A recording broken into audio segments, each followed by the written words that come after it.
Did we say anything in Discord? And now we're live. So yeah, I should probably set a bunch of stuff in Discord.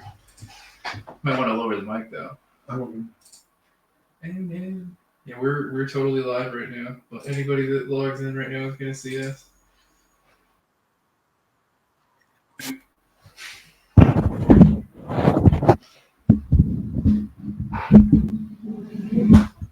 Jesus Christ. Can you watch that water? Can you move that water real quick? Yeah. Oh, that one.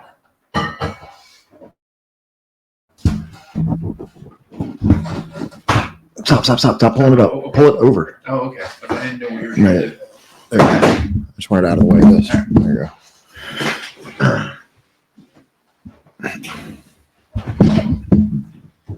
go. You sounding the alarms? Sounding the alarms now. Paste.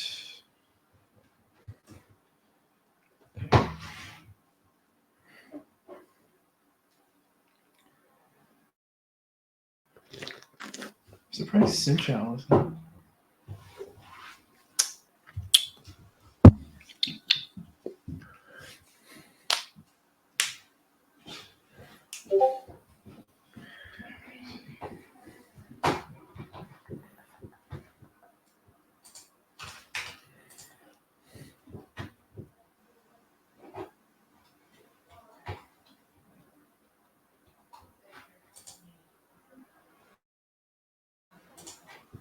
Do they have the link to join the stream when it's okay?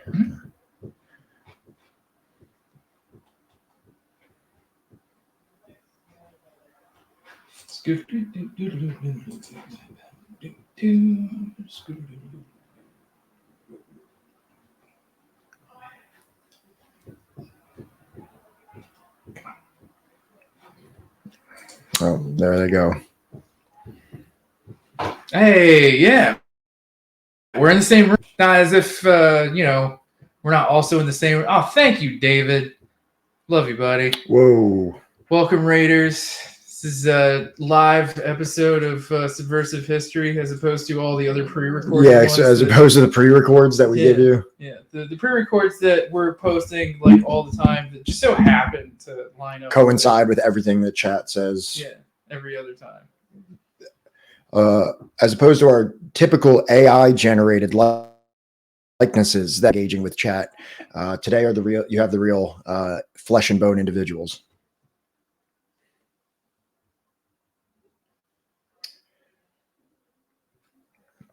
And for anybody hanging out and listening, we do have a guest coming on to discuss the situation in East Palestine. But they're coming on at 6. We're kind of just generally bullshitting at the moment. Funny thing to generally bullshit about. What's with the trend in Ohio of having other places and then pronouncing it wrong? Like there's a Lima, Ohio, but they pronounce it Lima. Well, I mean, like, is Lebanon like Pennsylvania or whatever pronounced like Lebanon? I believe so. Maybe, yeah. So that's like the only occasion where it's actually like pronounced correctly. But they have a Miami. They have hey Sincho, what's up? But yeah, there's like oh yeah, Sebs, yeah, they have a Lima. And if you say Lima to anyone, I work exclusively with a population from Ohio, and if you say Lima to them, they say Lima. It's Lima. Lima? They pronounce it Lima, yeah. What?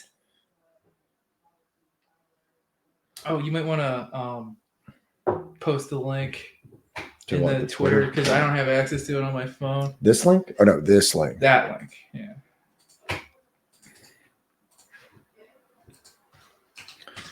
It's Lima. Like, and so if you were like, the situation in East Palestine, they're like, it's Palestine. Actually. We have no relationship to Israel.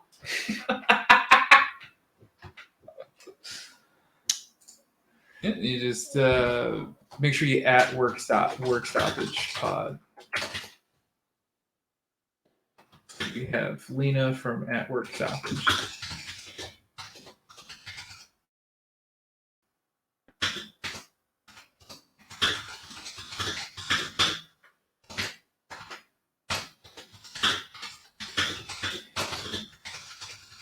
Lima beans.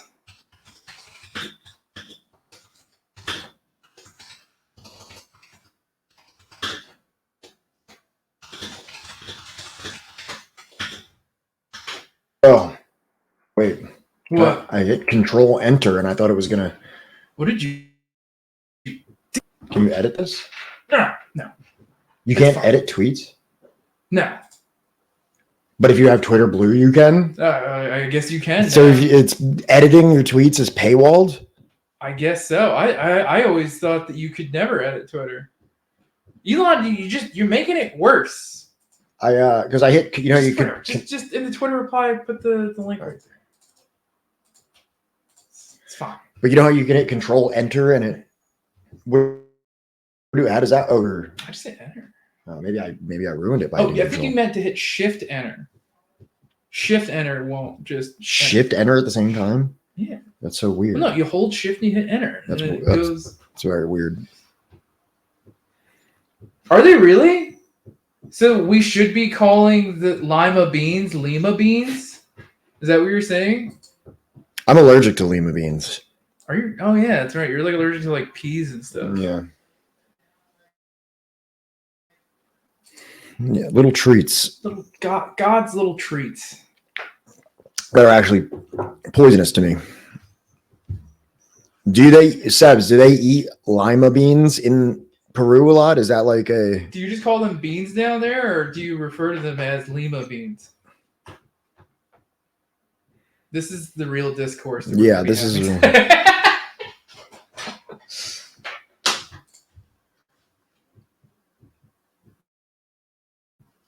Hit that little sword thing down there. There we go. That's much better. I never use that. Maybe I should. You were able to refresh this and get a more accurate count of who we actually got in here. They might kith. Yeah, maybe. Probably not.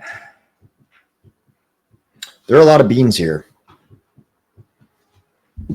Yeah, but are there any beans that you refer to as like, oh, these are our hometown beans? Butter beans. Butter beans. I think he's called Butterbean after the bean. I would imagine that his likeness did not precede that of the bean that he is named after. So you don't have like a hometown bean, or do you just refer to Lima beans as just like Lima beans?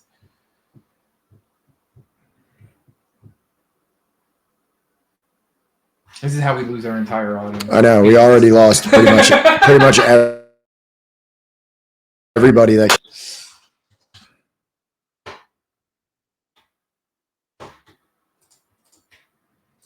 Well, boys, here we are.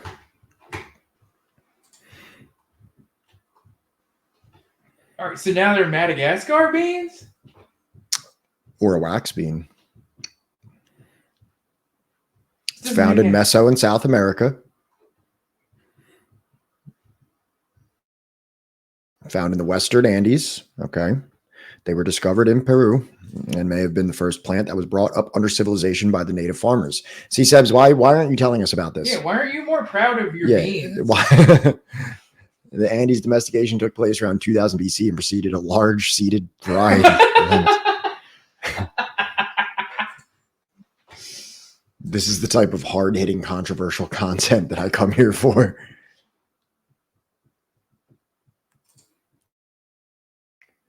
This is what David pays $5 a month. Yep, this is what you pay $5 a month for. Wait, so there's another name? Hey, what's up, Hey, Hashkush? Hey, Hashkush, what's up? We're talking about lima beans, motivated by the town of Lima, Ohio. Look, I promise that like the content right now is real mid, but like give us like 20 minutes as soon as our guest is here, it'll get way better. I guess in North and South Carolina, they refer to them as butter beans. Butter beans. Now in New Jersey, I've never heard anyone call them butter beans. I've only heard them referred to as lima beans. I guess in like the Carolinas, it's just like anything that sounds too Spanish to them. Yeah. Just, like immediately put them on. Listen, I'm not calling anything any kind of commie beans or freedom fries or any derivative of something that's ethnic. I got that plug of Oaxaca. There they are. It was just a lapse. 6 days of Man, I love me a time. I love me a time This lapse. is like a Nine Inch Nails video. Yeah, it said that at the top. Wax beans. I was like, what? Really? You think wax beans is terrible? You can only say that if you've never eaten those little Coke bottle candies that, like, when you were little, you didn't know. Dave, I renounce both chicken or tea because I'm allergic to it. No matter what.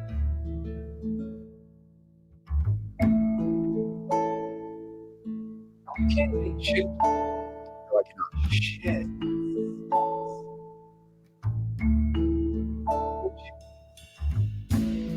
This should be our like hold screen. Like this should be like anytime we're off camera having to do anything, this is what should be playing.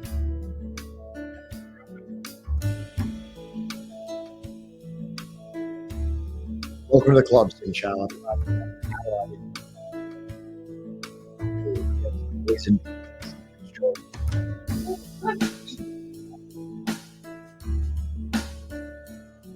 You're saying, I love that Wikipedia uses this music for this podcast.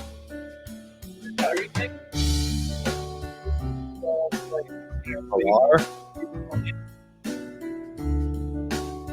Hummus is made from chickens, and so is what's the falafel? Okay. Man, I'm so sorry.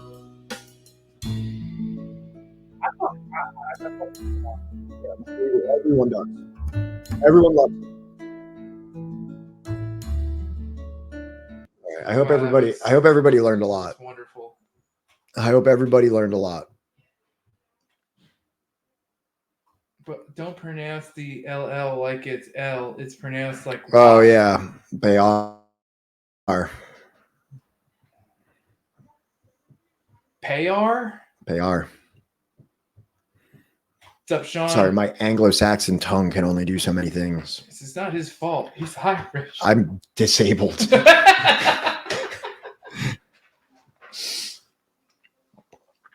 Como se? Como se Payar? Oh, here, hit Lena. She's live. Oh. So yeah, Okay, close so- out the fucking bean discourse. Okay. All right, geez. that's enough beans, everybody. Wait, what about beans? What's up, Lena? Can you hear us? Yeah, I can hear you. We're talking about Lima beans. So we had a discussion that was spurred on by me bringing on the fact that Ohio has so many cities that are named after other places but pronounced differently, such as Lima, Ohio, and not Lima, and East Palestine, as opposed to Palestine, as we would refer to it as. So, sorry, somebody just said in the chat that is literally neurodivergent in parentheses. Irish. Sorry. So yeah, that put us on a whole bean discourse that we didn't intend on. So I'm sorry for that. No, it's retraction. totally fine. Makes sense. Are you good? Yeah, no, I'm trying to the links that Lena sent us. I'm trying to. Oh, I have them right here. These ones? Okay. All right. You have all- Yeah, I have everything, the yeah. Twitter links. Yep, And I ha- everything else. I- Okay. Yeah, all I have right. everything. You got the real. There are only 3 links that are important. The ones that I sent you just a moment ago. The rest of these links are actually more for my own reference. Okay. Okay. But I mean, like, if you want to bring they them up, in here? feel free. Yeah, no, I mean, like, we can put them up whenever you need, or and we're like experts at like live reading, so. Rad. That's gonna be helpful for me because I'm a podcaster, so I don't ever have to do anything live. I have the benefit of being like, oh, I'm gonna retake that line and just reread the whole thing. And then even when I fuck that up in the middle, I can smash the two together. Sounds like I never fucked up. It's great.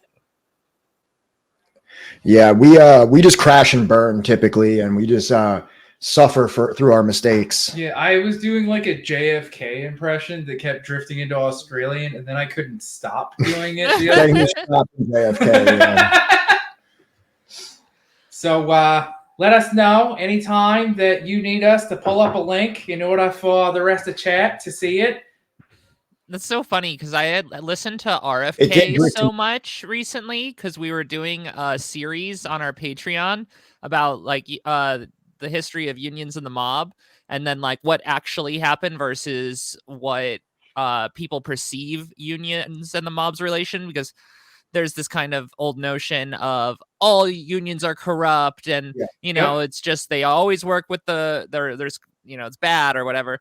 And when we actually kind of examined it, at least this particular bit that we did on the Teamsters, it is really confined to a very short period of time, which is the Dave Beck, Jimmy Hoffa, and Fitzgerald, whatever the fuck that the guy after Hoffa. It's like that kind of era is when the actual corruption was really happening, and a lot of the other things like racketeering really are kind of subjective to the economics of the situation, because as communists, we're not really concerned if the capitalists have a hard time. And if it benefits the workers, then it's not that big of a deal. So if we're fixing, the competition a little bit so that unions not in competition with, or so that labor is not in competition with itself, that's a good thing. But that would be considered a racket. Right. And so before we get any further into union discourse, Lena, why don't you introduce yourself for our audience? Yeah, so my name's Lena. I am one of the hosts on the Work Stoppage Podcast. We have been doing labor news and education for a couple years now. Every single week, we put out just like a weekly, catch up on what the news is. It's like an hour and a half long of whatever we can fit in. There's always more that we can't seem to get to. And then in our Patreon content, we try to either go into different histories or explainers on organizing techniques or histories. We've done like the repressive state apparatus as it applies to labor. Lots of CIA collusion around the world and all of that sort of thing. And so I'm also host with Dan, who is also I know Johnny through Red Game Table, which is a real play podcast where we play Matryoshka, what is it? It's like, I know Ethan doesn't like it when we say it this way anymore because it was kind of an old tagline, but it was like X-Files in Soviet Russia of a sort. Pretty much. And we play the game where we go and see all of the mysterious, spooky scaries around the world during the Soviet era. It's like Scooby-Doo, but communist. Yeah, and it's really cool.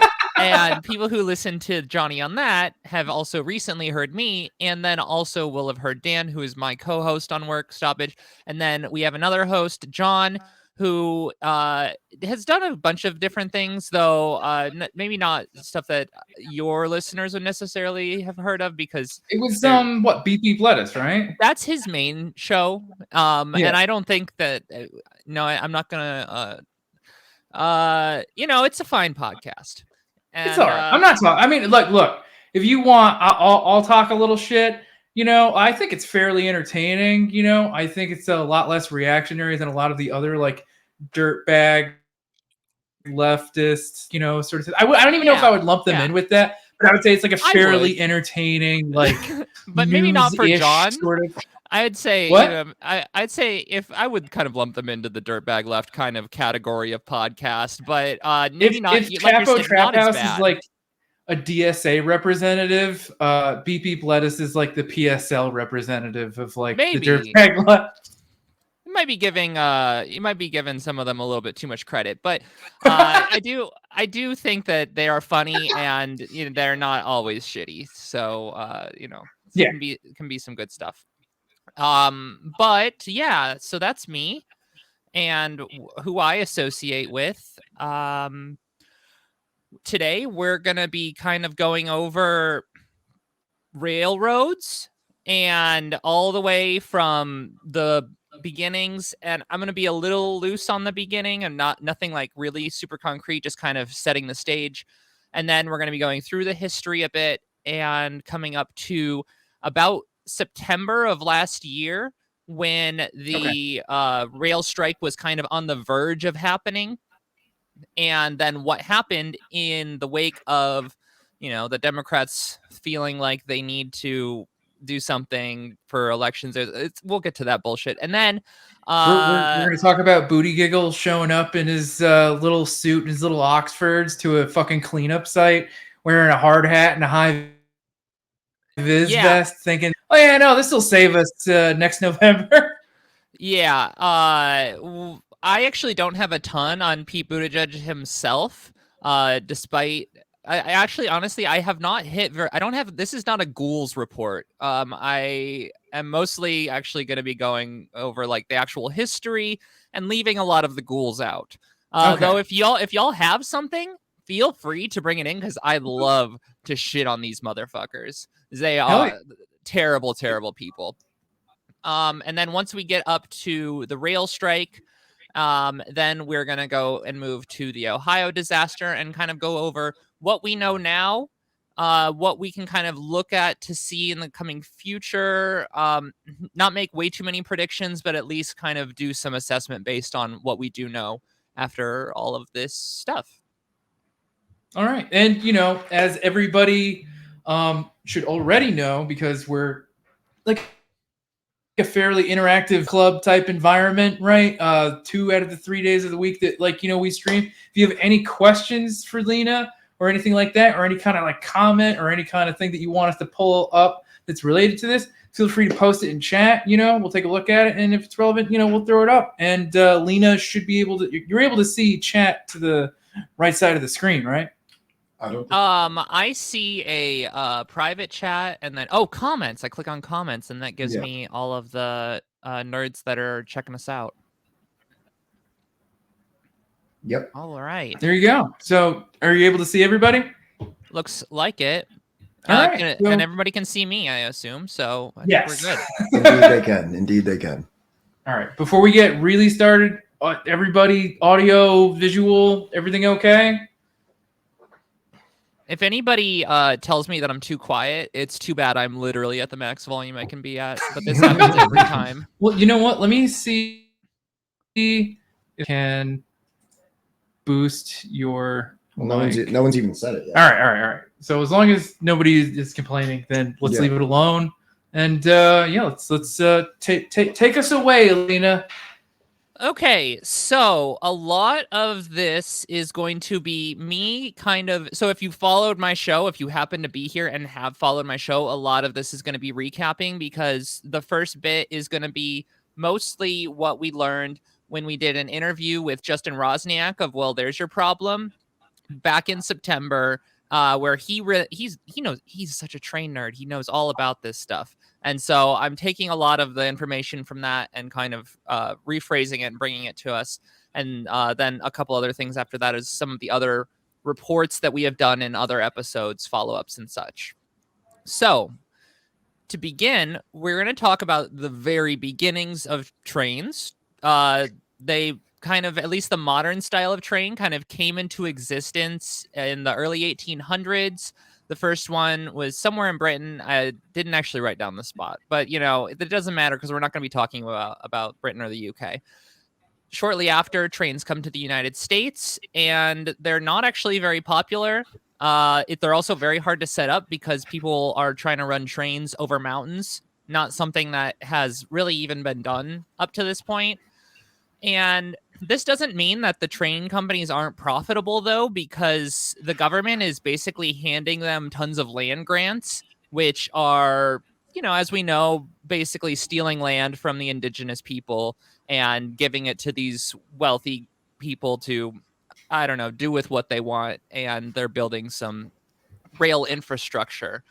In this time, there is a lot of competition. There is so many different companies that they are forced. They're lowering prices to the point where they can't even run their own business. They're driving wages into the ground. They're going out of business and then coming back into business under slightly different names, which is actually really profitable for them in this particular case, because if they can just go bankrupt, they can kind of get rid of their debts in a certain sense, get more seed capital or whatever, more investments. And, even if they fail, the people who are running these businesses are still making money. And I assume that all this, especially South-ish. This is during the time of slavery, correct? Yeah. Well, it was coolie labor that was really popular in the railroad construction, right? I don't have that in my notes, but I assume so. I believe that like a lot of like the people coming over from China and India, or also known as coolie labor, was what was utilized in the railroad constructions, or at least a lot of it. Yeah, I definitely know that there was a lot of associations with Chinese labor in the railroads, and this was also, I guess, around the time of the Chinese Exclusion Act, I think, as well, where there's lots of discrimination against Chinese people, and so it's also why they end up in this industry, because their wages have been driven so far down, and these are not good jobs. Working on the railroad, not a good job. Yeah. Like we said, there's so much competition. They're driving wages into the ground. This is also reminiscent of when we talked about early trucking and the Teamsters, where there were so many small firms that were just out competing each other constantly and driving wages into the ground, that when the Teamsters came into existence, they started getting the businesses to collude with one another to set prices so that then the wages for workers could be better. And so in that case, the workers really love that sort of collusion, that sort of racketeering, because it is the first point in which their jobs are given some actual dignity. Mm. That's kind of like a broad strokes of what is happening. There's a major railway strike in 1877, which led actually to the National Guard of Philadelphia being like set to invade Pittsburgh because there's this massive rail strike. It's causing all of these problems. They were attempting to actually during the strike, there's huge riots in Pittsburgh. Those were all squashed, as with all labor uprisings, absolutely smashed by the state. And so when they were brought in, they brought that down. This kind of symbolizes a lot of the turmoil in the actual industry, because despite the fact that things are getting better for the workers themselves a little bit, it's still like it's not great. It's still very difficult for people to get by. And very often companies will do whatever they can to undercut the actual like working and living conditions of the people doing the actual work. This led to regulations. So the rail industry has existed for probably 70 years almost before regulations even begin to come into effect. Now, what this does is this takes all of these tiny firms, all these many, many firms, and consolidates them into about, I think it's like 60 or so, like a considerably smaller number, which is what also allows a bit more kind of stability in pricing in a certain sense. And as with any sort of regulation that happens, it's immediately subject to regulatory capture. So the businesses are then setting up their own systems to be like, yeah, we're going to accept this regulation, but make sure it doesn't affect this because that will cut into my personal profits. Like, they can handle a little bit of regulations, but for the most part, we live in a dictatorship of the bourgeois, so there's no exception here. And this kind of ended any real semblance of competition in the railroads, even though I guess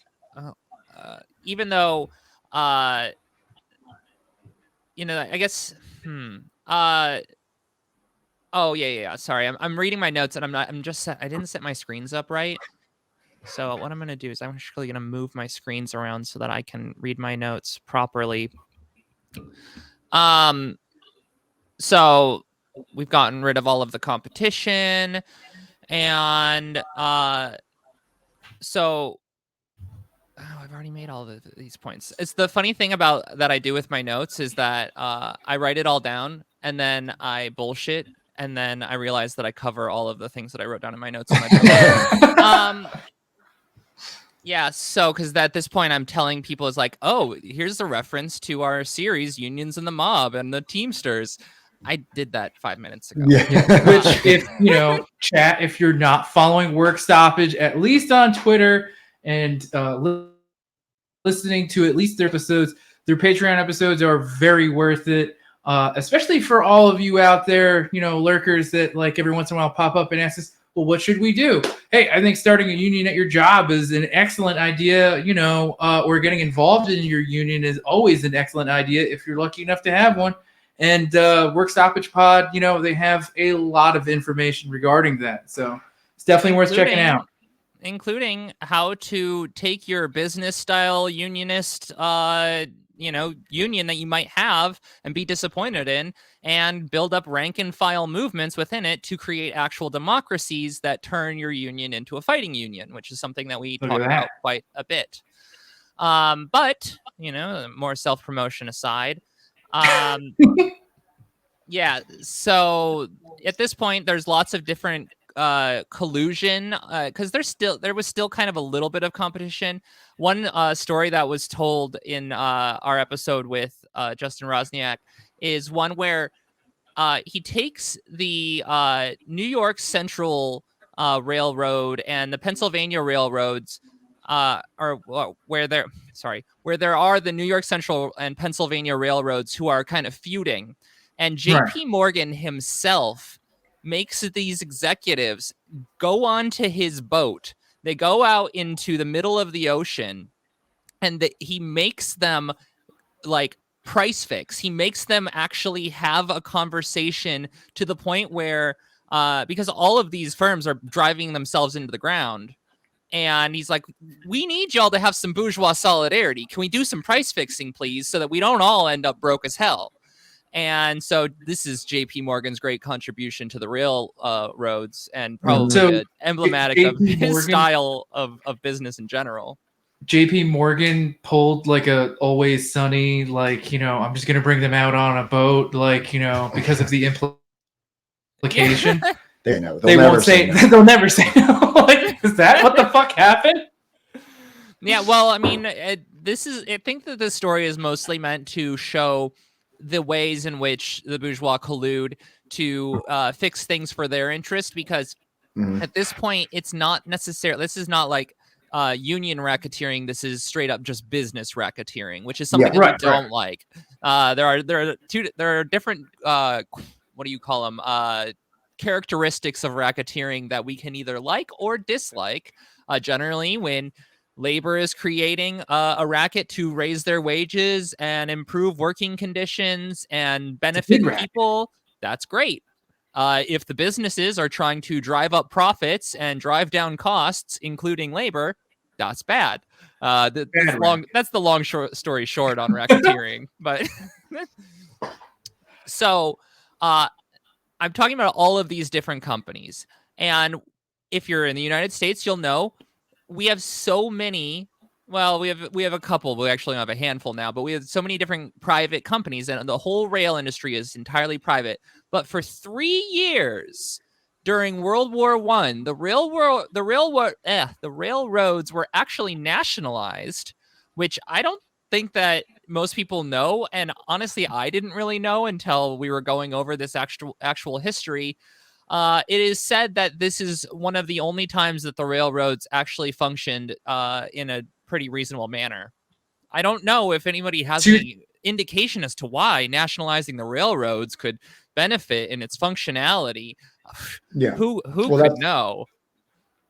That's what I was going to ask too. Like, you know what I mean? If they embarked on this nationalization for some kind of like, a dire need for efficiency during World War I, like, does that kind of act as like an outlier in terms of like the statistical outcome of like railroad performance compared to when it was privatized? I think that they did it out of necessity. And they were just like, World War I was an unprecedented event in world history. It really was not something that the U.S. was prepared to deal with in the way that they had dealt with other things. And the railroads were necessary for getting weapons across the country, for making sure that supplies that would go then across seas would make it to those eastern ports.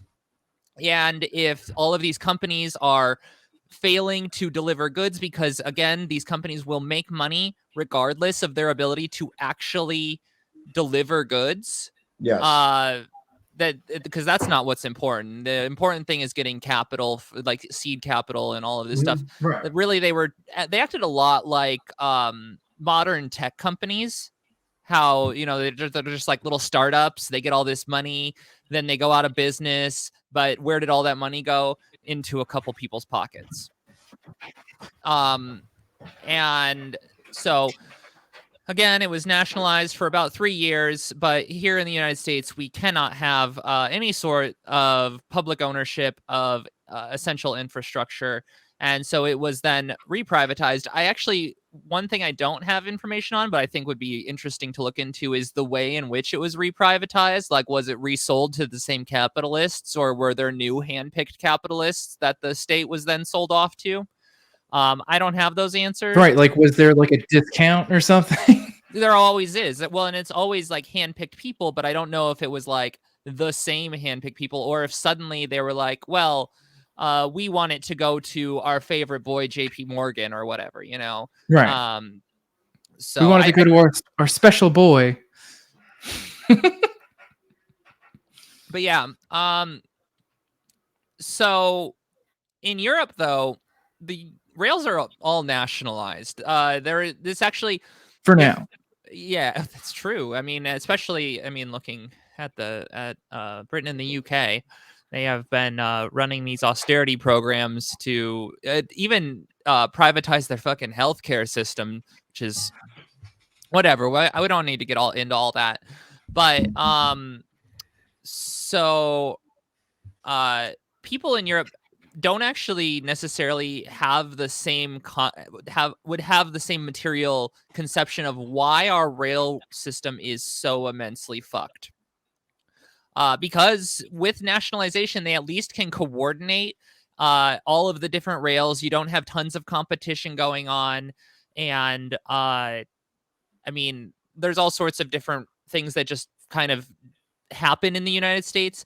One of them is, and this is kind of fast forwarding a bit to the 1960s, the UPS had originally been the main funder of these railroads in the sense that the biggest income came from transporting mail across the country.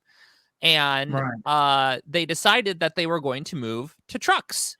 And when all of those contracts with the different rail companies expired, suddenly the rail system was just not very profitable. And so this is kind of also culminating in the beginning of the crisis in the 70s.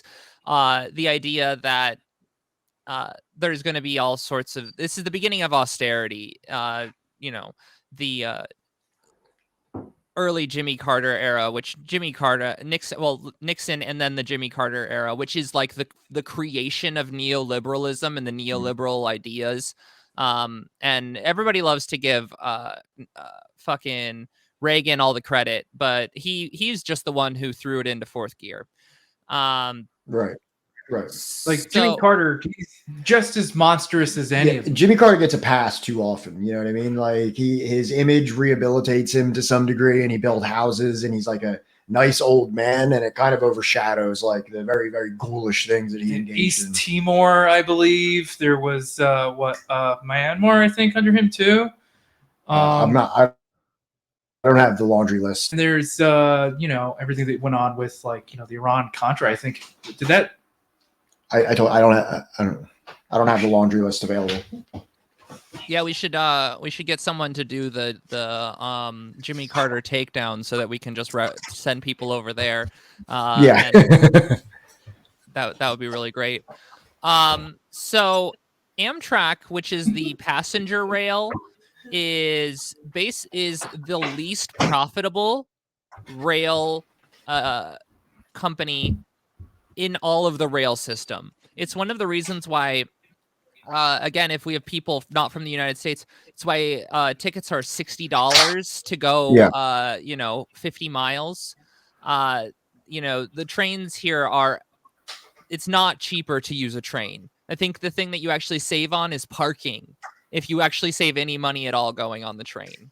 Because they have their own parking lot, or right. Because No, just as an individual, it's just not cheaper to ride on the rails because it's just just costs so much that. So Amtrak is privately owned and operated. Yeah, we don't have any publicly owned like rail in the United States. I don't even think that I don't know if the rail itself is also nationalized. I think that is also private, and that all of the infrastructure and upkeep is done by the companies, which is also why. And getting way too niche.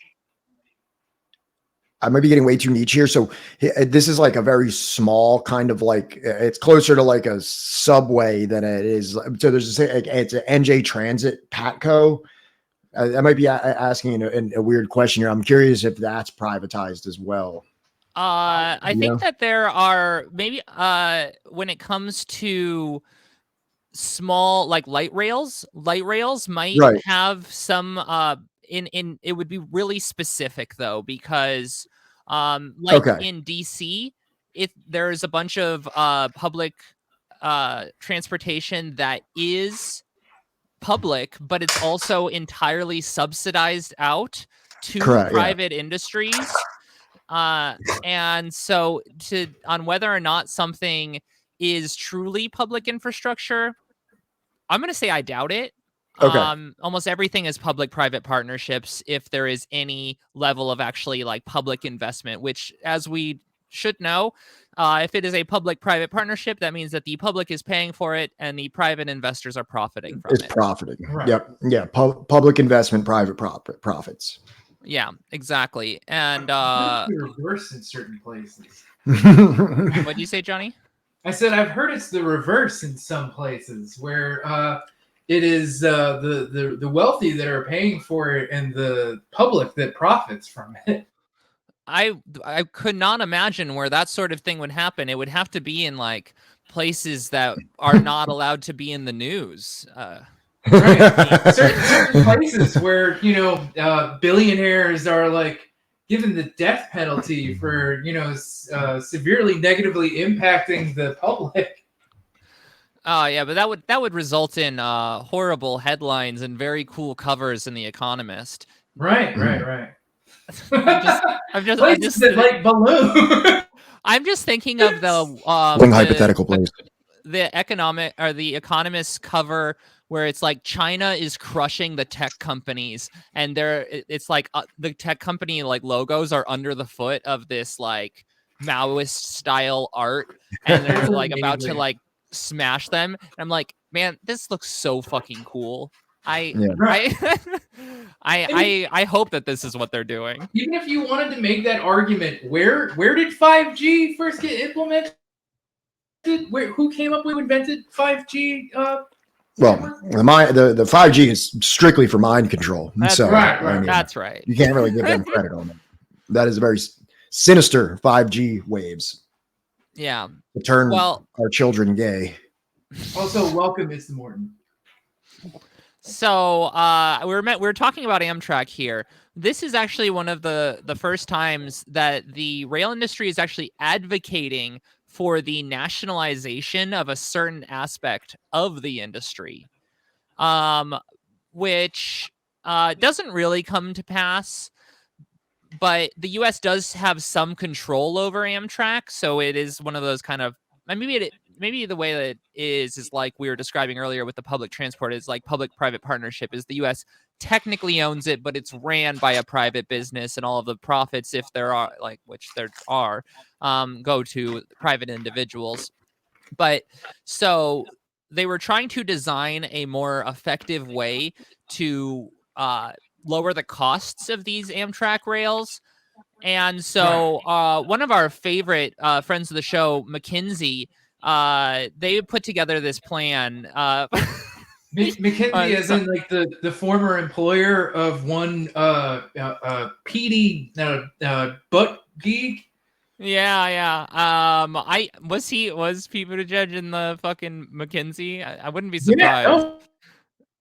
His early career, all McKinsey. And for anybody that doesn't know, let's say that like you have a war going on in like a country like Iraq or Afghanistan, and you want to know like how many children can be murdered before it's too negative of an impact on the populations that you are occupying.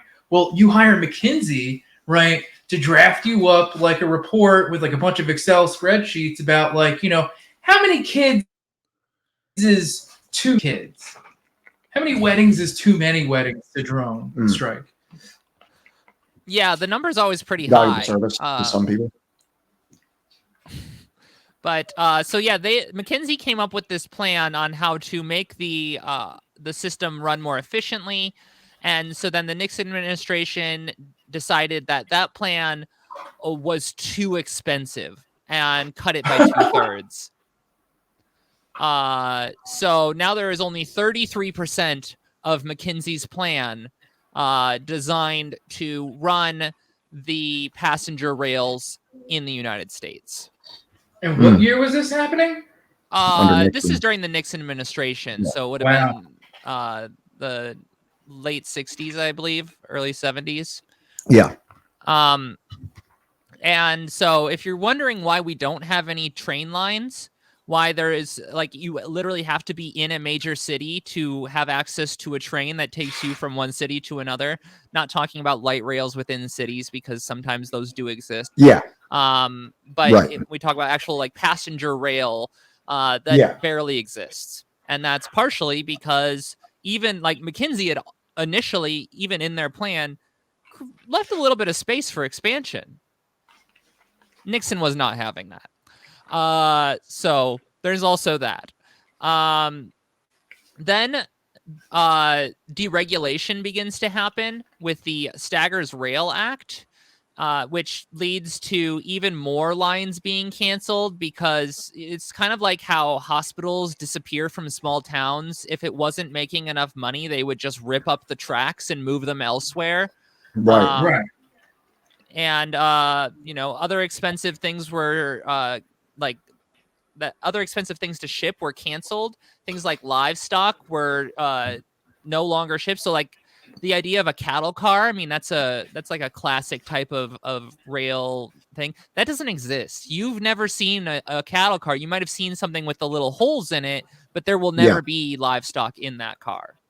Oh, that's incredible.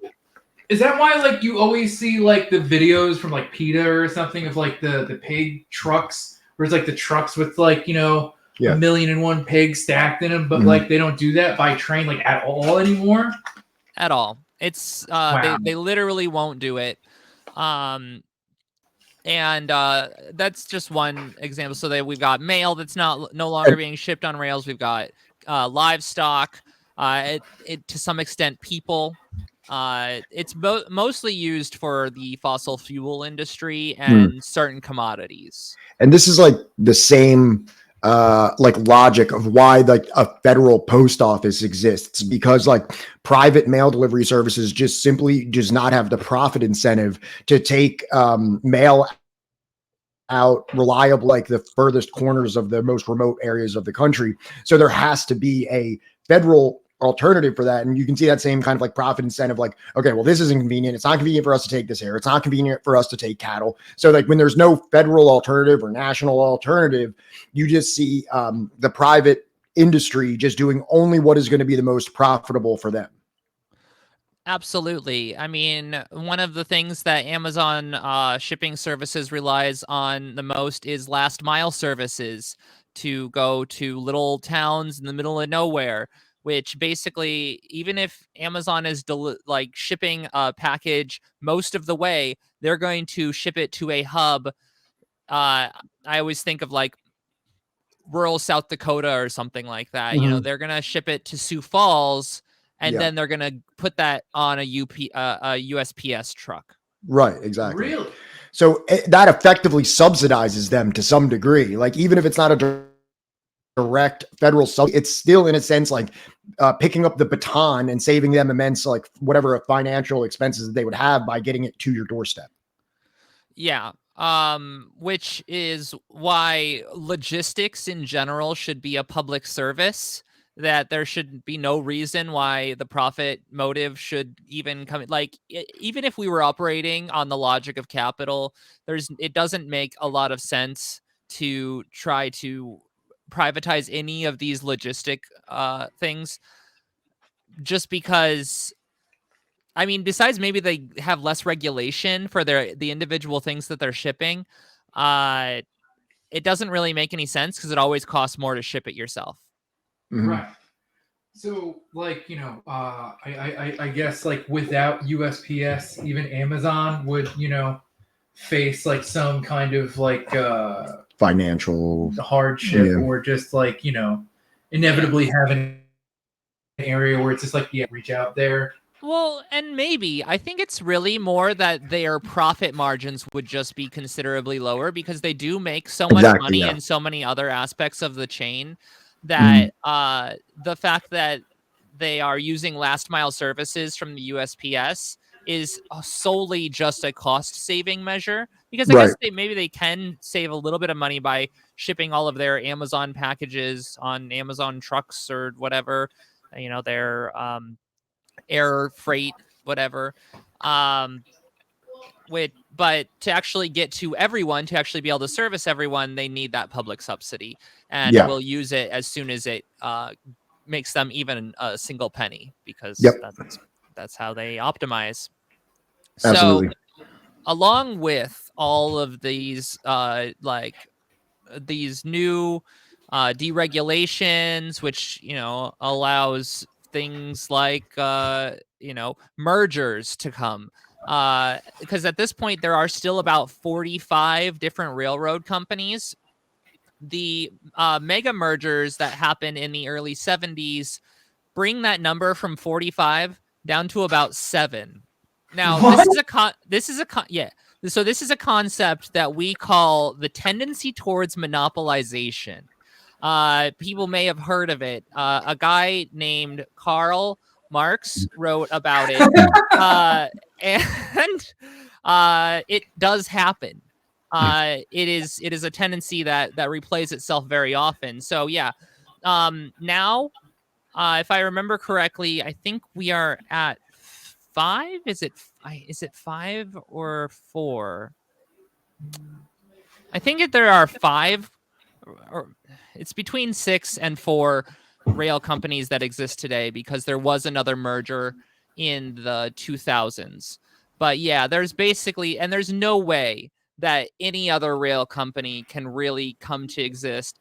Now, I should clarify that technically there are very, very tiny rail companies that can come to exist in similar ways that tiny internet companies can come to exist. So the Right. lines are owned by these private companies, and they kind of rent it out to these tiny little firms that, maybe make $100,000 a year or something Right. like that. Mhm. So those do technically exist, but when it comes to class 1 railways, which I had this in my notes, but I actually pulled it for some reason. I don't remember why I pulled it, but those are like the big ones, the ones that do almost all of the shipping. So Any class 2 and class 3 railway companies do hardly anything, are almost unimportant to talk about. So like in the same, so kind of like what you're explaining here is that like, sure, like these, monopolistic power for like a small degree of entry into the industry, but really when all of the infrastructure is essentially being leased out from these massive companies, it's like an illusion of participation, really, because you're really playing with our toys and we could take them away at any point. Oh, absolutely. And you using them is just profiting us anyway. Yeah, absolutely. That's kind of what we mean when we talk about like the monopolization of the railroad, or the monopolization of the internet industry when it comes to, what is it, Verizon and Comcast, and what I think, and AT&T, because we have like 3 internet companies in this country, right? I think that's right. And so this is the exact same concept, except for, instead of power lines or internet lines, it's railroad tracks. And instead of 3 companies, it's 6. Yeah. And this is most industries in the United States. Right. These mega mergers actually lead to some of the lowest operating ratios in history, which the operating ratio is how much has to go back into the production to actually keep the things rolling. And all of that extra is what goes into, the CEO's paycheck and into Right. the stock owner's dividends. Mhm. So, like, for example, if the operating ratio is like 60, that means that 60% of all income is going back into making sure the rails run. Um, and that's kind of where it ends up at this point, because previously it was like 80%, of all production or all profits were going back into the rails. So it's like, 20% is not the kind of profit margin that most capitalists are used to. And to really get that, to bump those numbers up, they tended towards monopoly. So, like, you're telling me that at one point it was 80%, or is it still 80% of all profit? It's down to 60. Down to Yeah, 60. it was around. That's kind of an estimate. I don't actually know if there are like updated numbers, but I'm certain that they have not gone up.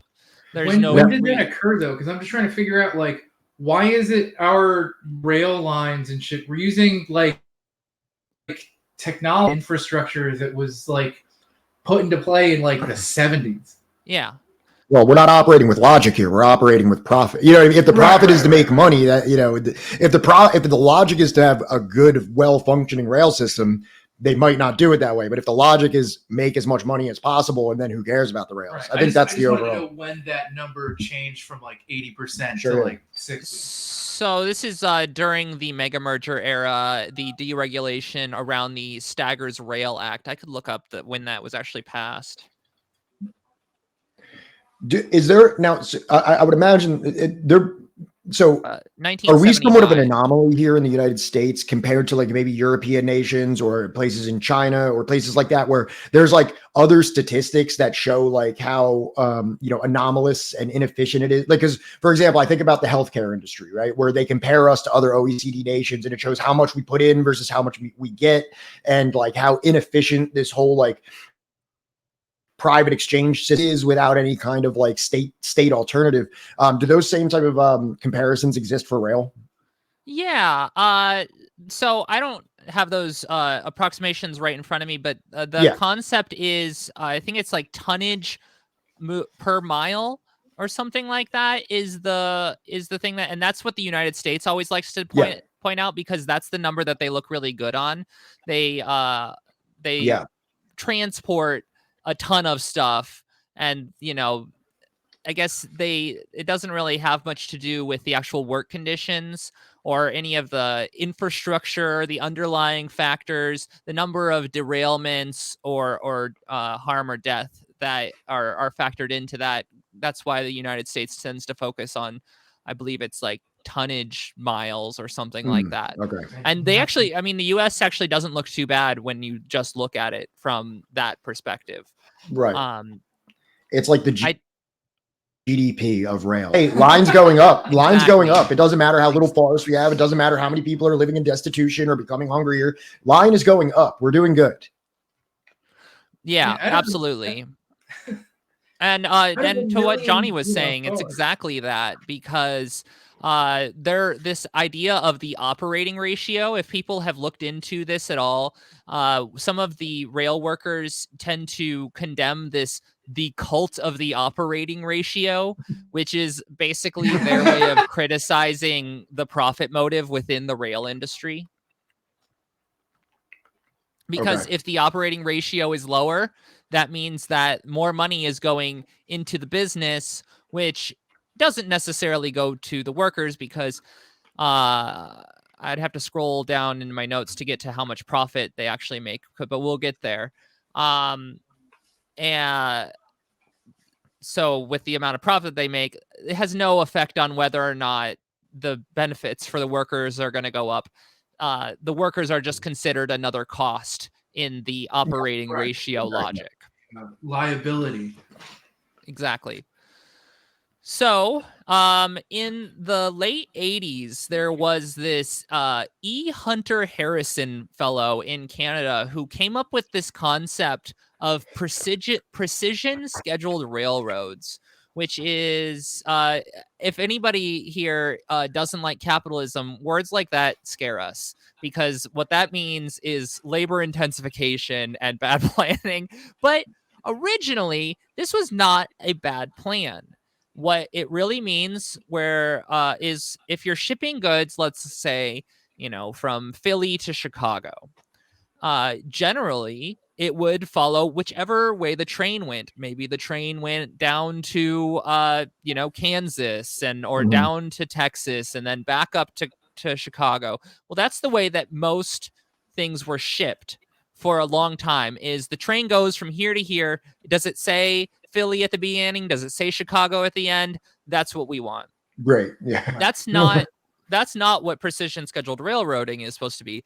What precision scheduled railroading is you get from Philly to then Pittsburgh, and you realize that instead of turning left to go, down south, you unload any of the box cars that would then be going to Chicago, and you kind of coordinate all of this. It does take a day or between 1 and 3 days to do this unloading and reloading. I believe it was called like reclassifying the what goes on a train? What's it called? Load? Yeah, but there's a word for it. Whatever. I don't know. But the freight. Let's call it the freight. So you the box cars or whatever. The cargo? Unload it. Yeah, the cargo. That's exactly what I'm looking for. So you unload the cargo, you wait for the train that's going directly to Chicago, you load the cargo back onto that different train. It technically takes you a couple of days to do all of this, but in reality, it saves you a lot of time because you're not transporting it all over the country first. Well, this would be great if things were actually, invested in, and you weren't cutting the workforce to the bone. That's not exactly what happened. So basically, this is a better utilization and a way to tightly schedule freight trains. It'll bypass intermediate terminals for more quickly moving cargo around in this railroad system. I'm gonna read my notes real quick. A competent and well-staffed planning department targets bottlenecks on the railroad for infrastructure improvements. Trains run faster with better on-time performance. Crews have better schedules and have reduced on-board duties because trains are run on better schedules. Shippers get their stuff quicker. Everyone wins, in theory. That's what precision scheduled railroading is done. And so this person, this E. Hunter Harrison, who actually did get this working in Canada, and for a short period of time, it was working. But I mean, if it crosses over to the border, and the guy dies too, so he doesn't even really get to see beyond actually, if anything, this is a man who is blessed by his own death. Because he came up with this idea, everybody loved it, started implementing it. It was showing promise, and then he dies, and people are like, all right, he's not looking anymore. Let's cut this thing to the bone. He's dead. Quick, ruin it. So I mean, and I don't know if this guy was a good guy or anything like that. I bet he was just another shitty capitalist, but at least his idea wasn't that bad. Like a very particular kind of bigotry, he was anti-Semitism or Indian people. But he was a nerd. He was probably just a fucking train nerd. He's like, I have this idea. I'm gonna write a book, and his family's like, sure, you write your book. I'm sure you know it. Go for it. Follow your dreams, honey. I guess just like any other nerd, except for in a capitalist system. I don't mean to interrupt you, Lena, but we have a question from chat about train automation on the U.S. trains. Yeah, we'll get to some of that. Okay. I don't know a lot of the specifics, but I do have some notes about like what the impacts of certain amounts of this automation are. Yeah, if that's going to come up in like the linear story that you're telling, we don't have to like jump around, but like it's the Morton, just hang out because there's going to be more information on that coming later. From what I gather. Yeah, absolutely. So and basically, this guy came up with means testing, train. well, I wouldn't call it that Schedule. because means testing is based in eugenics, and this is more of actually like someone trying to theorize logistics. Okay. This is quantum train theory. Yeah, that it's more like that. Yeah, more of like a science. If you think about like cybernetics and the theory and like the scientific theory of management, this might fit in that category in a certain sense. Gotcha. Okay. So he's like the Fukuyama of like train scheduling. So again, this requires well-staffed planning division that can target bottlenecks and get stuff to the right spots. The problem is this requires well-staffed anything in capitalism. And as we know, staffing things is capitalists' least favorite thing to do.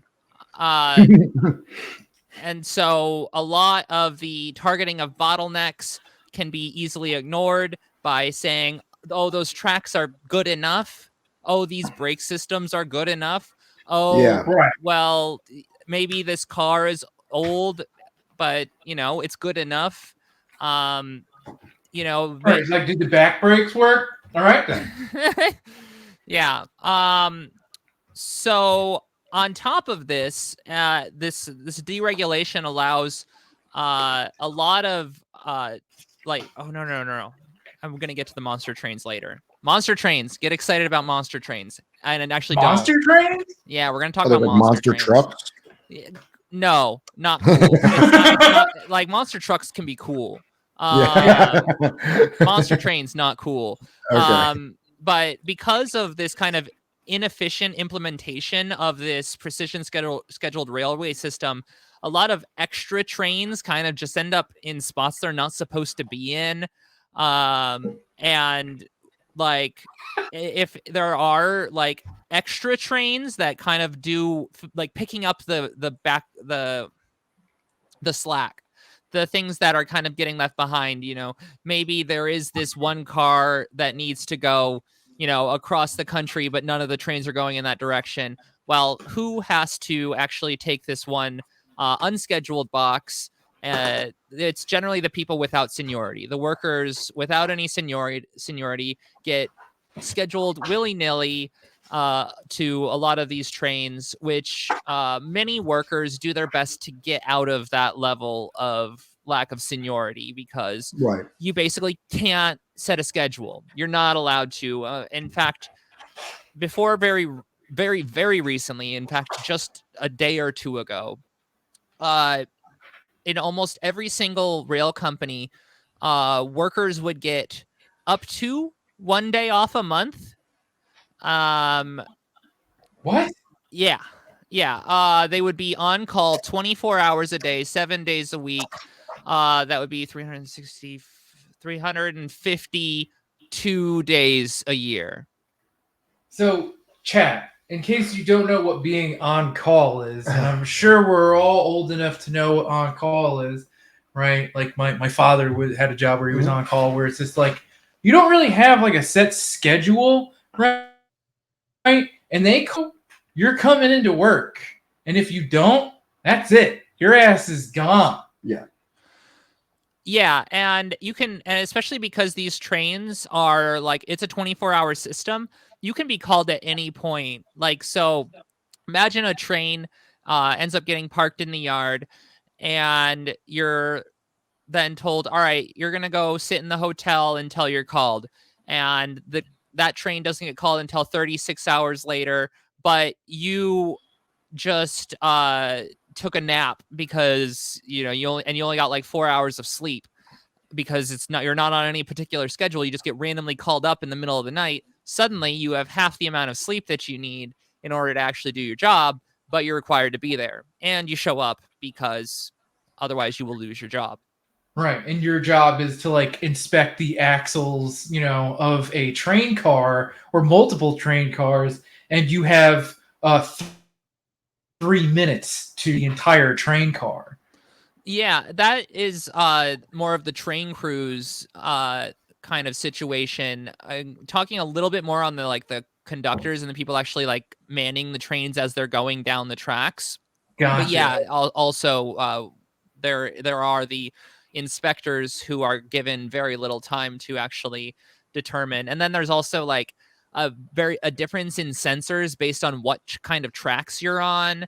The different types of trains have different sorts of like alert systems. We'll definitely get into that when we get to the Ohio disaster. Okay. All right. Great. Yeah.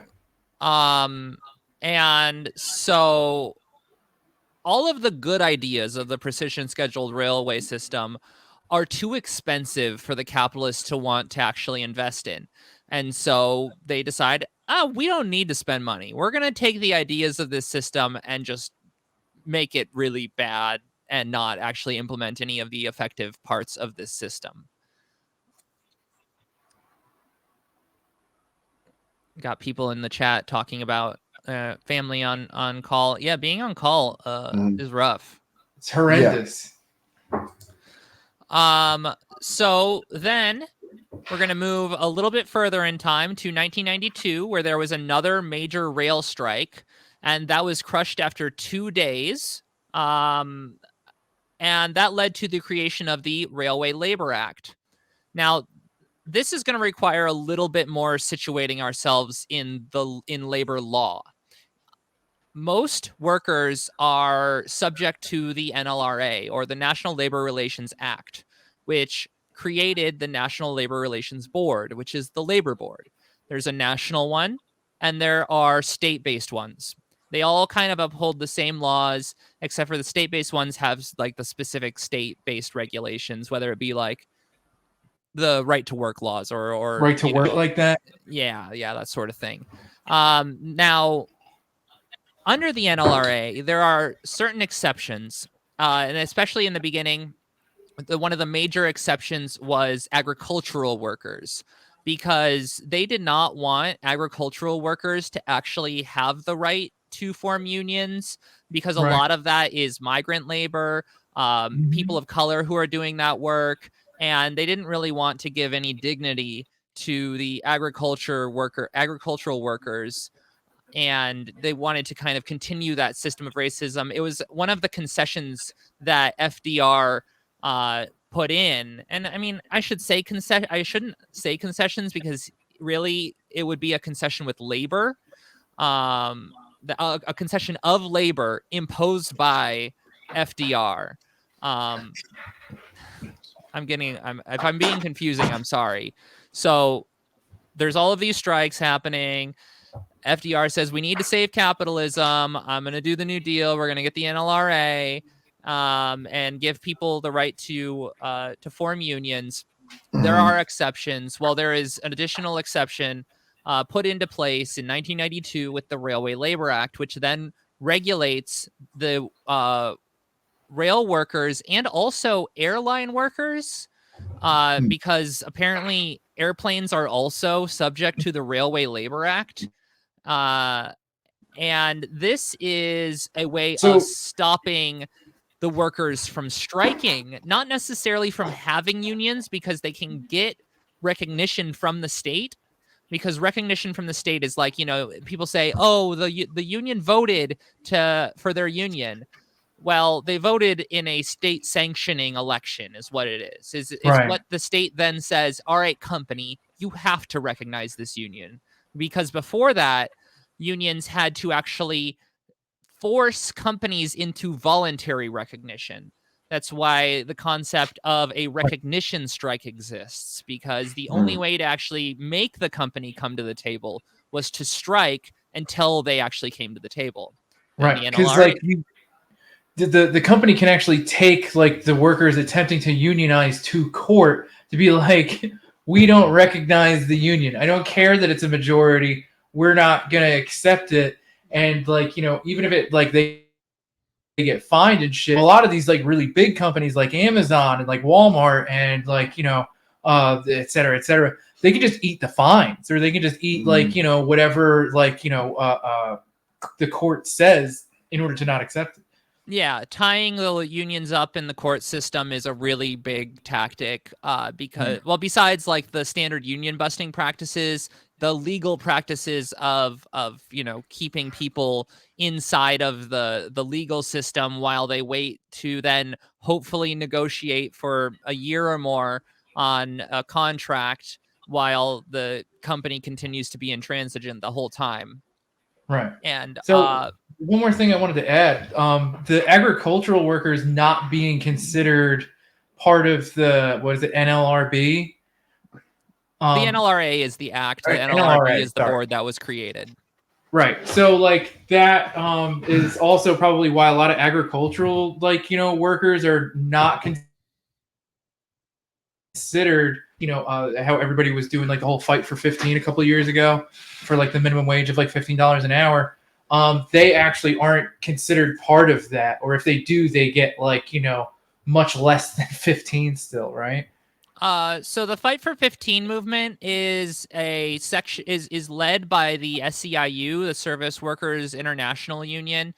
Right. And that is kind of like an extra union, because like in our conception, a union is a group of workers who are standing in solidarity with each other. You don't need state recognition to be a union.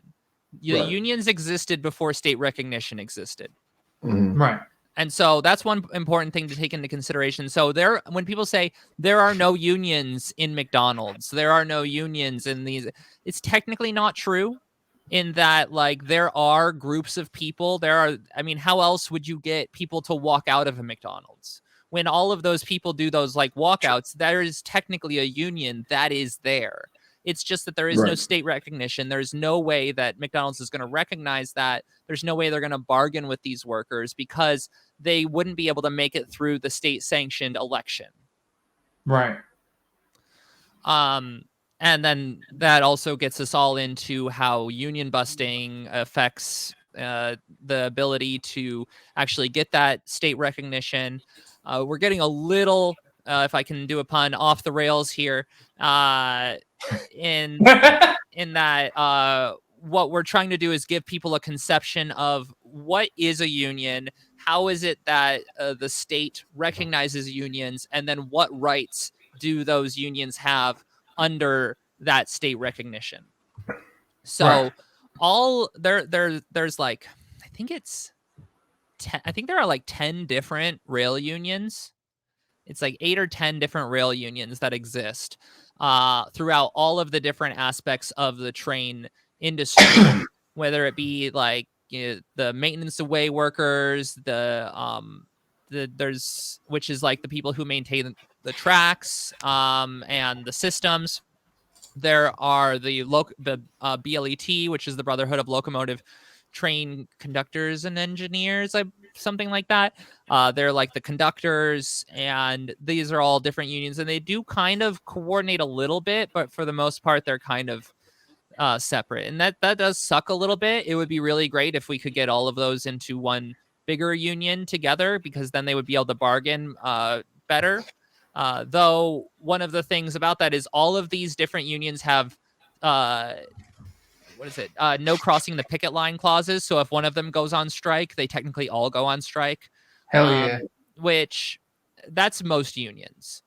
And one of the most notable unions that has this is the Teamsters, where you'll often see when smaller shops are on strike that they will not deliver to those places. Or if you do see Teamsters delivering to a place that's on strike, you It's walk up to that scab. person. You have to, what kind of scab? because maybe they are like a regular like worker who's undercutting their fellow worker, but often they also have managers doing the workers' jobs at that point. And so you would just like, they straight up put managers in trucks at some points because they're so desperate to keep their profits moving. That's wild. Yeah. But we're getting away from the actual Railway Labor Act. So again, there are these carve outs of the NLRA, and in this case for railway workers, and also again airport work, or well, not airport workers. It's more like pilots. I think that are subject to the Railway Labor Act, because if you're in the airport itself, those workers are not.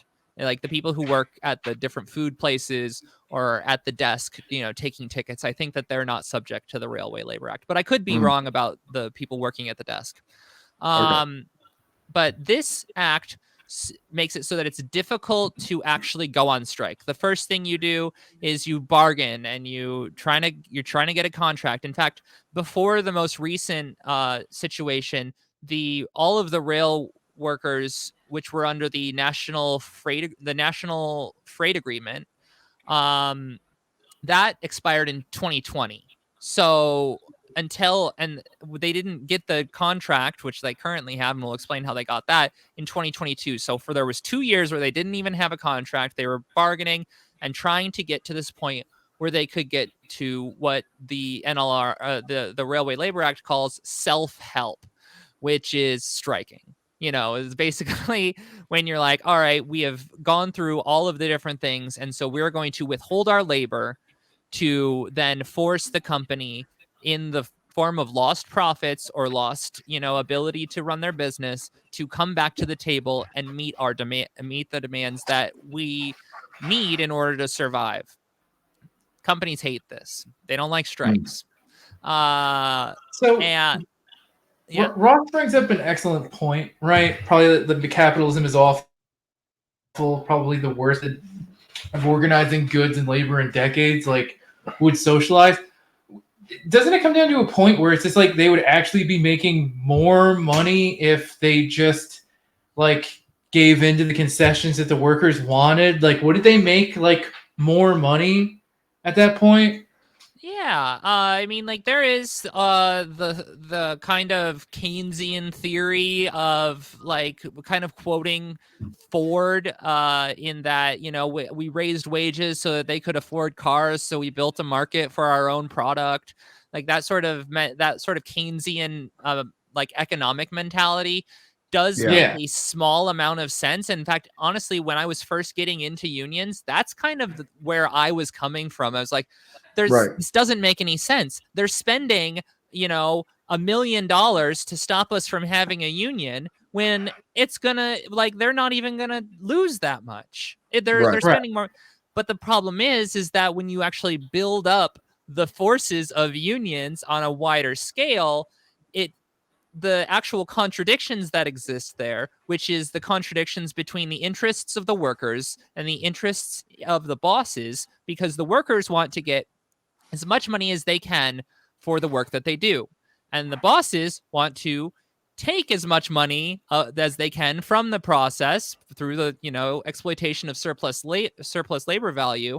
And so there is a contradiction there that makes it so that no matter what, when you actually start to get into the economic aspects of it, it is always in the capitalist's interest to smash labor. There are certain idealistic sectors of like capitalist theory, like that Keynesianism, where they say in certain cases it's better to raise the conditions of the working class, because then they can buy more things and then the economy runs better.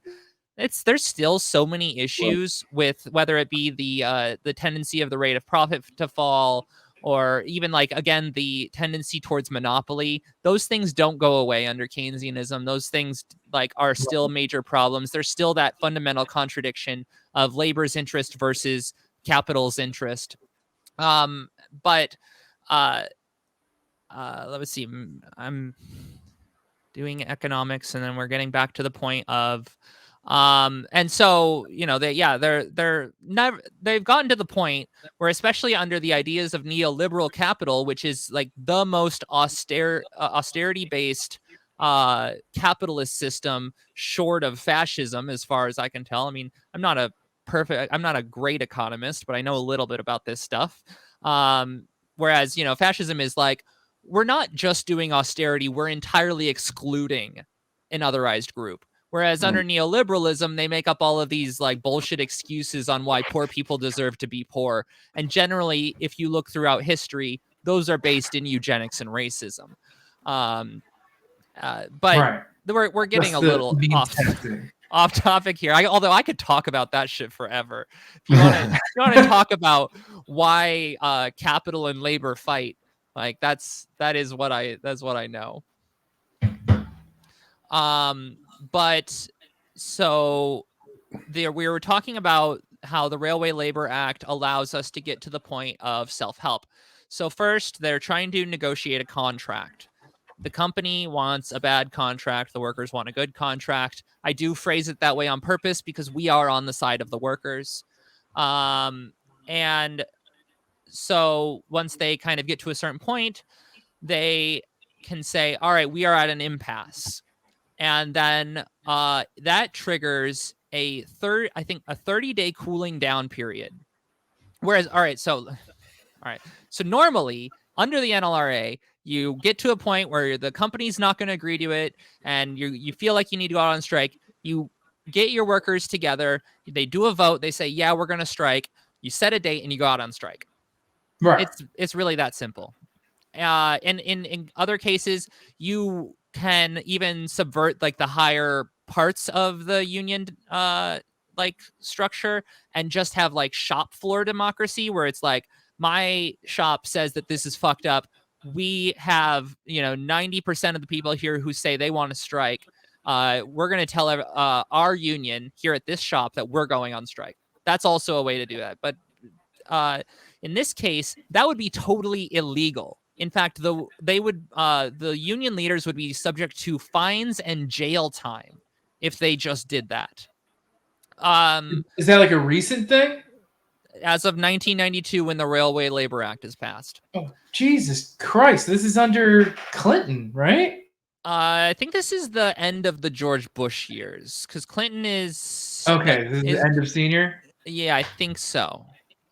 I'm not... See, I hate American politics so much that sometimes those details slip out of my mind because I don't care which U.S. president it was necessarily, because they are all pieces of shit. But beyond that, so we've gotten to the point where there's a contract that is being difficult to bargain. The workers say we are at an impasse. Then they have this mandated 30-day cooling off period. Then the workers can vote to strike. If they vote to strike, there is then another 30-day cooling off period, I think, to when the strike can happen, but there's also another vote. I'm pretty sure that's the way that goes. It's been a little bit since I explained that part, but basically there's a bunch of stops. Oh no, I'm skipping the most important part, the PEB.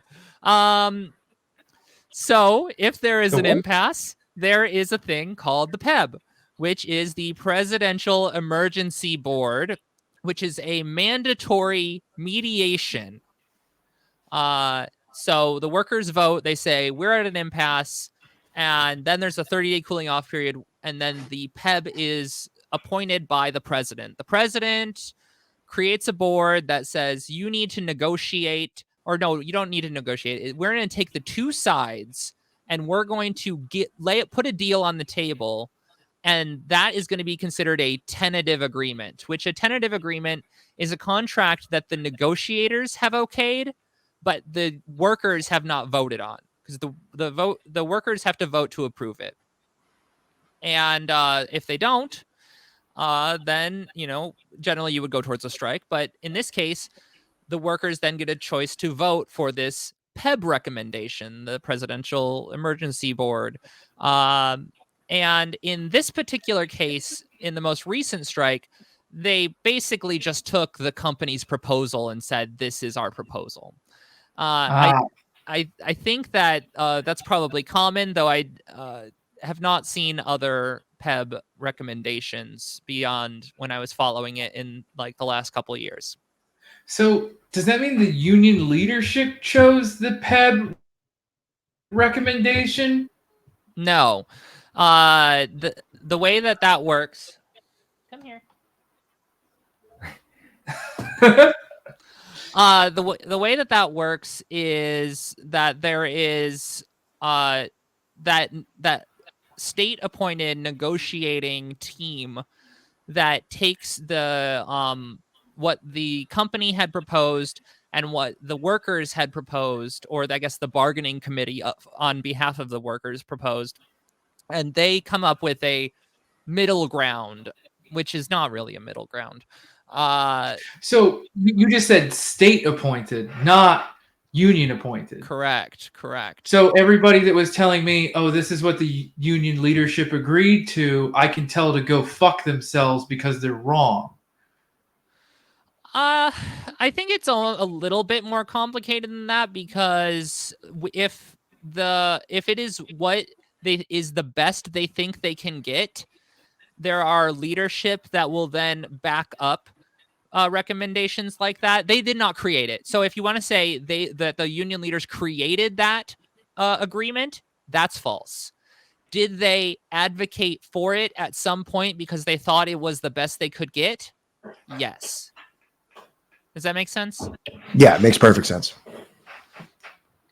And there's been lots of critiques of the union leadership. We're actually gonna later in this read the actual statement from the Railway Workers United, which is the rank and file caucus within the rail unions, which is, in our opinion, the people to listen to, the actual workers who are fighting for a democracy within their unions, to fight against like the kind of class collaborationist business unionist leaders. And we also got to remember, I hesitate to use those words in a setting where people might not know as much about labor, because very often people will be like, class collaborationists, business unionist leaders. Well, fuck them. And also, yeah, a little bit. Yeah. I mean, fuck them. Yeah, a little bit. But they are also still the leaders of the working class. They are the kind of people who are important in our structures of self-governance within our, labor resistance unions of sorts. Now, they can make lots of decisions that are not necessarily in the workers' interests. They can advocate for things that are not necessarily democratic, like different ways of voting, not necessarily having like a one member, one vote situation. In fact, sometimes that even has to be imposed because of corruption in like the UAW situation, and how they now have a reform slate coming in because the state forced them, due to corruption, to have a one member, one vote situation. And now almost all of or a significant portion of the old administration has been voted out. So if you want your union to actually represent the workers, make sure it is fully democratic, like direct democracy for upper union leadership. Like that is one of the first ways that you can make sure that there is accountability within your union, is pushing for a one member, one vote campaign. But and I see that it says willing collaborators are class traders. I think that there is the case of that a little bit. We don't speak very fondly of the Samuel Gompers, or even like the Jimmy Hoffas. We don't speak very fondly of these people, especially like Sam Gompers, absolute piece of shit. We're not there, but there are also different extents of this. There are just people who think that when businesses do well, then so do the workers, which are they're mostly like naive people who actually are still fighting for the workers, but they just that their tactics are that of liberals. They're just liberals who are in a radical in what should be a revolutionary program. Right. If that makes sense. Yeah. So we've gotten to the PEB, and then if the unions vote that down, then there's another 30-day cooling off period in which then they can strike. We were at that point in September of last year. And we're going to get to what actually happens once we get there, but we're going to move back in our storytelling just a little bit back to the conditions of the rails themselves and talk a little bit about what I alluded to earlier, monster trains. Monster train. Sunday, Sunday, Sunday. Exactly. So generally, trains were about 75 cars long. And I should actually update us to what time period we're in. This is actually in like the 2010s, all the way, 2016, 2017. So this is actually fairly recent that we're referring to these new great innovations of capitalism. We love the innovations of capitalism, don't we, folks? Not really. They kind of all sort of like worse. I'm gonna explain to you one of these really great innovations right here. So trains used to be about 75 cars long. Now they can be about 250 cars long, 3 miles, with different heavinesses of different cars throughout the whole thing. How is it that they come to be able to do this? We're getting almost towards the automation part too, because I know there was someone who was interested in the automation because we're getting there. So generally you would have a conductor train or maybe 2 in the front, depending on how much power you needed. And then all of the cars behind it. That's the one with the guy with the hat, right? Correct. The guy with the hat. All right. And actually, if anything, for much of time, it was more than one person. It was actually a couple people, at the very least 2, until recently. We have our very own train conductor in chat. No, I believe that they're saying that was the person who was asking about automation. Oh, damn. All right. I mean, I'd love to have a worker tell us a little bit more about these, because I'm going to be talking in broad strokes here. I am not a train expert. I am a labor law, rank and file, democracy, revolutionary expert. So this train thing is more of what I've had to educate myself in. That sounds pretty cool too. Yeah. But so originally there's like the conductor train and then all the cars behind. There's like 75 cars. Well, what they've done is they have put remote controlled cars in the middle and in the back, which allows a lot more control over the brake systems, allows for just more power to have more cars in general. Now, the actual distribution of these cars is calculated to try to be safer, but you can't really do much when you've got some light cars and some heavy cars, especially if like a train is going downgrade, which is like just slightly downhill. Yes, Maru, come here. Sorry, my cat is demanding attention. My cat is so bad sometimes that I would have to swaddle him in my lap, or else he'll just continue to cry. Yeah. No, I think she's mad because usually I have the blanket laid out on the piano, but I thought it looked too tacky, and so I folded the blanket at the end. What are you doing with the blanket over there? Why has the environment changed? So we've got the conductor cars in the beginning, middle, and end in order to make these trains much longer. Yeah. And there are more conductor trains, there are not more conductors. There are not people. There's not a dude in the middle who's making sure that the brakes on the back half of the train are not heating up in this particular way or whatever.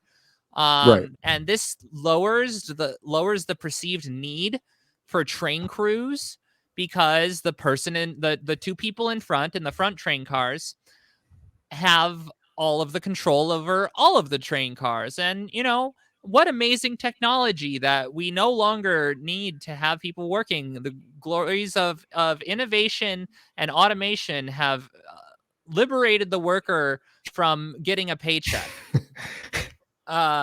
Liberated them from employment. Exactly. And so they are the companies have consistently tried to lower the amount of people on these trains, to the point now where they're trying to have, where they in many cases have just one person running these 250 car long trains. The derailment in Ohio was a 150 car long monster train, so twice the length of a normal train. And how many people were running that? I'm pretty sure it was one. Wow. Yeah. So it's a lot of moving metal for one person to manage. Yeah, and there's lots of there's sensors. Well, when we actually go to that disaster, we're gonna see a little bit of the technology in work, or like at work, to that shows like when things are heating up and how they're getting notifications. Now, you'd think if there's only one person in the train, then what happens if they die? What happens if they pass out? They're very sleepy.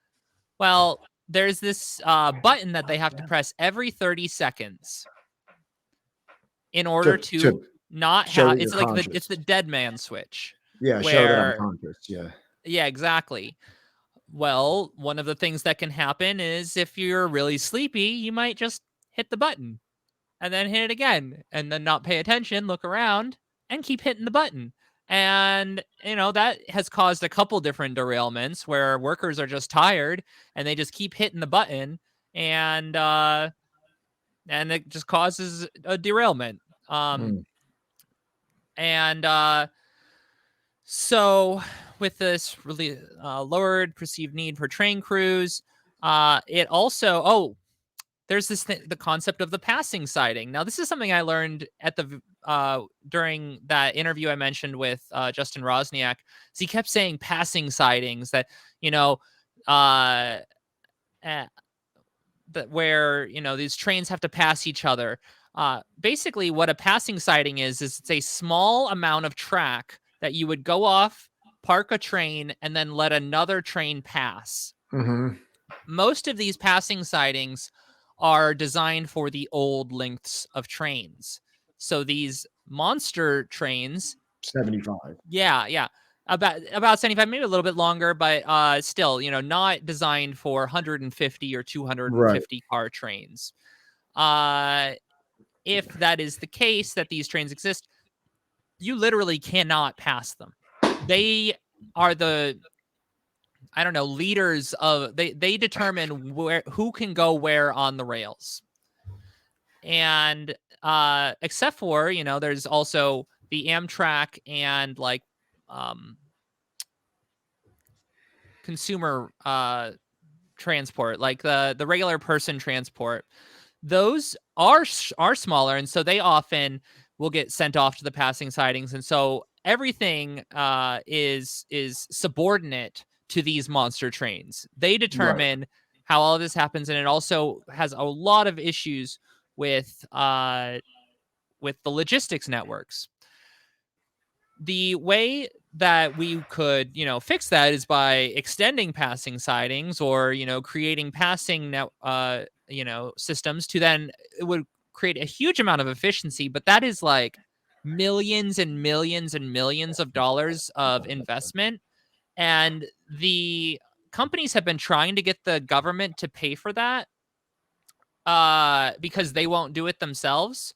And that just hasn't happened. And I honestly, in my opinion, I hesitate to be an advocate on either side of that, because for one, it would be nice to have better train infrastructure. I would like that. For two, I do not want to hand millions and millions and millions of dollars over to these fucking train companies because they're too stingy to actually invest in their own infrastructure. So that's one issue. And we've talked about how they clog up the railroads, about how they don't even fit. No, we didn't talk about that. So in certain cases, these train yards, basically where the trains are parked, they don't even fit there. There was this like popular video, which I didn't see, but maybe y'all might remember this. There was like this train that was being robbed in LA a couple years ago, and people were wondering like, oh wow, how is it that this train is Train just rob. getting What the fuck? Like I thought, like the first movie, yeah, the during, first like- movie of all time, The Great Train Robbery. like, This is during, Little like train trivia. While we're on train topics, there's some train trivia for everybody. I thought you meant like during like the 1850s or 1860s or no, something. it's like They have like 3 bandanas. years a ago. couple of years ago. Revolvers. This is a stick up. Yeah, no, because no one was on the train because it was one of these monster trains and it was so big it didn't fit in the train yard where there is all of the security. And so this train with all of the goods on it is just parked, on the tracks for long periods of time. People were like, hey, this is an unsurveilled train full of goods. Yeah. Sometimes crime happens. That's just how. So they took the whole ass fucking monster No, train. they didn't steal the whole train. They went in the cars and took content. Goods. Oh, okay. They took cargo. Correct? I got the Yeah. idea or the impression. No. Were they just like what taking the train where? It's like those people who move houses where you've got like 300 people around a house picking up a house and moving it. It's just like yeah. No. Yeah, just your standard robbery. Real like the good stuff. So we've talked about that. These monster trains, as well as the lack of investment in infrastructure, has led to more and more derailments. And it's funny because I was re-listening to the episode that we did with Justin Rosniak, and he was saying, and one of the companies that's been causing a lot of these derailments is Norfolk Southern. And this is a company that now everyone knows, specifically because of the major derailment that happened in Ohio. And it was just funny that he's like, yeah, and this company, Norfolk Southern, has been having way more and more derailments over time. And putting all of these notes together, I was like, huh, interesting. I guess who could have predicted this? I guess us. The way that these derailments actually happen is very often due to a thing called a string line derailment, where heavy cars are in the back and they're going, and I kind of alluded to this before, so they're going down a grade, so they're kind of going downhill, which creates a momentum. And they're applying brakes, but because these heavy cars are in the back, it pushes forward and compresses, and where's my camera? And compresses the trains together a little bit and pops a wheel off of the track because the heavy cars in the back are still moving faster than the cars in the front, which are going slower, creating a crunch up in the middle. Then cars fall off. Most of the time, this just ends up with a couple damaged goods, maybe some train cars that need to be repaired. Most derailments are non-catastrophic. That doesn't mean they're good. That doesn't mean that they're not like literally wasting resources because of our impatience or in unwillingness to update this infrastructure. But it is technically, this is what it would be point to, is like, oh, these derailments, they're so minor. They're just minor derailments. But also they end up like just leaving trains on the side of train tracks for months because it takes them so long to clean these things up. I think that even now with the speed at which they're doing the Ohio derailment, I think that the cars are still there. Right. But it's only been what, 2 weeks? Maybe 3? It's I like suppose so.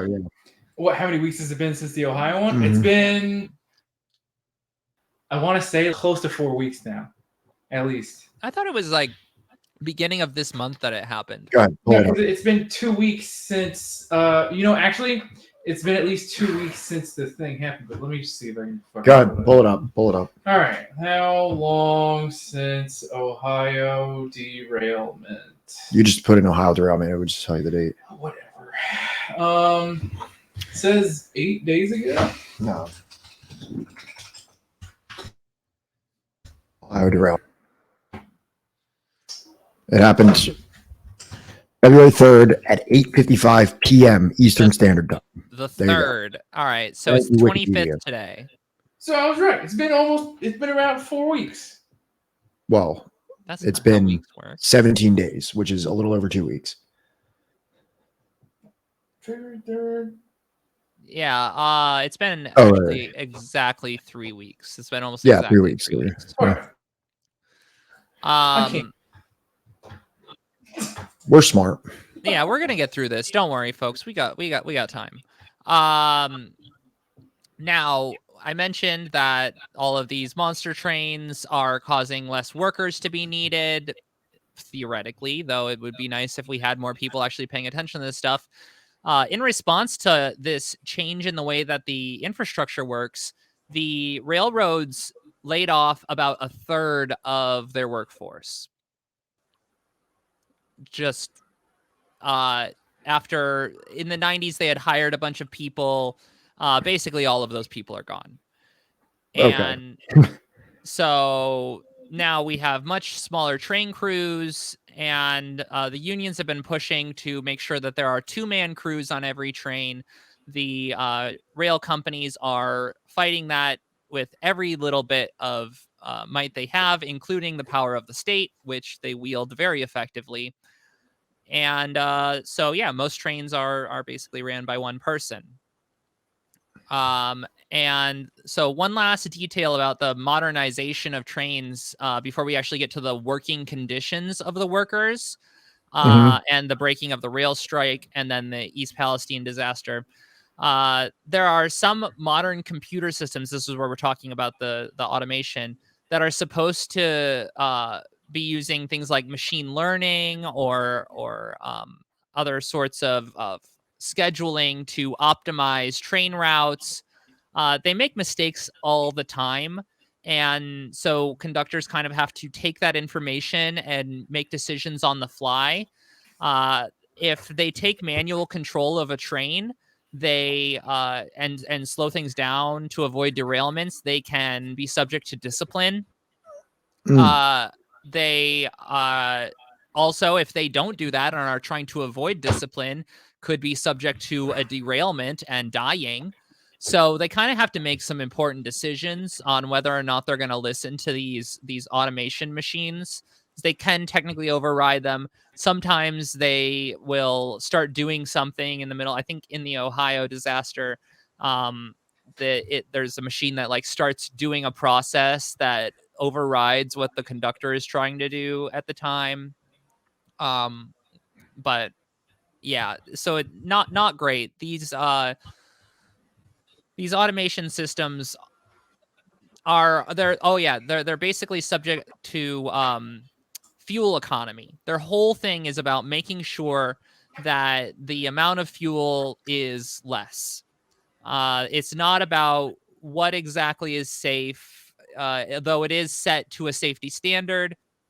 It's not always taking that into consideration first. The first thing that it takes into consideration is how much money it costs to run these trains. Right. Now, the conductors of these trains are highly surveilled. They have cameras on them. They are not allowed to have newspapers, books, their phones. Everything is stored away in a compartment. And so while they're even at stops, if their train is stopped for hours, sometimes a train will just be on the tracks, stopped for hours. They are not allowed to read anything. They are not allowed to look at their phones. They have to just be attentive the entire time. I'm sure we've got people working lots of different jobs out there. That sounds like a special sort of hell. Actually, it sounds like you have all the time in the world to like learn how to throat sing and stuff. Like, I don't know. That's just, my. Yeah, you gotta take these as opportunities. You're right, Johnny. You can't always look at this as a bad thing. Like, sure, you could be doing something like educating yourself or writing, but no, throat singing. That's suddenly you have to develop a new interest. No, that's not what I was trying to get at. All right.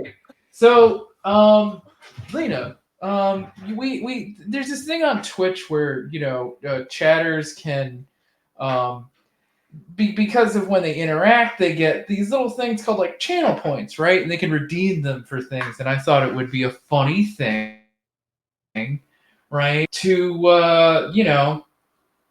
To put like the fact that I can throat sing is like, oh, if you've got enough channel points, you could redeem it to hear me like throat sing for like a minute or whatever. And so I used to have a really far away job where I have always been interested in throat singing, so I kind of like taught myself how to do it while driving.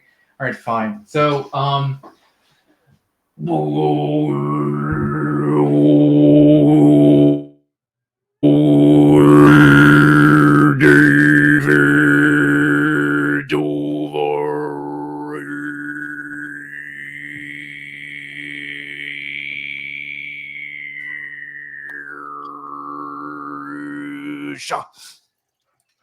That was actually a really good one. Maybe it's just because I'm actually hearing it. Maybe because like I'm just hearing it next to me here. I normally hear it from him over a microphone, and it was actually very impressive. Yeah, it sounds very good. For a moment there, I thought I was on Not Even a Show though. And have you ever seen that? It's like it's a memes TV thing where they basically troll people on. It's like, no, Lena, I gotta interrupt you. Hold on, we need to do our hour of throat singing. Like, wait. How long is he gonna be doing this for?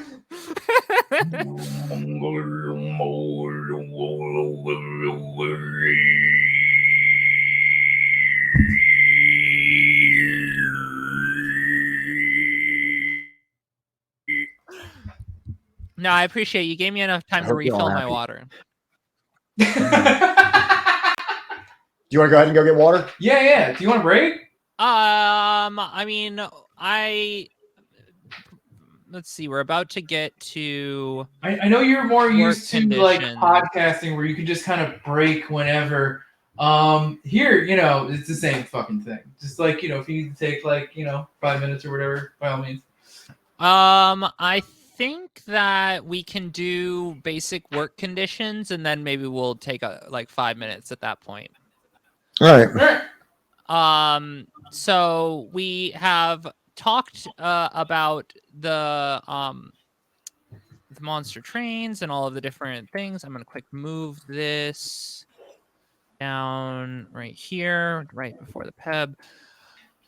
So I mentioned one-person crews. Rail companies have, in the process of trying to squeeze absolute maximum profits out of these workers and reduce labor costs, they have created truly dangerous conditions with one person alone driving these miles long, up to 3 mile long trains. And if they have some sort of health episode, again, they have to be hitting that like dead man switch constantly. And so it could stop, but again, I was mentioning they might just be kind of sleepy and push the button until something goes off the rails, including some people who are they're like the people who drive these trains generally, and maybe this isn't for all of them, they really people like trains. There are some real train nerds out there, and some of these workers are real train nerds, and they want to do this. They want to be the people like running these trains, including like there are like old timey trains that are like the ones that you really want, that you have to get really high seniority to get those jobs. There are people who quit those jobs because of how bad these conditions are. People who absolutely love trains get the best train jobs, and they quit because of how terrible the conditions are. I guess I mentioned that they end up sitting around a lot. when cars are not actually in the yard or parked in a place that they are like semi-permanently parked, they have to stay in the conductor's cabin 100% of the time and can't talk to anyone, can't read anything, have to practice their throat singing. It's honestly great for only people like Johnny, who love their throat singing. Who just, they need that alone time to, like, figure some shit out, like how to do that thing with the throat where it goes like, Yeah. And I've talked about how they sorry, I'm trying to like engage but also stick to the facts. Yeah. They also and so I'm gonna have to put a little qualifier in here because until a couple of days ago, this was the case. Things changed very recently, but we're gonna go over what things were like for basically all of history. So they had 0 sick time. They had 1 personal day and 1 guaranteed day off a month. They are on call 24/7, which I don't know if there's actual limitations to how long they can work in a single span of time, but I didn't see anything. It's not like nursing where you have like a maximum 12 hours or something like that, Yeah. or even like a minimum turnaround time, like that minimum 8 hours that you need, or 10 hours. It should be 12 hours in my opinion. But that sort of thing doesn't exist in this industry. So they could, get sent to their hotel room and then 4 hours later get called back to their train before they've even had time to rest, and then go out for another, 8, 12, 16-hour train ride. Under in February of last year, BNSF, which is one of the major lines, it's like another company like Norfolk Southern, they put together this thing called the what is it actually called?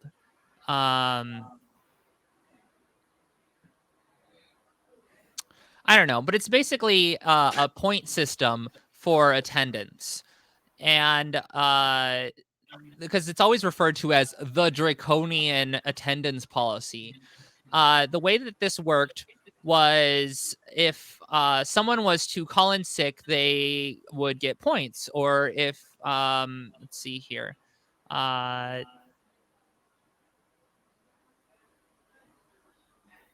Sounds like a thing that they had at my high school where, like, if you missed class or if you got it like written up for something like that, you got so many like points, and then like a certain accumulation was like expulsion or something like that, where like it's exactly no matter what like it was, that. if you accumulated a certain number of points, that was the end for you.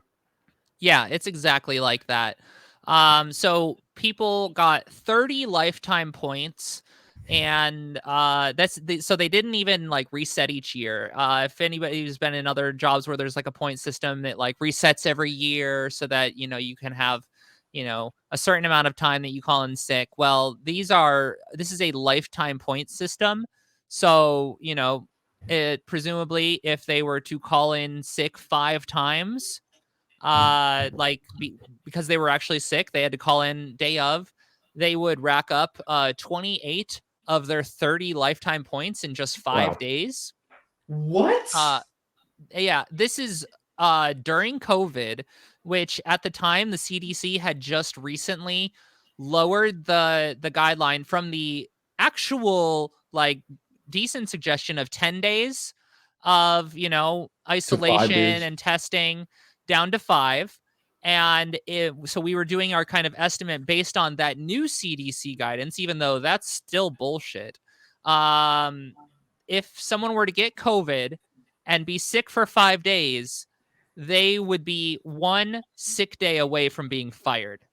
What the? Or have to like engage in interstate travel with a extremely communicable disease. Right. Exactly. And how long? What are these people? They'd have to work at the company, what, for 10, 15, 20 years to get their pension? Yeah, I think it's 20. 20? There might be like a smaller pension. I think maybe it builds or something like that. But I know that a lot of people who were affected by this and were able to take their pension did. And a lot of other workers said that as soon as they hit their 20-year mark, they're out. That's another reason is a lot of the experienced trainmen or trained people that do this job, many of them left because why would you? Why would you work in conditions like this? It doesn't make any sense. You're just built different, and like you're in it for like the love of the game, the grind, the Sigma grind set, the Sigma grind set of just being a train slave. Yeah, pretty much. Yeah, I mean, I do know that there's a wide variety of people who work on the rails. It's not a fully militant workforce, so it's very possible that someone is like, nope, I understand the boss needs to make another dollar, so I better work harder so that the boss makes the money from me.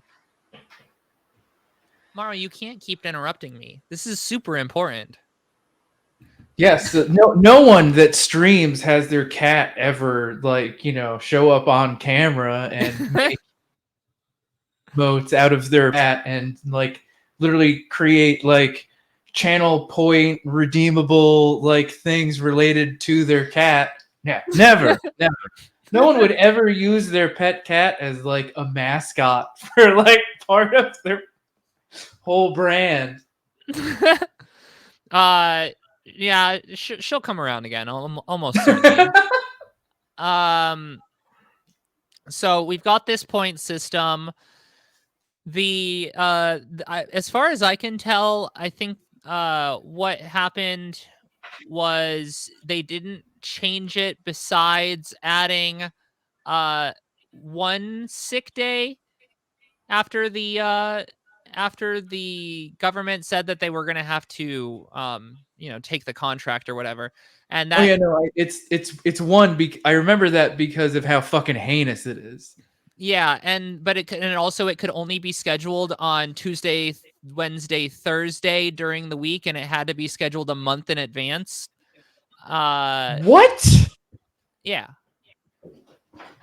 Yo, so Pat, remember how the one sick day a month came up, right? Yeah. So they have to schedule it between Monday, Wednesday, and Thursday or something a month in advance. Yeah.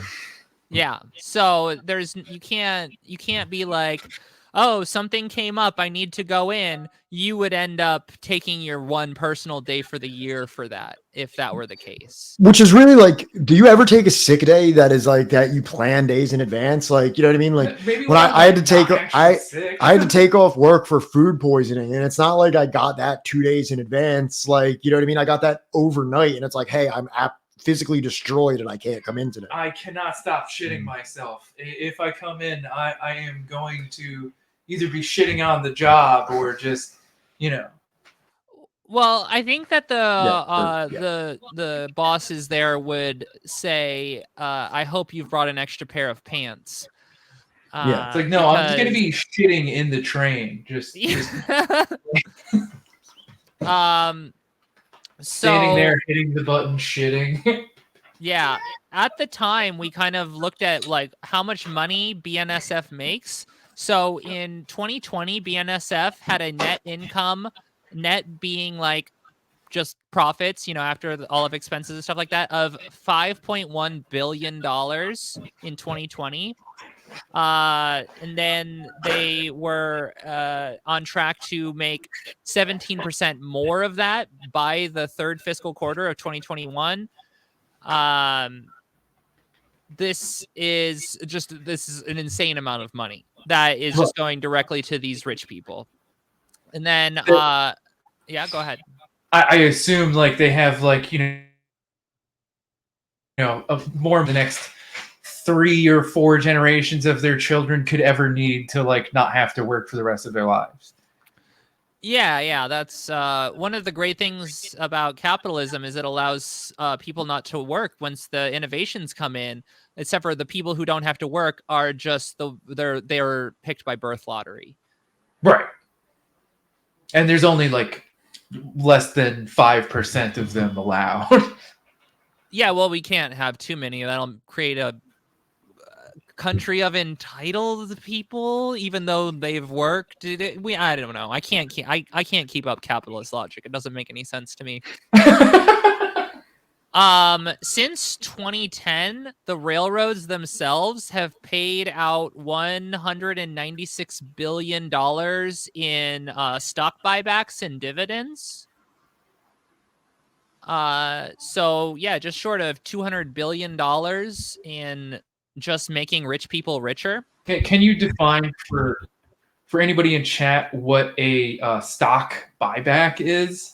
Yeah, I'm not very good at this explanation, but so what happens is the stocks are all out in the world, and they are trying to increase the value of their own stocks by putting a buy order out, because since they are being bought, they increase in value, and so they spend their own money to buy back their own stock to increase the value of the stock so that the stockholders have a higher value stock, which they can then sell for that higher amount. I think that that's right.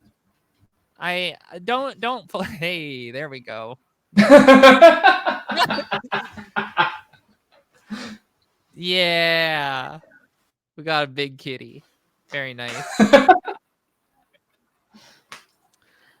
Yeah, so I think that that's about right. Now, it probably is a little bit more complicated than that, but that's my basic understanding of what stock buybacks are for. It's pretty much just people that own stocks telling other people to manipulate the stock market in order to make more money on the things that they own. Yeah, that's pretty much it. It doesn't benefit anyone except for trading, stockholders. Right. So between that February where they implemented the attendance policy, that point system, and September when we initially did that report, BNSF had lost 700 workers, which is pretty significant considering that 1/3 of workers that a third of the workers was 45,000 workers. I mean, it's like a percentage of the workers that left, but and it was basically entirely due to this attendance policy. Right. So it seems to be a raging success. No. All of the people who benefited from the stock buybacks loved it. Because when you fire people, you lower your labor costs and you create an excuse to not man certain aspects of the safety or any of the other aspects of the job that need to be done. Right. And then you can rely on paying the next people to take the job even less and give more responsibility to the remaining workers that you do have. Yeah. Now, before we take a break, I wanted to get an idea of the actual labor conditions. I wanted to actually read a statement from one of the workers that came out around the time in September. And so that first link that I sent you, that Twitter link with the with that 3-page document. Well, did it have a specific label? It's by NV Rail is the @ Oh, okay.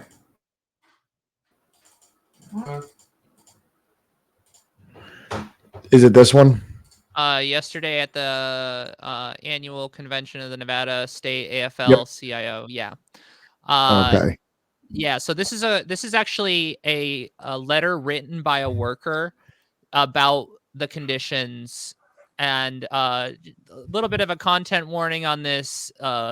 There's like chronic health conditions and fear of death and stuff like that. So it's a little bit emotional, but I thought it would be Okay. a good way to kind of talk So about we should read this one out.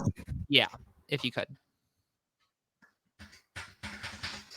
And, okay. Sorry, chat. I tried getting this up so that it could be kind of visible, but the Zoom. Control. That's what I'm doing. Control plus. So Okay. How that's what I'm doing. Try right clicking on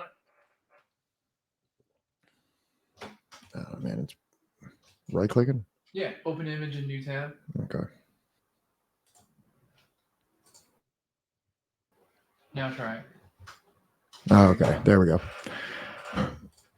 Sorry, everybody. We are here. Okay.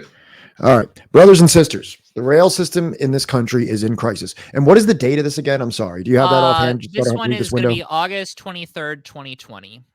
August 23rd, 2020. So a mere 6 months or so prior to the catastrophe, this was written. Yeah. Okay. The rail system in this country is in crisis. Unlike the major crisis we saw in the 1970s, which was the result of economics and regulation, this crisis is the result of the rail carriers choosing to operate in a manner allowing them to return exorbitant amounts of money to shareholders and hedge funds while ignoring their responsibilities to this country as common carriers. Let me start by telling you how this is affecting you.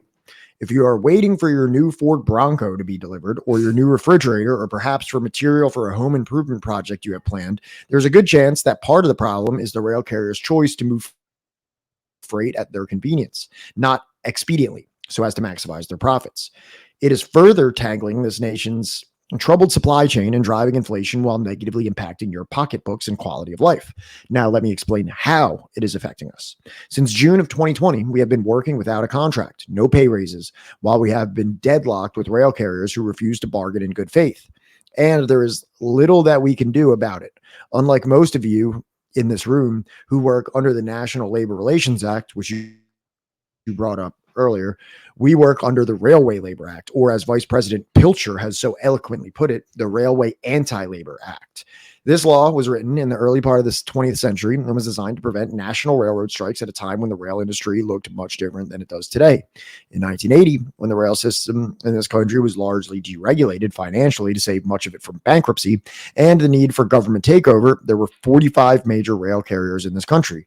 Today, as Vice President Pilcher has already stated, the number is down to 7, and it is likely to soon shrink to 6, as the Surface Transportation Board is poised to approve yet another merger. These carriers bargain as a unit, which craftily puts them in a position of being shielded from strikes by the Railway Labor Act by making almost any dispute over contract terms a national issue. We have just completed the next step of this process required under the Railway Labor Act, which is when we reach the point of self-help. President Biden, as specified in the act, appointed a presidential emergency board to hear arguments from both sides as to what the provisions of our contract should be. In doing so, he kicked the self-help can another 60 days down the road. The board recently issued its reports on its finding, and in many ways, it was not good for us. The law firm, which employs brother Nate Ring, has been retained by the Brotherhood of Maintenance of Way Employees Division to represent them in this process. We spoke at length with Brother Ring yesterday regarding his experience in attending the proceedings of this PB. He repeatedly spoke of how disgusting it was to witness the disdain expressed by the carrier's representatives with regard to their workforce. The carriers did nothing to further the concept of reaching an amicable solution to this dispute with regard to their remarks expressing their views of the workforce as summarized by the PEB's report. Our membership is particularly inflamed by one specific paragraph from the report, and when I read this to you, I expect you will clearly see why they are so inflamed. On page 32 of the PEB's report, the first full paragraph on this page reads as follows. The carriers maintain that capital investment and risk are the reasons for their profits, not any... Hold one moment. So then it goes to here. Okay. So then we'll open up this over here. You want to read this one? Sure. Okay. So sorry about this. No, you're good. Okay. There you go. Contributions by labor. The carriers further argue that there is no correlation historically between high profits and higher compensation, either in the freight rail industry or more generally. To the contrary, one of the carrier's experts maintained that most profitable companies are not those whose compensation is the highest. The carriers assert that since employees have been fairly and adequately paid for their efforts and do not share in the downside risk of the operations, if the operations are less profitable, then they have no claim to share in the upside either. In recent hearings before Surface Transportation Board and Congress, the rail carriers blamed much of their historically poor level of service on a manpower shortage. How does it further the goal of hiring and retaining employees when they publicly express that this is how they view their workforce? On July 15th, as the apparent result of what might be considered a simple mistake, Brother Sal Ruiz, a maintenance of way employee, was involved in an accident in which his backhoe was struck by an Amtrak train. This 39-year-old brother with a wife and children lost both of his legs and will likely never work again on the rails as a result of this accident. But the rail carriers say he bore no downside risk.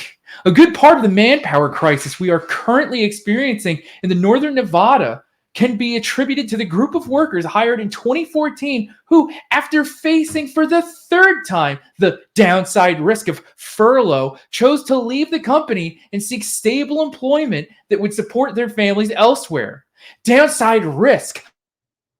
On a personal note, as my late wife lay in an intensive care bed at Renown Medical Center in Reno last October, critically ill in order to support our household and keep the lights on, I had to get on trains and take them to Elko, working under federal regulations which prohibit me from having my cell phone while on train, making me incommunicado, not knowing if when I go to the other end of the line, I would have a message from the hospital that her health had taken a turn for the worse or that she passed away.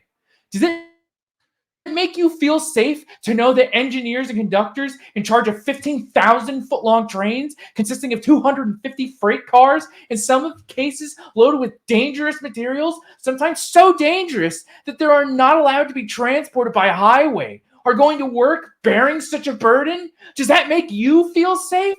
Is there anybody else in this room who knows the dread and fear associated with reporting to work, knowing that a loved one may pass away while you were there? Anybody? I see no hands going up, and I thank God for that, because I wouldn't wish that on my worst enemy.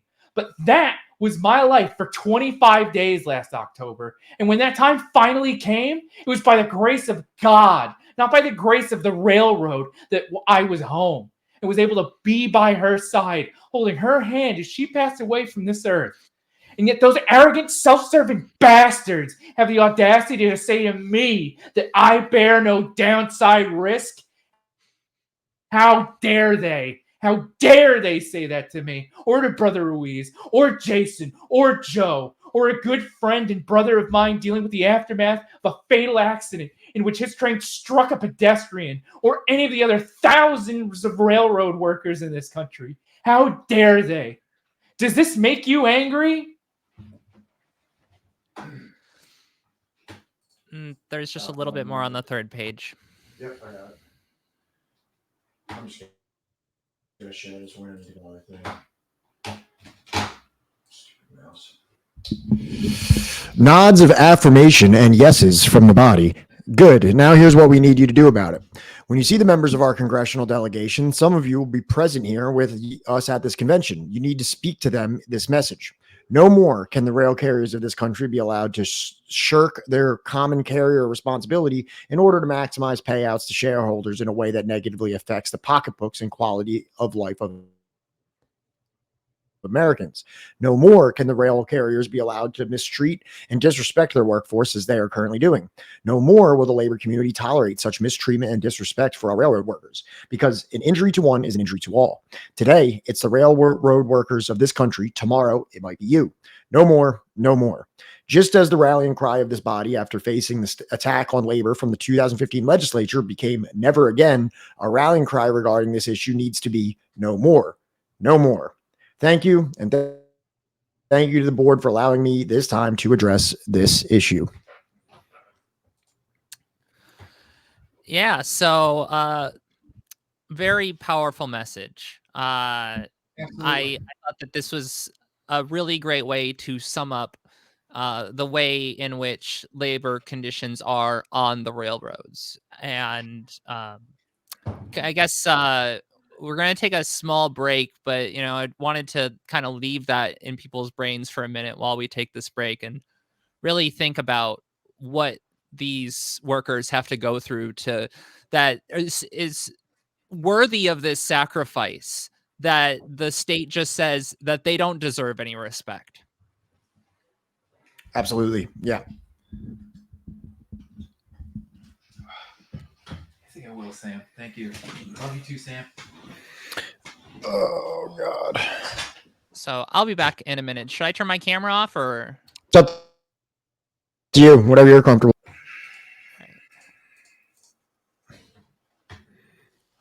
What is up, everybody? I hope everyone is enjoying our train discourse. Lots of exciting train information being discussed today. And we haven't even really gotten to the probably most prescient of the information as it surrounds the specific incident that happened earlier this month. So stay tuned so that we can bring this all home, bring it all full circle, and understand why there is one of the worst ecological, considered an ecological disaster. Dude, yeah. Okay, I don't know if ecological would be like considered like a natural disaster of some kind. It's definitely not natural, but it is one of like the worst like chemical spills. It's like worse than Chernobyl right now. Exactly. And yeah. We're not talking about it like it is Mhm. at all, even though it should be. Like for everybody that like, wants to bring up how like bad Chernobyl was, this is as bad, if not worse. Yeah.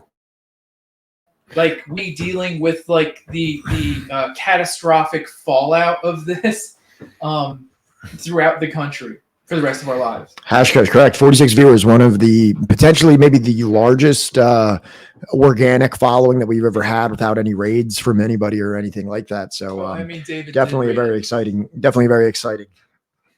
And I thank you, David. Yes, thank you, David. Yeah, Sam, I think that's the biggest lesson from everything that we're talking about here is that this was preventable. This was a freak, unavoidable occurrence. And it's not even like people who are involved in the rail industry at the labor level were not aware of this risk presenting itself.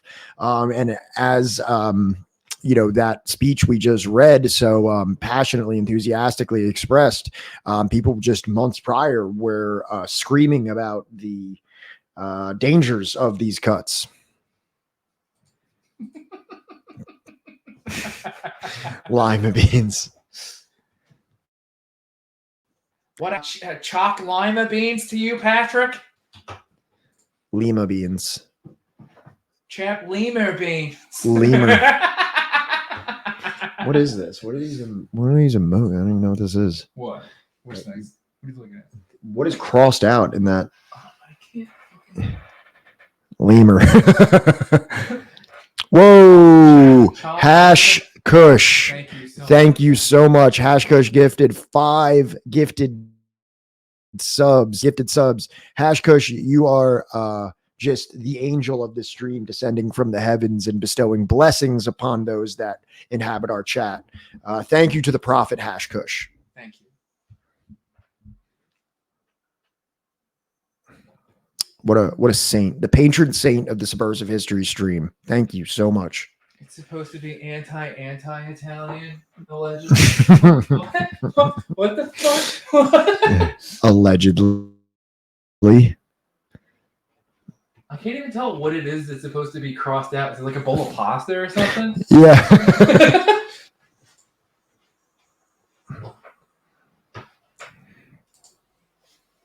So for anybody new, right, because I'm seeing a lot of names that like I haven't read before, our Subversive History, right? And basically what we do on Fridays, right, we normally have a guest and we go over a topic that is a lot of the times unrelated to the normally go over. For the last month, we've been covering The Sword and the Shield by Peniel E. Joseph, which goes over the radical history of Malcolm X and Martin Luther King Jr., and, we go through it chapter by chapter. We have actual readings out of the book, but we also include some peripheral material, YouTube videos, things like that. We'll even do like a Wikipedia deep dive, just for the little names that get mentioned in a lot of these that, like, you'll hear more often than not from people on the left, you got to read theory, you got to read X, Y, Z. And we try to go over books that, like, maybe are a little bit less mentioned, or at least cover topics that, like, go over stuff that you'll hear a lot about, but we'll do like a real deep dive on this stuff for you. And yeah, if you have a book suggestion, it's John Morton. I don't know if you're viewing this on your phone or on the computer, but normally we have our Discord linked. So you can come into our suggested book. Normally that's another thing. We try to include, like, a copy of the book in the Discord, just so you have, the ability to read it.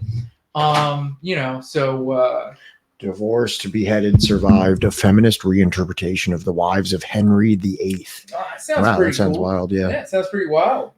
I can't promise that we'll get to every book that's suggested. Yeah, we love the suggestions, but also we are. I'm trying to think of like a something file, like that would be for books, like literature files ourselves. Where we both have extensive lists of books that we're hoping to cover.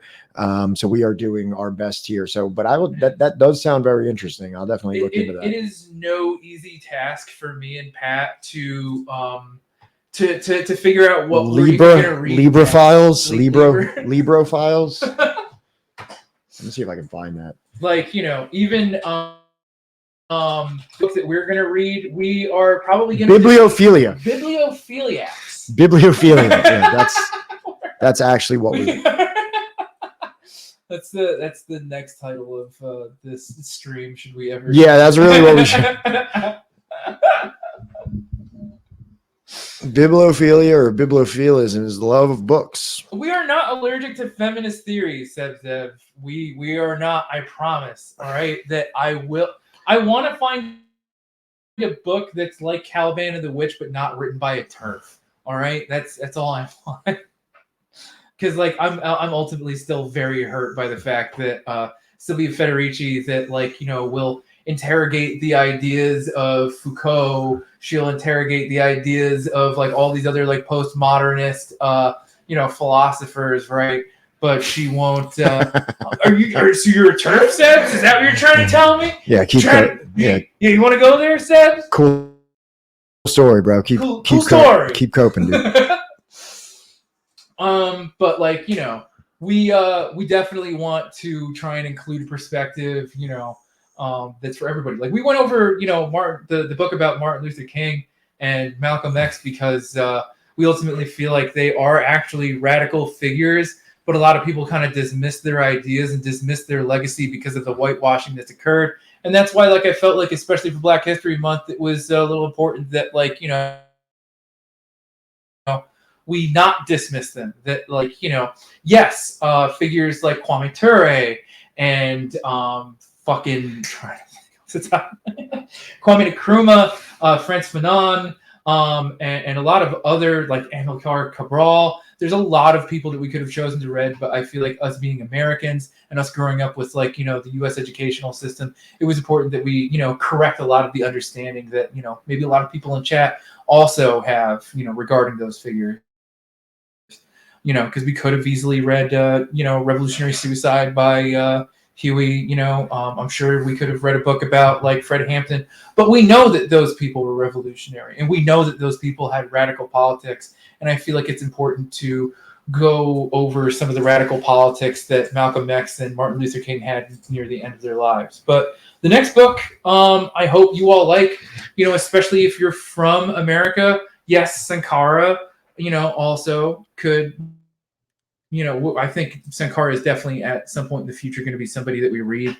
Sankara Speaks, is, I have it. Yeah, I have a copy. Yeah, it's definitely on the list. Trust me, folks, we're not going anywhere for a while, and we have, like, more than enough books to choose from that are lined up. Yeah, David, I have that Black Against Empire. It's a real good book. It's a little long. It's a pretty thick one, but that's definitely a really good one just for, like, an overview of the history of the Black Panther Party that I definitely recommend. Yeah. Oh, Hashkush, thank you so much for the bits. Continuing to just rain blessings down upon us. just something that I wanted to point out here, that there's also, while we were looking up bibliophilia, I actually found bibliomania, which is a obsessive compulsive disorder, which involves the collecting or even hoarding of books. And then if you go down here, actually in history, people with bibliomania, Stephen Bloomberg was convicted of stealing $5.3 million worth of books in 1990. I feel you only waited like another 10 years, right? He could have easily, like, you know, just pirated all this shit easy. 19th century Methodist pastor who, after having stolen and rebound rare books, would assert they were rare finds from local booksellers. There's just like, okay. So Lena's back now. Before we get going, remember everybody, Lena also does a lot of excellent work regarding unionization, labor history, and just, you know, all around informative, great, tool for you to have, right? On the Work Stoppage Podcast, you know, definitely check them out. Subscribe to their Patreon if you got, you know, the extra little bit of money. Their episodes are really good. And like we talk about here on Subversive History, having a good understanding of theory is having a good understanding of the material conditions in which we live in. And I think that Work Stoppage Podcast does an excellent idea of informing you on the labor politics, you know, as it flows. Thanks. This is like a John Paul Sartre quote here. The biggest crime of the Soviet Union was giving Ayn Rand an education. It's true. It's true. Right. So we just finished going over kind of a broad overview of the working conditions of people on the railroad.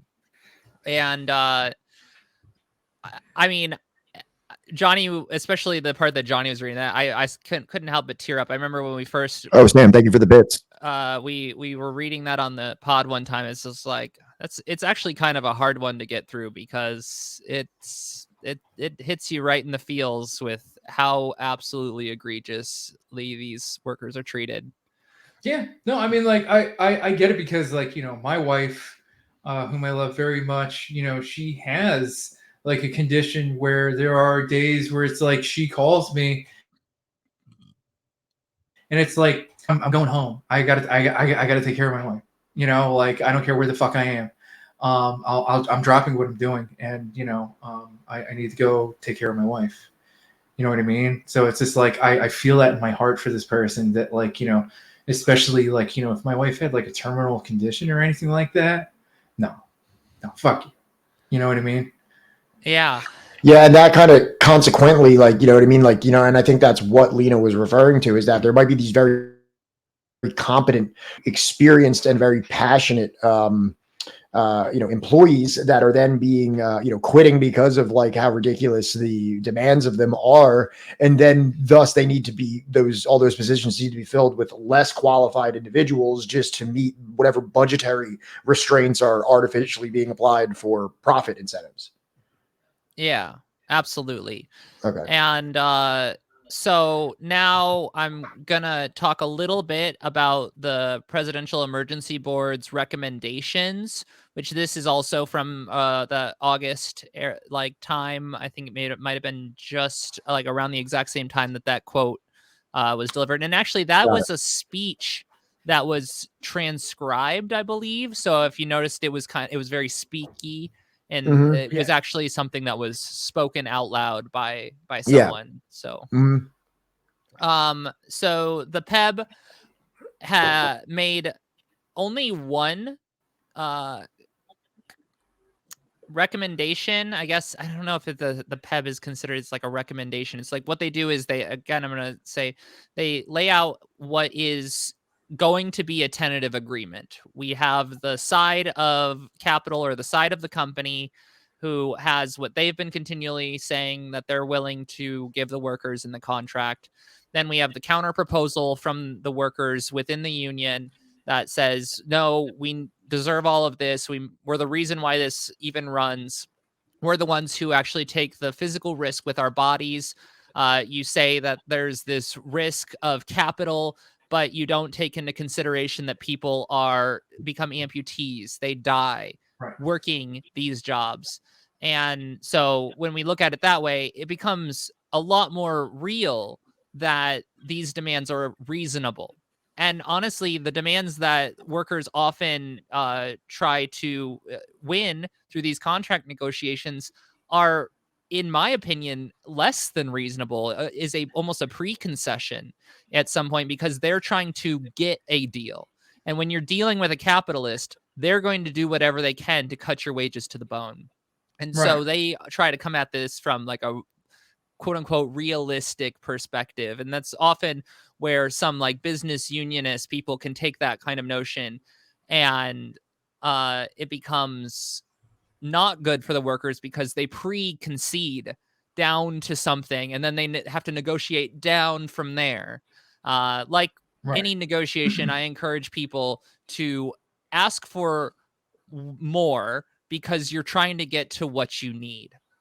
But That's that's basic not necessarily what happens in some of these negotiations, including with the train contracts. But the PEB did think that wages were the issue, which the workers had consistently said wages are not the issue. Like, they get paid pretty decent. They definitely want a raise so that they're not taking pay cuts. But Right. for the most part, what they really wanted was better working conditions, more time off, the ability to actually spend time with their family, to have sick days, to not have to go to work sick.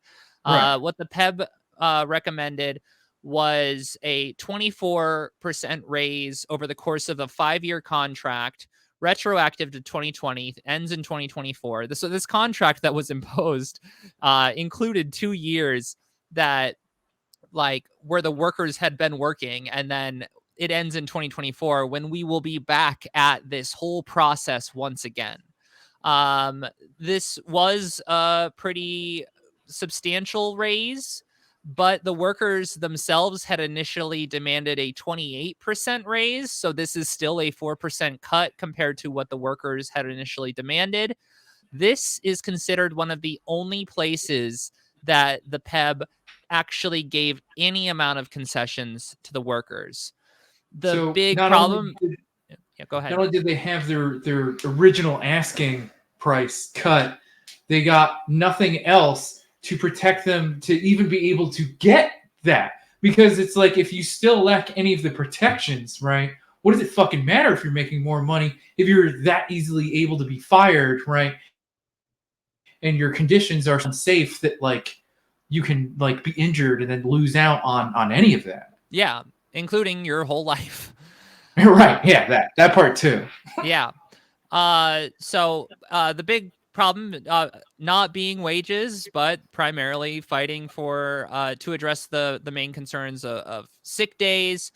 The PEB did not actually recommend actual sick days. They instead recommended a service bonus be paid to workers, which is guessing is just like a tiny little, like, it's like hush money. Usually when there's any sort of like bonus associated with any contract, we generally consider that to be like, you take this so that, consider it a bonus, but it doesn't count towards the wage numbers. So maybe they did actually reach that 28% number in certain cases for certain people, but in future contracts, everybody will remember the 24% number, and they will be negotiating from that point rather than the increased point with the bonus. Bonuses are always just hush money to try to coax people into taking contracts that are less than what they actually deserve. Plus, that shit gets taxed out. Oh, fuck. Yeah. The board rejected the union call for 3 paid holidays a year, instead recommending 1 personal day, which they got. I do this thing where I jump ahead to, and then all of this stuff from now, because I have it all in my head, jumping all around at the same time. Got to try to stay on track here. The board did not address regulation of the railroads and their attempt to use one-person crews. So that one-person crews are just part of the contract because there are no stipulations within the contract to say that they need two-man crews. So the company, since it's not in the contract, can just put as many people on a train if they want. I bet if they were confident enough in an autonomous train, they would just straight up do what Tesla would do and put a giant bullet on rails and just fire the gun. Just gun it. Yeah. Just Rare. on like 60-year-old tracks too, no less. Yeah. And I think some people might have seen the meme going around where there's this rail that's like going all over the place. That does happen. Like that's not a doctored photo. That is an actual photo of train tracks. It might be in Ohio, no less. Yeah, it might be just one stretch of track, but it is used. That's you know. Now it's one thing if you're the conductor on like the lead train or what car or whatever, but like you gotta remember you've got like 3 miles of fucking cars behind you that still have to go through that track. Someone asks, why is Ohio even a thing? Settler colonialism. Unfortunately, that is the answer to that. Seneca Nation. It should go back to the Seneca Nation. Exactly. So to add insult to injury, the board didn't only, do all these other things that don't meet the workers' demands. They also recommended increasing the cost of healthcare for workers, changing the flat cap of monthly premiums to a 15% cost, just in general. So instead of having a flat rate that you knew how much your healthcare was going to be, you are suddenly paying 15%, whatever that happens to be. Like individualized, like if you have like a family or something like that, that 15% expected rate could be just like much higher for someone with like certain conditions or with children or anything like that. Absolutely. And healthcare plans are not there are union healthcare plans in that they are negotiated partially by the union, but I don't think that they are union healthcare plans in that they are ran by the union, which is generally the healthcare plan that you want. Because you got to think the reason why healthcare premiums can be driven down is because of bulk buying, and generally the unions have their own healthcare system because of our awful privatized healthcare network. I mean, abolish insurance companies, but we're not there at this point. So having a union healthcare plan is preferable because of the, collective bargaining. Just like in a union, they collectively bargain for better healthcare rates with the healthcare insurance companies, and those plans have better coverage than most other healthcare coverage in the United States. Well, that's not the case in this for these rail workers. They are using a company healthcare plan. But most importantly, however, the board's recommendation did nothing about the scheduling policy enacted by BNSF, which only provided workers with 1 day off a month. The scheduling policies, which make railroad workers make them be on call on the job nearly every day, all year round, being the single biggest issue that the workers were fighting for. The board even they just straight up refused to even consider it. Wow. Does this board have conflicts of interest of who is elected to the board and maybe their relation with the railway companies? Certainly, I think to what extent and to like how egregious it is would be a matter of opinion. Sure. In that, the reason I say this because it's like, why are they so dismissive of this? And if for me, the first place that my mind goes is some kind of a conflict of interest that they have, where they are in the pocket or in the interest of the railway companies as opposed to the worker. Absolutely. I mean, these railroad companies, do lobby the government. They do give money to the people in Congress who are, or like even to Joe Biden's campaign, or to other people in leadership positions, so that they will make rulings in favor of the capitalist class.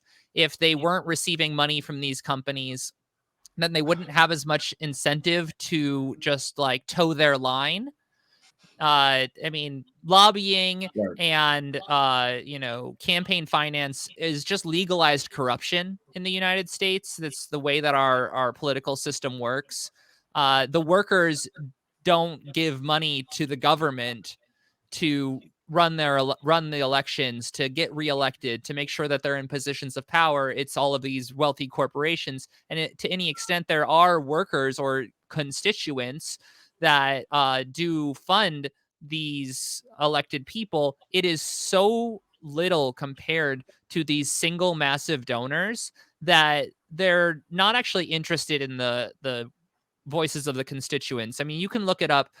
Laws are not passed based on the actual interests of the people. If you look up the data on this, if there's public opinion that says that something's good, it's still a straight up 50-50 on whether or not it will come to pass.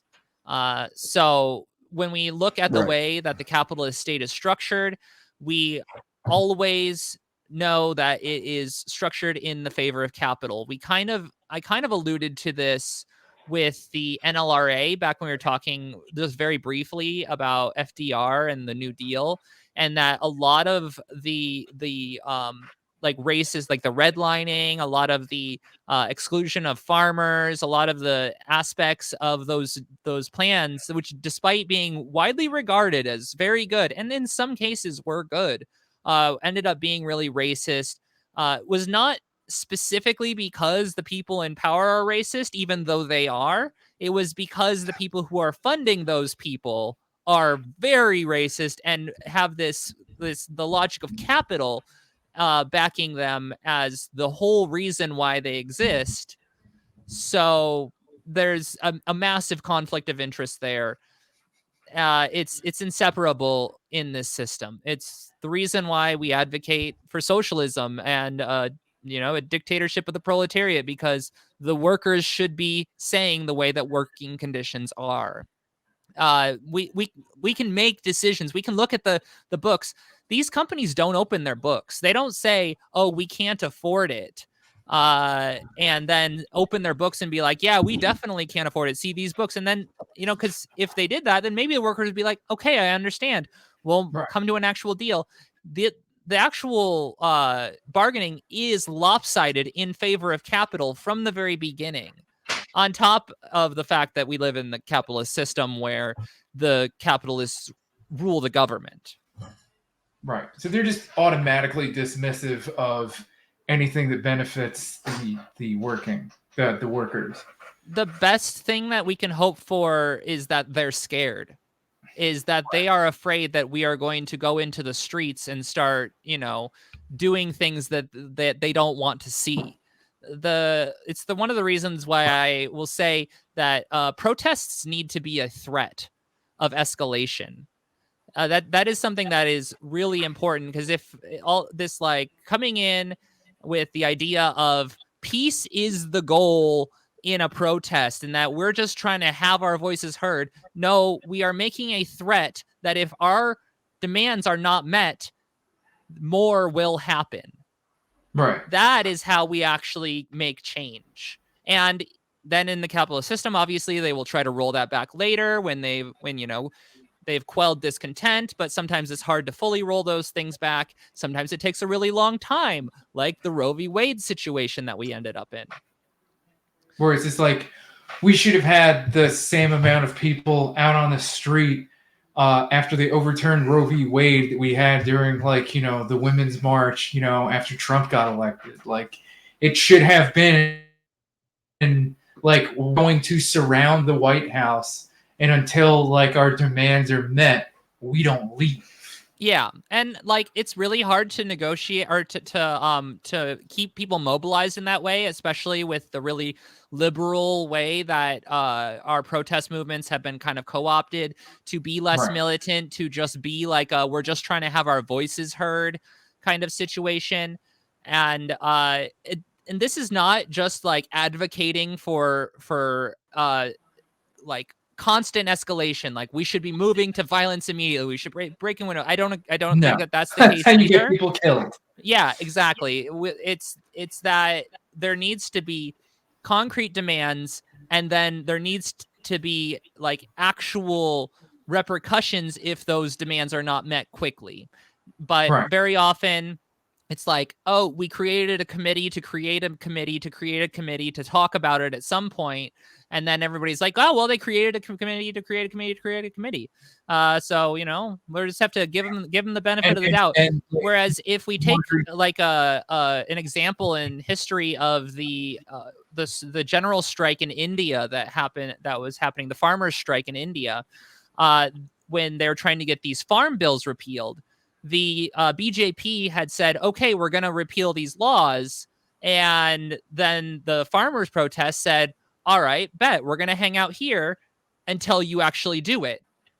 And then they didn't, and then the protest continued. And it's that you need to have that kind of sustainability, that sort of consistent mobilization, and that's only done through empowering the people, empowering the rank and file in a union case, or just the people in general in a general protest kind of situation, and having a real democracy that says, hey, we're listening to what people's demands are, we're including them, we're actually having a discussion.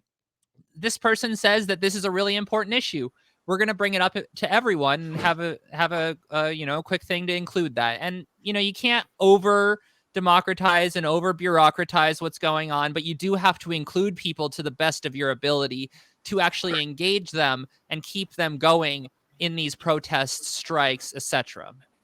Right. Whereas like I'm sure that like if we did do that and they would say like, oh, we're gonna start a committee, it's like, yeah, I'm sure like Matt Gaetz and Marjorie Taylor on that committee. Yeah, absolutely. Yeah, and I mean, if they're creating like bourgeois committees, they're not gonna ever do things in favor of us without a serious threat. I mean, like there wasn't even though the defunding of the police didn't really happen, there was actual talk of it possibly happening because of the level of threats that the Right. The George Floyd protests and such came up, but they were dispersed. They were lessened through that kind of, hey, we're talking about it. There was a lot of rhetoric, but then by the time things were supposed to happen, the protests were no longer really as big, and less of a threat. So and it can be so hard to keep that momentum, especially in our current system, but it's got to be our goal. Right. Now, I just got off track. I like I said, I can go. You'd be a great streamer. Yeah, as long as I have my notes laid out better than I do here, because I'm doing my best to keep up with what I have laid out here. So we have just gone over the PEB, what the government recommended. At that point, the rail carriers were preparing to lock out the workers if they were going to try to negotiate more, to say that, hey, that's not quite good enough, we're going to vote to strike. Technically, the companies could preemptively lock out the union, which then would have created a really strange situation that would have put them on the back foot in compared to the government, which was almost what we were looking at, but it didn't really come down to that. And just before the strike, well, not just before the strike was about to happen, but a couple, like 2.5 days before the strike was supposed to happen, this will become an important detail. The Democrats said, we cannot have this impacting our election. The midterms are coming up in November. This is about October. Not the midterms. Yeah, they're real concerned about them, and they don't want it to impact the election. They were saying, oh, this could have an impact of $2 billion a day, which is honestly a fairly conservative estimate with how much actual power the rail workers had in stopping and withholding their labor. I mean, we had Labor Secretary Marty Walsh, who said that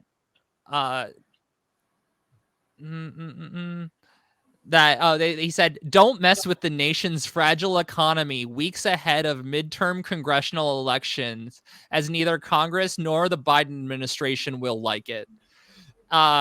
Which What? Yeah. That is pretty emblematic of the Democrats' view on labor in general. They're far more concerned about making sure that their little people get elected, and that they, lose the election to the extent that they planned on losing the election. So which vile fucking ghoul said this, and what is he in charge of? Marty Walsh, the labor secretary. Isn't it Jesus Marty Walsh? Fucking Christ, that's the labor fucking secretary's yeah, hot I'm pretty take? sure.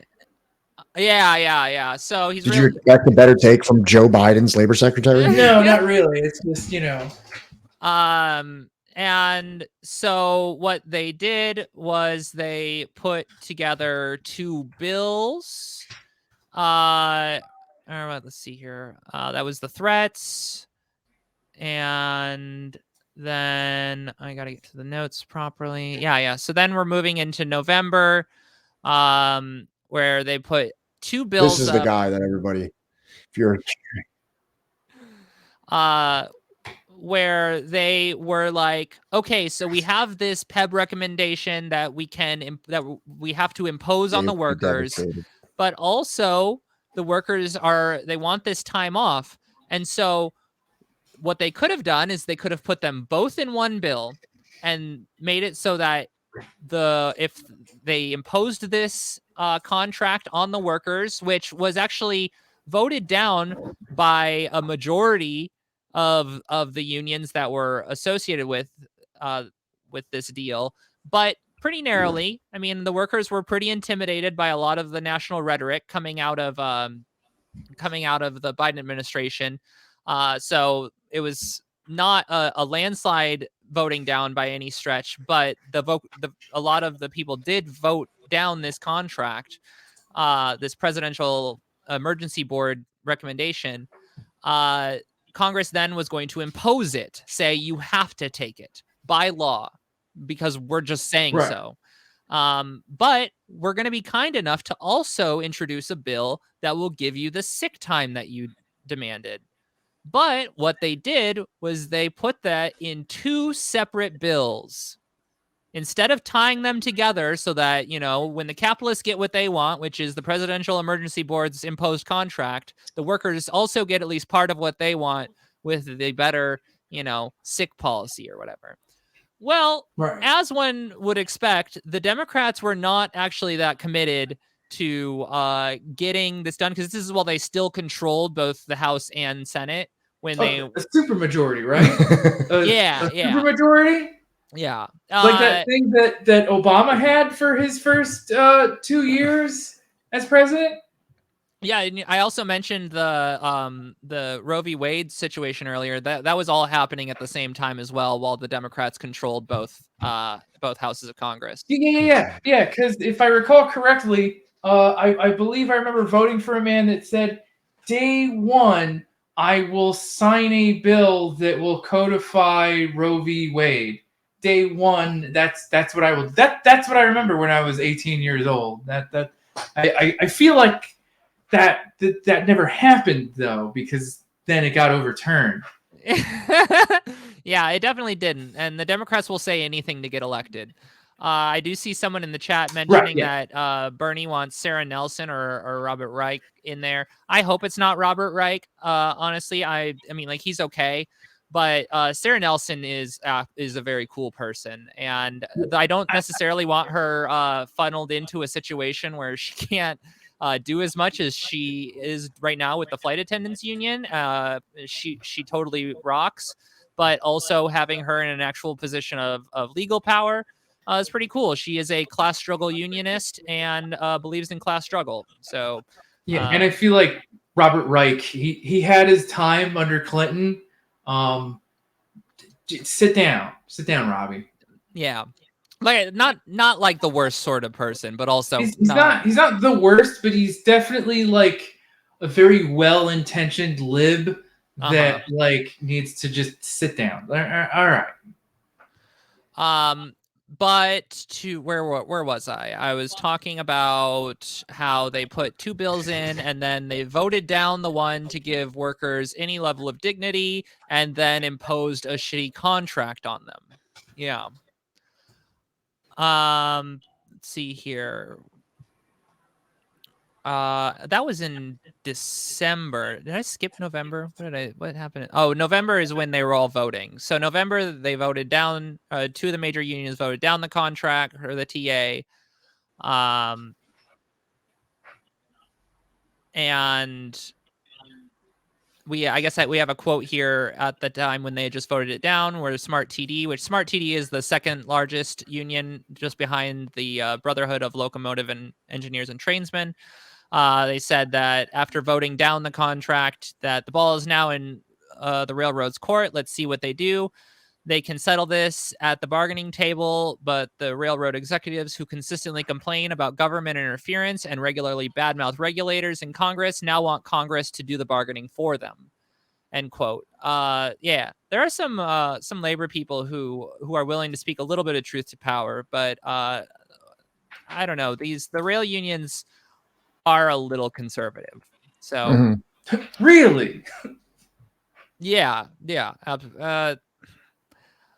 We don't have a lot of really strong unions. Our favorite union is generally UE, United Electrical Workers. That's a rank and file union. So if you ever see UE anywhere, they rock. The Teamsters currently are a lot better. They are being ran by the TDU, the Teamsters for a Democratic Union, and they are a rank and file style union program.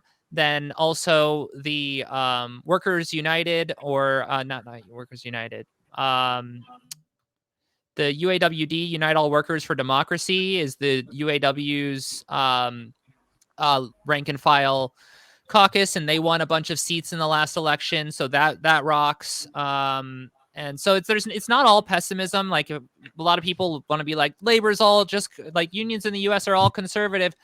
There is a lot of truth to that, but there's no reason to just be a doomer about it. We can actually really talk about some great like union leaders who are fighting for better conditions, for democracy within our unions, and we can teach people how to do that themselves. There is currently an ongoing push for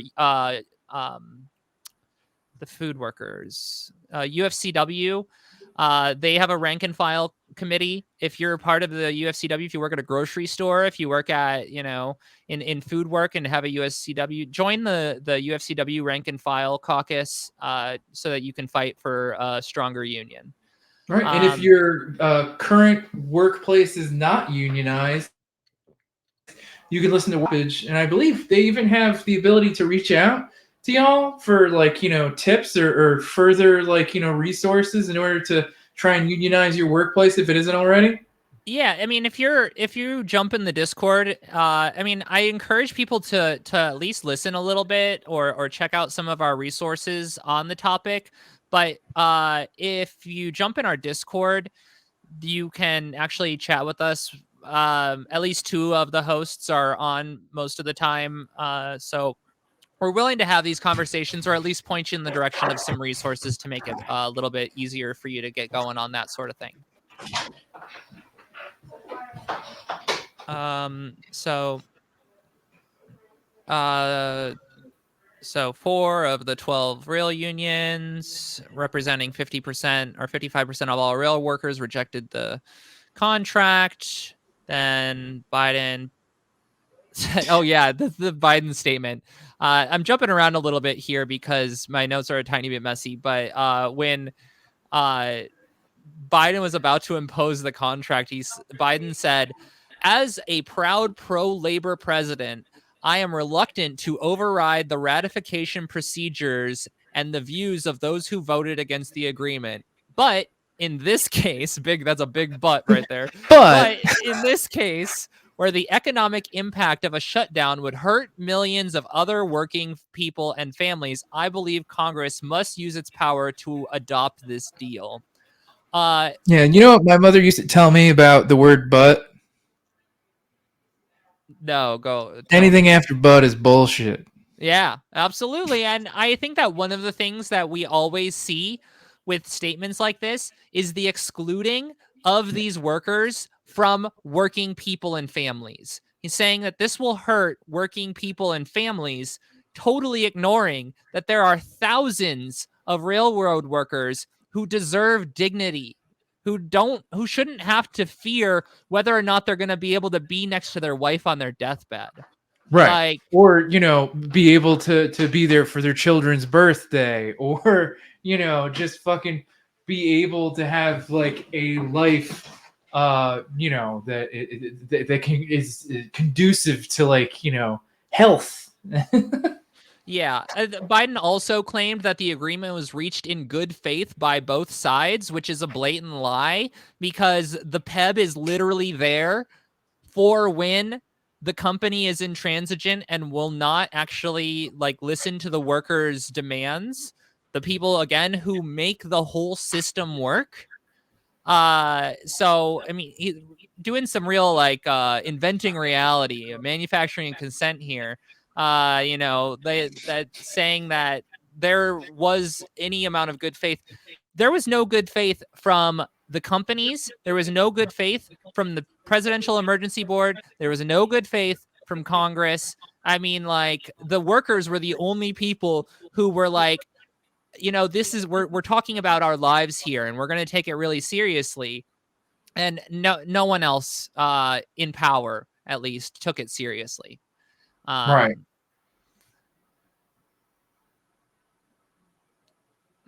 I'm realizing I got to do a minor correction.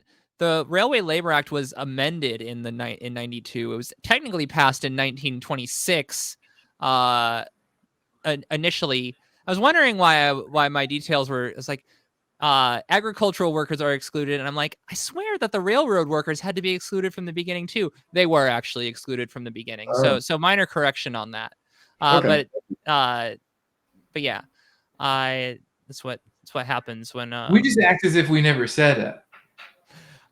I don't know. I do my best. You gotta live in the now. Well, sometimes I will just do a correction in line in the Discord. Like if I said something kind of wrong, and you had to have gone into the channel there at the time to have seen that I made a correction.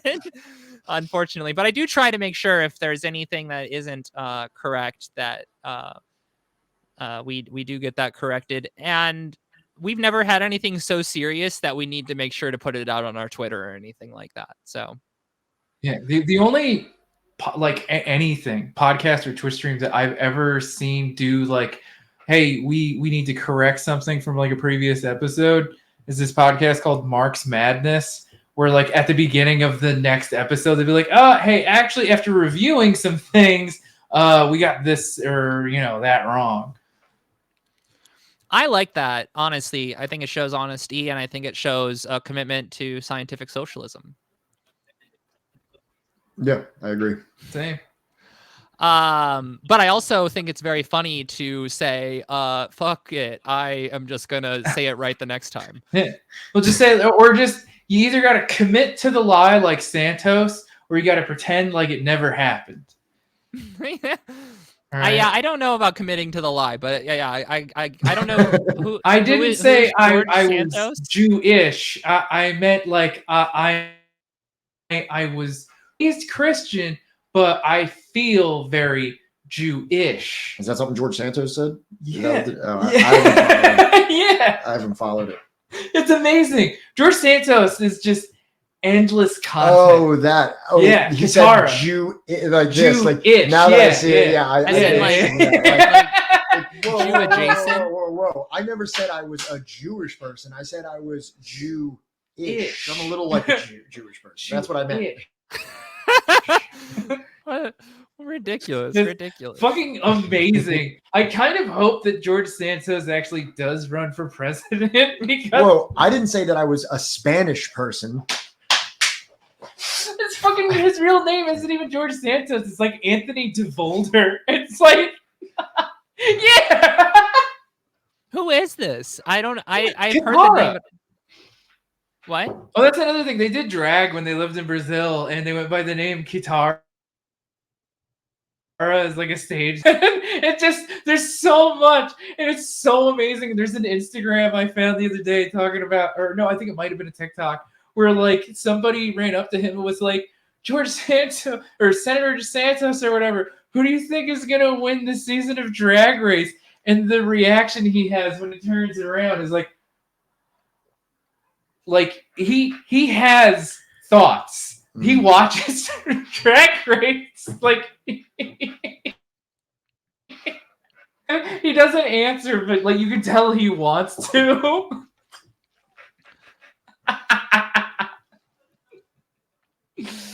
I'm sorry. I didn't mean to derail. No, you're good. No, this is perfect. I'm reading my notes to make sure that the next thing I say is applicable.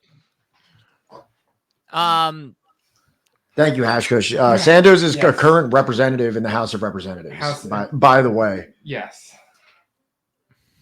And I hope he never steps down. I hope that they don't let his skeleton out of that building. Just leave him in the desk. I mean, they'd do more good than a new congressperson, I'll tell you that. Like, I think it's legitimately, like, it's insane. It's unreasonable to expect George Santos to step down, yet Matt fucking Gaetz, who's, like, under investigation for, like, trafficking a teenage girl across state borders or some shit. Mm-hmm. Yeah, no, he's fine. Yeah. Like, we don't need to get rid of him. We don't need to get rid of Marjorie Taylor Greene, who's, like, amassed a massive fortune, as if like, Nance is the only one that's doing insider trading. It's just the whole fucking thing is wild. Like, I feel like George Santos is like one of the few people. It's like, yeah, no, he's probably an awful person. I'll go as far as to say he is an awful person, but he is definitely not the most awful.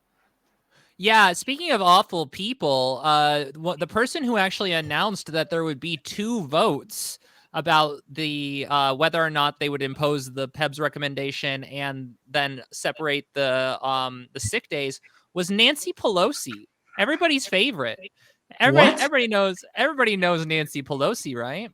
Nance? Yeah, she's the one who said that they were going to split up the bills. Oh. Look at her just continuing to do good, right up to the, because she was still Speaker of the House, right? Or no, she was at the time. At that point. Yeah, she wishes. I think that because that would have been the lame duck period. Right. No, and by minority I mean like there's like I was making a joke. Because she's Polish or something, right? I don't know. Pelosi, probably. So there were 8 House Democrats that voted against banning the workers from striking, because that's another thing that this bill does is it doesn't only impose the PEBS recommendation, but it bans them from striking until the next situation where they negotiate and have to go through the whole rigmarole of the whole Railway Labor Act again. So there's 211 Democrats that voted to ban workers from striking. And I guess 8 out of like 100 and whatever amount of Democrats, right? And because it is one of those things where it needs a plurality and not a majority, like that's enough to fuck it up. No, this is the one that banned them from striking. They had plenty of support because all the Republicans voted for it, I'm pretty sure. Right. So there was very few people in Congress who voted to have any level of respect for the union's democracy, because again, they had voted to strike, or they at least voted down the TA and were in the process of voting to strike. And then this is 2.5 days before they could have voted to strike, which preempts, this is also important, means that there was 2.5 days that the workers could have been negotiating for a better deal, that Congress then said, no, fuck your 2 days, you're taking what we said you're taking. And that, like, it just subverts the democracy so much. And I bet that the chat is not disillusioned by the idea that the US is any level of a democracy, because it is not. But this is just yet another example of democracy being undercut by both the Democrats and the Republicans. Well, I mean, like the shocking thing is, from my time in Democratic Socialist of America, when I was, psycho posting about, like, the strike being broken to save Christmas, I had, like, people that I used to organize with being like, but that's what the union leadership, told them that they wanted, and they're just doing what, like, the union leadership asked for. That's not true.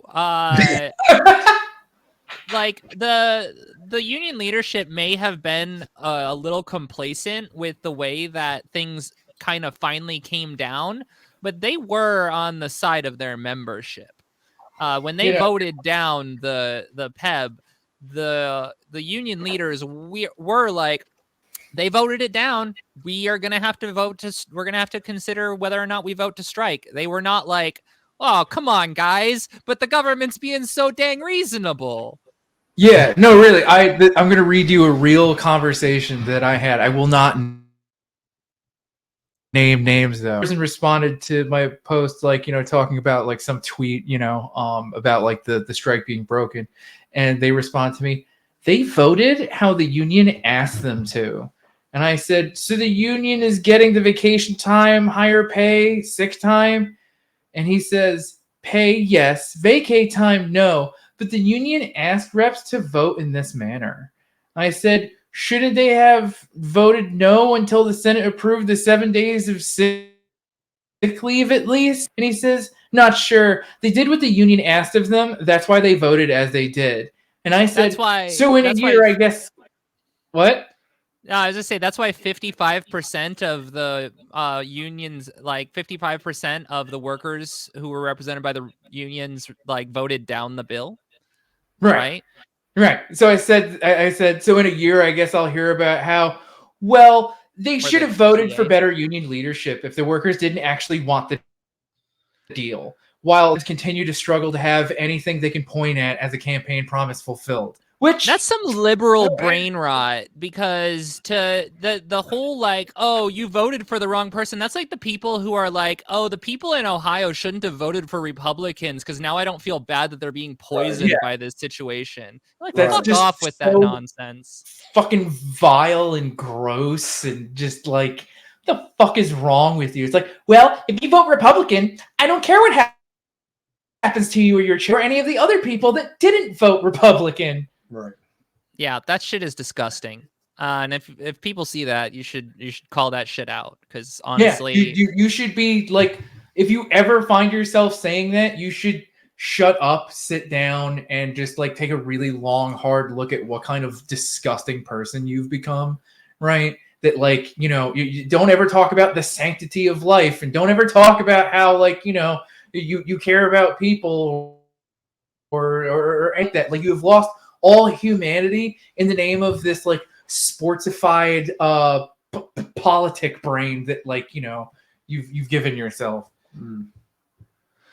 Yeah, but to get back to where we were at that point, where the vote had happened, the contract was set in stone by Congress, not by the workers.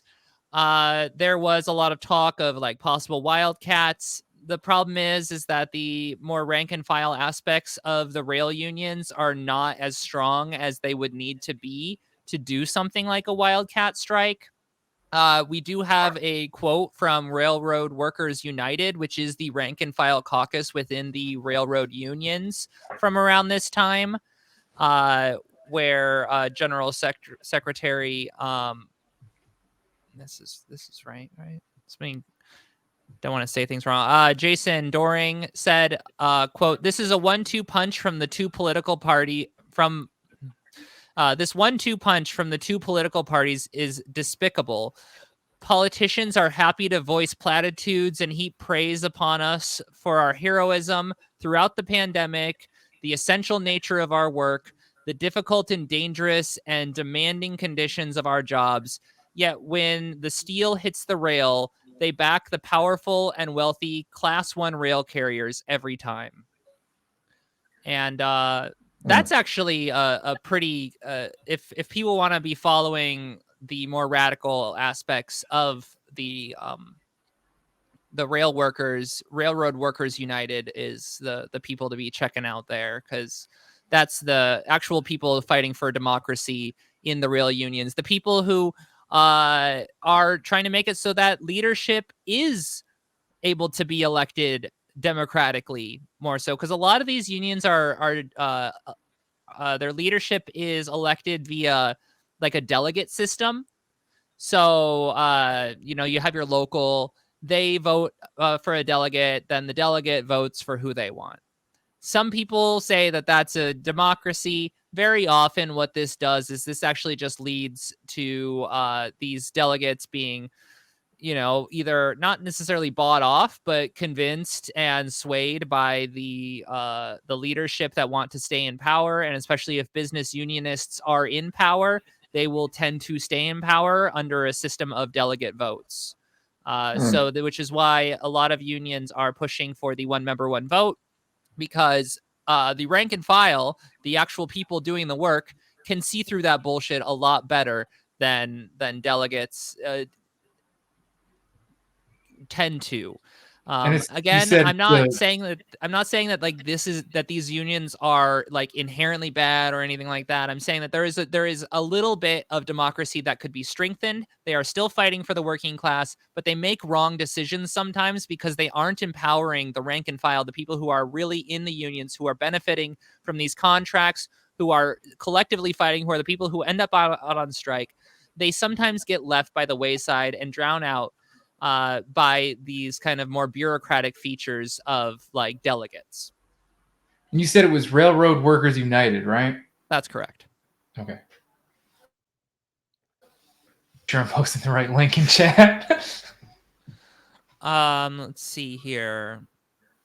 Then I guess at that point, since there were no wildcat strikes, that is kind of where that whole situation lands. So we've gone over the history of the rails. We've gone over the work conditions. We've gone over the possible strike and the state imposing the contract on the workers. Now, I got to use the restroom real quick before we get into the Ohio incident. So we're going to get to that in just a minute, but I'm going to take another quick break, and then we will wrap this up with the final big section of what we came here to talk about. Awesome. Sick. How you feeling, bud? Feeling all right. Okay, ask her if she's we got wired the, we got. or not. I forgot to mention that. Yeah, because that thing's happening, right? I know.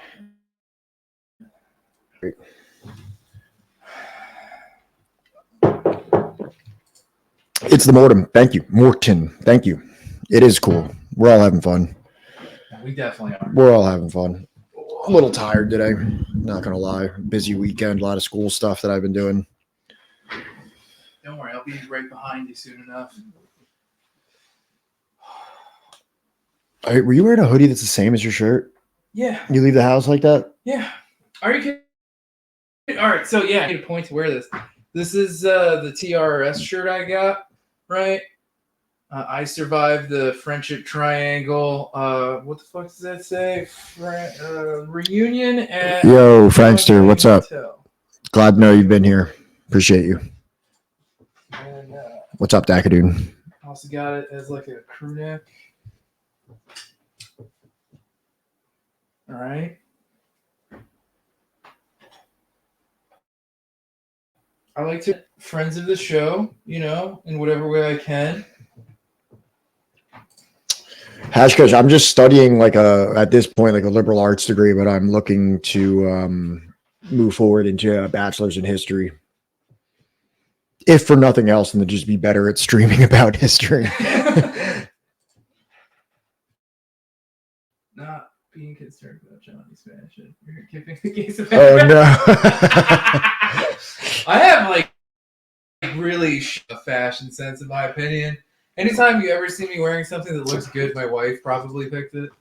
Hey Pat, could you tell the story behind your pyramid tattoo? You mean this one here? It's because he's in the legitimately, when I probably was like 2015, I was at a TSOL show, True Sounds of Liberty, if anybody knows the band TSOL, and I saw a guy there wearing a TSOL shirt that had this like the money dollar on it, and I had no real political or like back motive. I was just like, it would be cool to get that crying blood on my hand. So I got the eye crying blood on my hand, and that was really it. Really, like if you want to get like really into like my brain at the time, I was like, the all-seeing eye like is like crying blood because of how fucked up everything is, or something like that. Like I guess that was like the motivation behind it. I cannot wait for the accusations.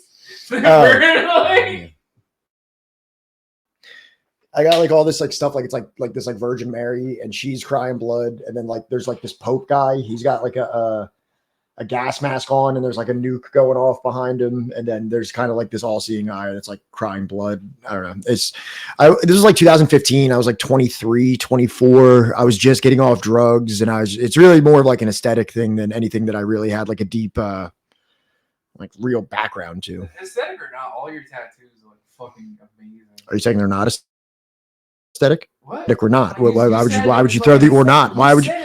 Go ahead, say it into the microphone. Aesthetic or not, I assume that not all of them are aesthetic, and some of them have some kind of deeper chat. They're all aesthetic. God, they're all aesthetic. Okay, don't let Johnny tell you differently. Let's see your tattoos, dude. No, I suck. They like I don't like any of my tattoos. I have a fucking like IWW tattoo. I've never even. I think I was like trying to be a member at one point. I've never been. Yeah, I didn't think that, because any person that actually would just be like placed into such a ridiculous category, outside of like a realistic conversation. But if people want to speculate that, that's fine. Oh, hey. And thank you, Robo Gaming. Appreciate that. And thank you, Maverick, for the tier 1 gift sub. Oh. Or actually, there's three. No, there's 3. Oh, yeah. 2. Yeah, whatever. Thank you for gifting 2 tier 1 subs. Maverick. You are so appreciated. Thank you.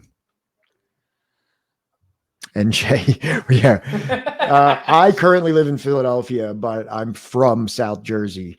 Johnny is more cryptic about where he lives, but just know that it's in the general vicinity of New Jersey. That's all you need to know. What do you need to know about where the fuck I live? And yes, we are George Soros coastal elites. That is correct.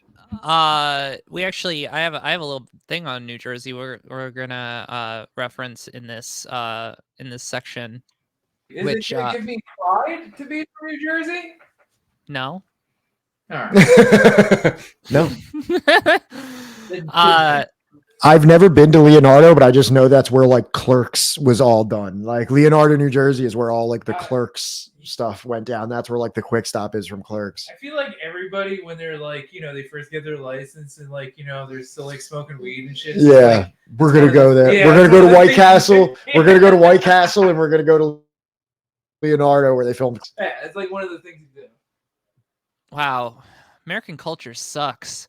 No, it really does. It's pretty horrific. Come on, there we go. I'm like the whisperer of this fucking camera. Very nice. All right. Because it's cheaper than New York. Like we said earlier, on the 3rd of February, right? Pretty sure there was a major derailment in the area of East Palestine, Ohio. It is locally pronounced Palestine. This is like how in Pittsburgh there is a North Versailles. It just, Americanize it for no reason other than because fuck, people around the world. So what I've got here is kind of just a basic explainer on what happened. Well, I kind of might want to do this out of order. Do you think we should hit like the official story and then talk about the outcomes? Sure. Yeah. If you think that's the sequential way to approach it. Yeah. Yeah. So this will be another reading section, which is the Okay. PDF, the link that says East Palestine, Ohio, prelim.pdf. Yeah, I'll pull up the PDF. Yeah. All right. It might be this is the actual official story according to the National Transportation Safety Board. And this was released, I believe, yesterday or the day before. Redirecting. It's hitting the redirecting link that isn't doing it. Let me try to refresh the dang thing. Oh, here we go. Perfect. We're firing on all cylinders right now. Hold on, everybody. Going off the rails on with a crazy train. Yeah, that's right. All right. This is what we want, right? Yep. And it's not super long, but no, because less than 4 pages. This is nothing. Yeah. Okay. Yeah. I kind of want to read the whole thing. We're professionals at this. It'll give us all right, let's do it. Give us some good context. All right. So Norfolk Southern Railway train derailment with subsequent hazardous material release and fires, East Palestine, Ohio, February 3rd, 2023. On February 3rd, 2023, about 8:54 p.m. local time, eastbound Norfolk Southern Railway general merchandise freight train 32N derailed 38 train rail cars on main track 1 of the NS Fort Wayne line of the Keystone Division in East Palestine, Ohio. See figure. The derailed equipment included 11 tank cars carrying hazardous materials that subsequently ignited, fueling fires that damaged an additional 12 non-derailed rail cars. The first responders implemented a 1-mile evacuation zone surrounding the derailment site that affected up to 2,000 residents. There were no reported fatalities or injuries at the time of the accident. At the time of the accident, visibility conditions were dark and clear. The weather was 10 degrees Fahrenheit with no precipitation. Okay, there's a little picture of the catastrophe right there. You can see all the tankers jumbled up and smoking as if they caught fire. Direction of travel. Train 32N comprised 2 head-end locomotives, 149 rail cars, and 1 distributed power locomotive located between rail cars 109 and 110. The consist included 20 placarded hazardous materials tank cars transporting combustible liquids, flammable liquids, and flammable gas, including vinyl chloride. Train 32N was traveling about 47 miles per hour at the time of the derailment, which was less than the maximum authorized timetable speed of 50 miles per hour. Train movements near the derailment site are authorized by cab signals and wayside signal indications with an overlaid positive train control system and are coordinated by the NS Cleveland East Train Dispatcher located in Atlanta, Georgia. The positive train control system was enabled and operating at the time of the derailment. Train 32N was operating with a dynamic brake application as the train passed a wayside defect detector on the east side of Palestine, Ohio at milepost 49.81. The wayside defect detector or hot bearing detector transmitted a critical audible alarm message instructing the crew to slow down and stop the train to inspect a hot axle. The train engineer increased the dynamic brake application to further slow and stop the train. During this deceleration, an automatic emergency brake application initiated and train 32N came to a stop. On the Fort Wayne line of the Keystone Division, NS has equipped their rail network with HBD systems to assess the temperature conditions of wheel bearings while en route. The function of the HBD is to detect overheated bearings and provide audible real-time warnings to train crews. Train 32N passed 3 happy birthday systems on its trip before the derailment. At MP 79.9, the suspect bearing from the 23rd car had a recorded temperature of 38 Fahrenheit, above ambient temperature. When Train 32N passed the next happy birthday at MP mile 69.01, the bearings recorded temperature was 103 degrees Fahrenheit above ambient. So it went up like almost 3 times.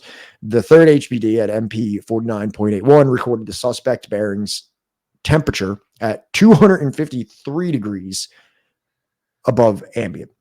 NS has established the following HPD alarm thresholds above ambient temperature and criteria for bearings. So first, between 170 degrees and 200 degrees, warm bearing, non-critical, stop and inspect. A difference between bearings on the same axle greater than or equal to 115 degrees, non-critical, stop and inspect. Greater than 200, critical, set out rail car. So greater than 200 and it's 253. After the train stopped, the crew observed a fire and smoke and notified the Cleveland East dispatcher of a possible derailment. With dispatcher authorization, the crew applied handbrakes to the 2 rail cars at the head of the train, uncoupled the head end locomotives, and moved the locomotives about 1 mile from the uncoupled rail cars. Responders arrived at the derailment site and began response efforts. On February 5th, responders mitigated the fire, but 5 derailed DOT 105 specification tank cars, rail cars 28 through 31 and 55, carrying 115,580 gallons of vinyl chloride, continued to concern authorities because the temperature inside one tank car was still rising. This increase in temperature suggested that the vinyl chloride was undergoing a polymerization reaction, which could pose an explosion hazard. I did a physics class last semester, so I got that word. Responders scheduled a controlled venting of the 5 vinyl chloride tank cars to release and burn the vinyl chloride, expanded the evacuation zone to a 1 mile by 2 mile area, and dug ditches to contain released vinyl chloride liquid, while it vaporized and burned. The controlled venting began at 4:40 p.m. on February 6th and continued for several hours. While on the scene, National Transportation Safety Board investigators examined railroad equipment and track conditions, reviewed data from the signal system, wayside defect detectors, local surveillance cameras, and the lead locomotive's event recorder and forward-facing and inward-facing image recorders, and completed interviews. NTSB investigators identified and examined the first rail car to derail, the 23rd rail car in the consist. I guess that's a railroad term, in the consist. Surveillance video from a local residence showed what appeared to be a wheel bearing in the final stage of overheat failure moments before the derailment. The wheel bearing and affected wheel set have been collected as evidence and will be examined by the NTSB. The vinyl chloride tank car top fittings, including the relief valves, were also removed and examined by the NTSB on scene. The top fittings will be shipped to Texas for testing under the direction of the NTSB.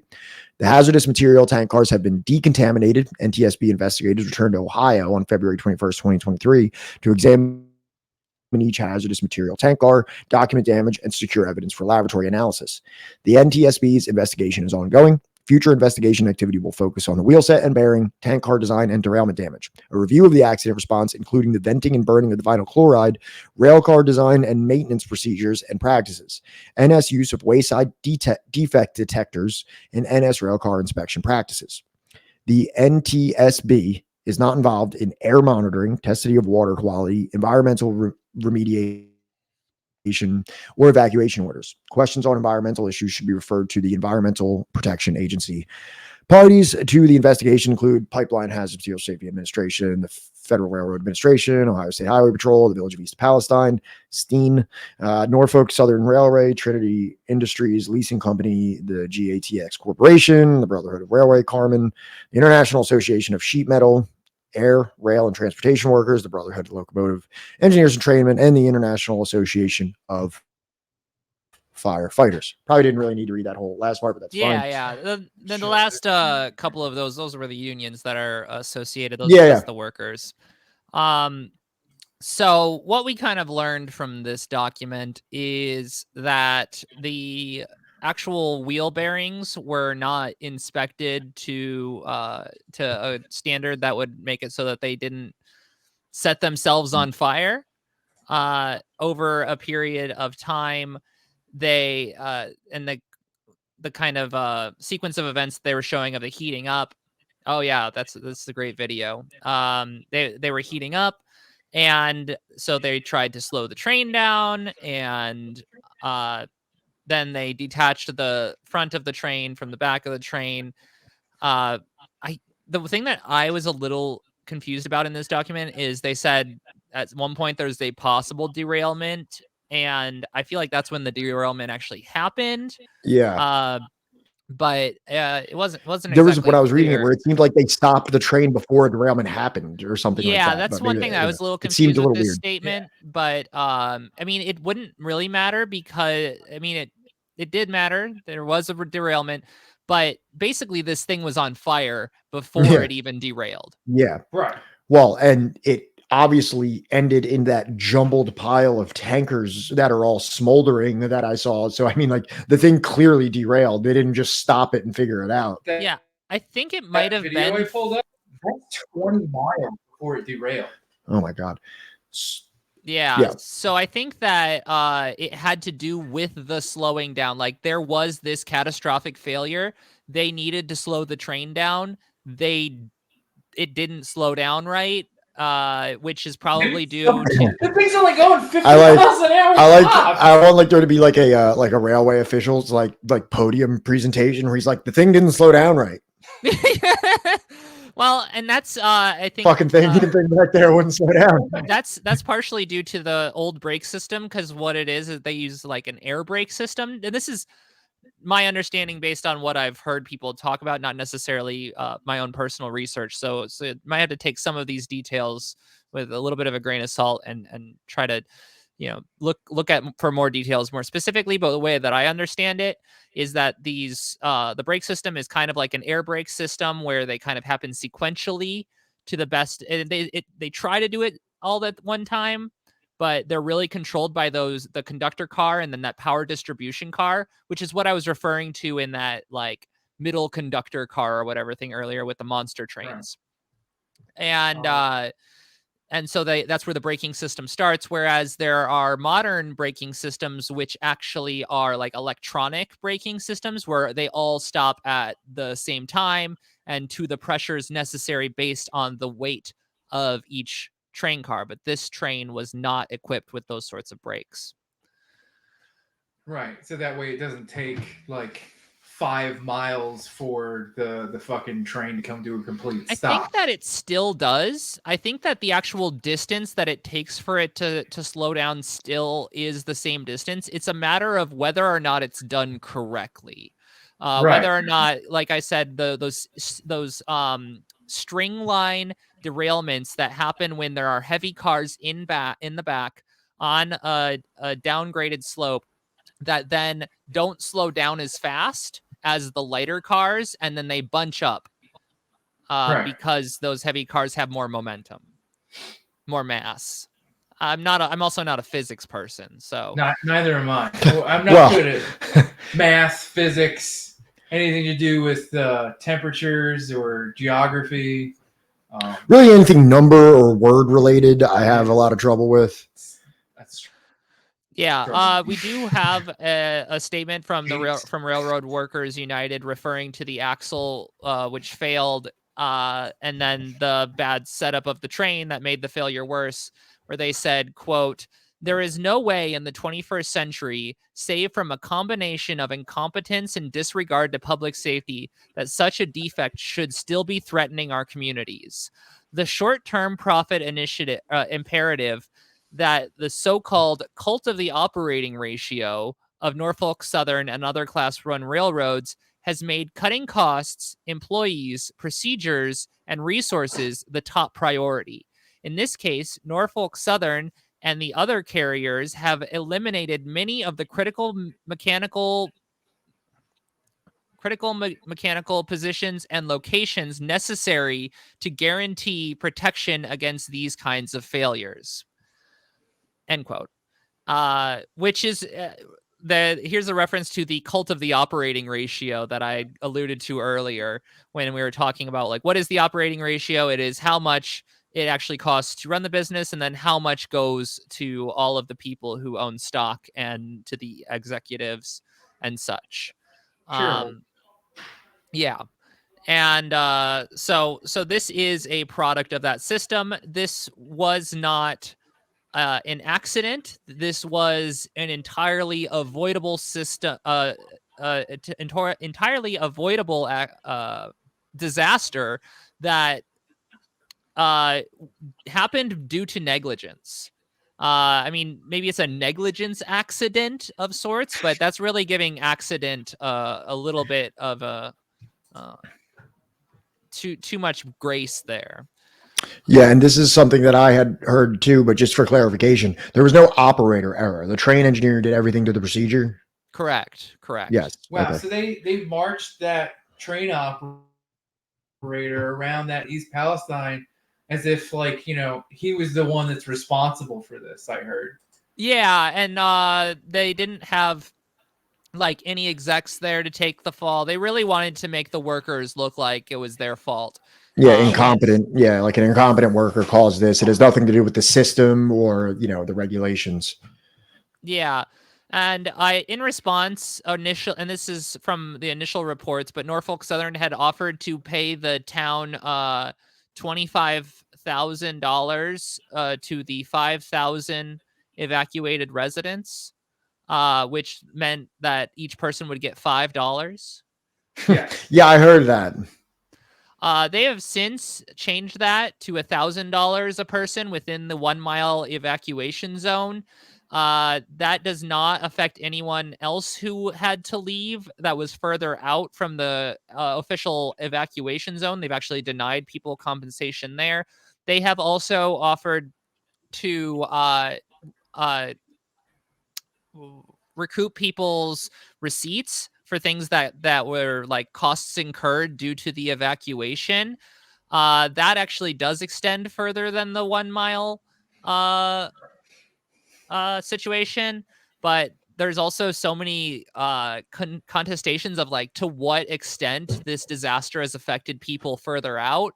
There are reports of animals getting sick 20 some miles away, and all of the media are being like, well, we don't know. There's no way to tell. And so we have to wait until the science comes in, instead of just being like, there was clearly a giant disaster here. We should just take this opportunity to make everyone whole.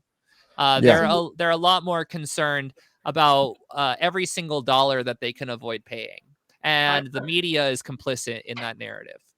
I heard that there was supposed to be a plane full of independent scientists that were supposed to test the air and water in this town, but they never made it to their final destination. So I looked up that story as well because I was preparing for this last night, and my partner brought it up. And I was like, oh, that's actually a huge thing if that's true. And it is true that there were scientists going to Ohio to do investigations on a disaster. They were not going to this disaster. They were actually going to the exploded metal factory up near Cleveland. So there was a metal factory that exploded and hurt a bunch of people, killed one. Those scientists that died in that plane crash were going to that disaster, not to this one. Different disaster. Got it. Yeah. So it was funny because I was trying to look up the information on it because originally I was sent a link from, was it like the Daily Mail, and I'm like, I don't know if I can trust this fucking source. Yeah, like what? And so I looked it up, and the fucking Snopes, it was just like, this is false, just like the big this is false. And so I'm like, wait, did no one die? And they're like, no, people did die, but they were going somewhere else. They weren't going to the East Palestine disaster, you rube. They were going to fact checkers 1, everybody else 0. Wrong. Yeah.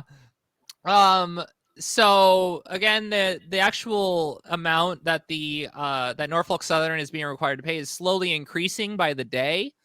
Originally, because in that statement it also said that you want to refer to the EPA on what other sorts of things to consider here. The EPA said that they are forcing Norfolk Southern to do the entire cleanup, and any amount that isn't done by Norfolk Southern and has to be done by the state will then be billed to Norfolk Southern at 3 times the cost to the state. Holy So shit. that's not that bad. I still wouldn't necessarily trust Norfolk Southern to actually do a proper cleanup. I think that no matter what, they need to be charged for all of the double checking, because any of their investigators are going to do their best to be like, nah, the water is within acceptable levels. I mean, we literally have different outlets saying that the water is drinkable when you can see the rainbow film going Yeah. throughout it. And so though I'm not a scientist, I'm not on the ground there, I don't necessarily have all of the evidence on this. It is kind of fishy to me that and that's also almost a pun considering what I'm going to tell you next. A little fishy. That the water is safe, and there's not a ton of tests on the soil yet on what the actual impacts of the soil are. I'm sure a lot of the farmers who farm in this area are totally fucked. No one is going to buy any of their products. And so what we're seeing here, oh yeah, we get to see the rainbow pond.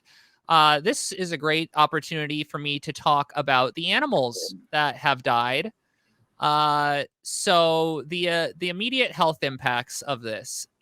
We've got thousands of dead sea life. The first count was 3,500. And then as of yesterday, it was estimated that 38,222 minnows died, and 5,555 other species such as fish, crayfish, and amphibians have died. There has not been an official count as to pets and livestock who have died, but there has been many reports of sick animals, sick pets, like sudden illnesses coming out of pets and livestock from up to 20 or 25 miles away. And y'all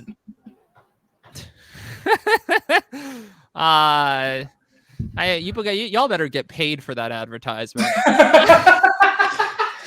Fucking Get out of here. So I was gonna say, like, wasn't there like a fox breeding program to like reach out foxes, to, like, you know, something like that? I just love this. Like, there's just like this environmental company that's like, all right, we're gonna like, great, just fucking great. Yeah, no, really. Like, they're like trying to like breed foxes to reintroduce into the wild, and they're all like falling sick and dying. Great, just great. Yeah, I heard about that story, but I don't have that in my notes, so I didn't actually do the research on it. But can I ask a question that's been on my mind this whole time because of something that I heard, and I feel like this might be a little bit more of an appropriate topic. So, I follow a number of like extremely conservative news outlets just so that I can see like the discourse within their comment sections. And something that I kept seeing is like, this would never have happened if there was pipelines. The left doesn't want us to use pipelines. And if these chemicals were in pipes, they'd be safer than if they were on highways or railways.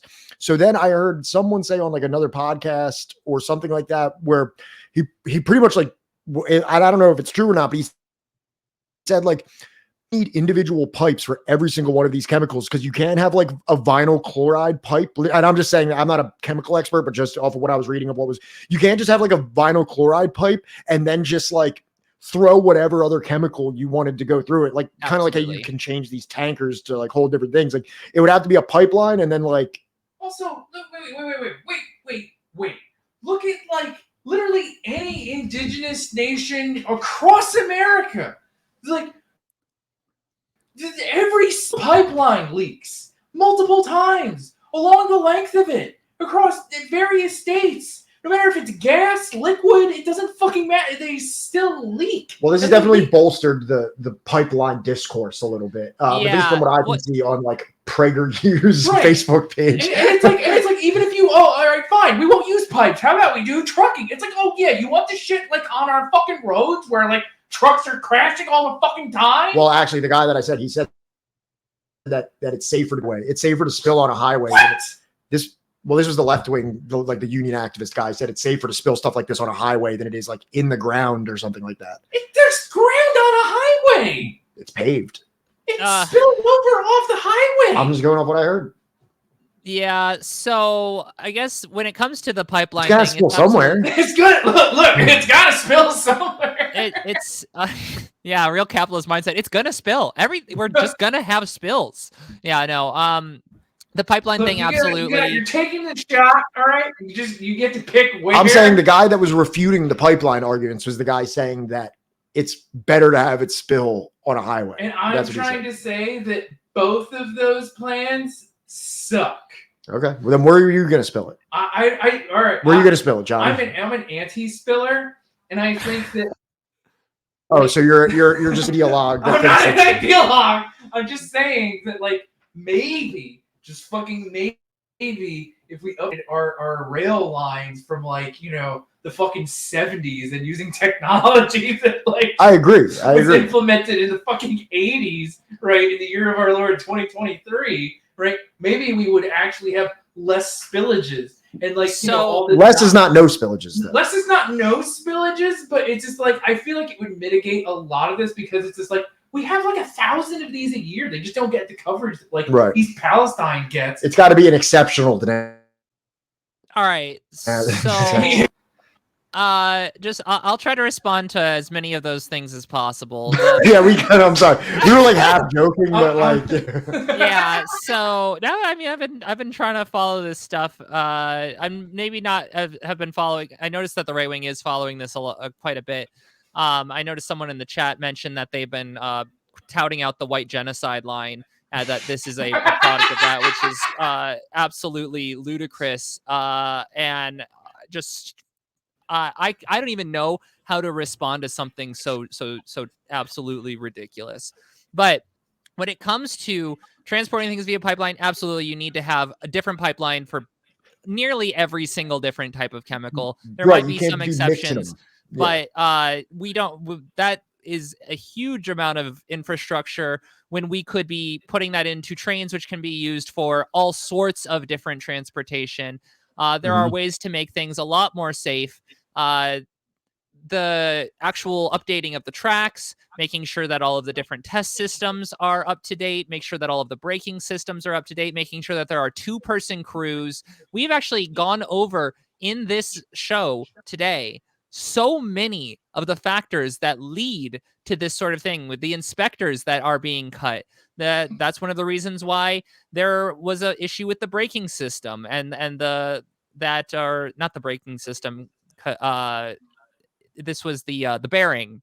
The bearing, which, as Johnny alluded to a while ago, they get like 3 minutes to inspect each train car, and you're just like, there's grease on there. I think it's good. Actually, I need to correct that. It used to be 3 minutes. It's now 90 seconds as one union member. It's like a Dale Earnhardt. It's like a Dale Earnhardt, like a NASCAR style, like like it's a fucking, like, you know, a pit crew in a NASCAR. Yeah, pretty much for a fucking train car that's going at top speed, 50 miles an hour. The chemicals yearn for freedom. So we could.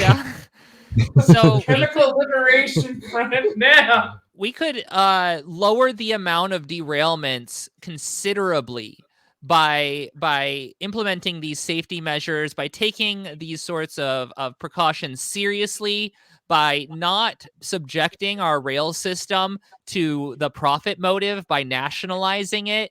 I mean, it would be a lot better if our government was the one having the finger pointed at instead of some random company. It's very similar to, like, in health insurance companies, how, my insurance company doesn't cover this. Well, you should call them and complain. But then there are like 10,000 or 100,000 other people who have the same issue, but they have different insurance companies. And so they're all complaining to all of these different parties. We need one person to complain to. We need single payer. We need a nationalized rail system so that when we complain about something, we're going directly to the source of the problem.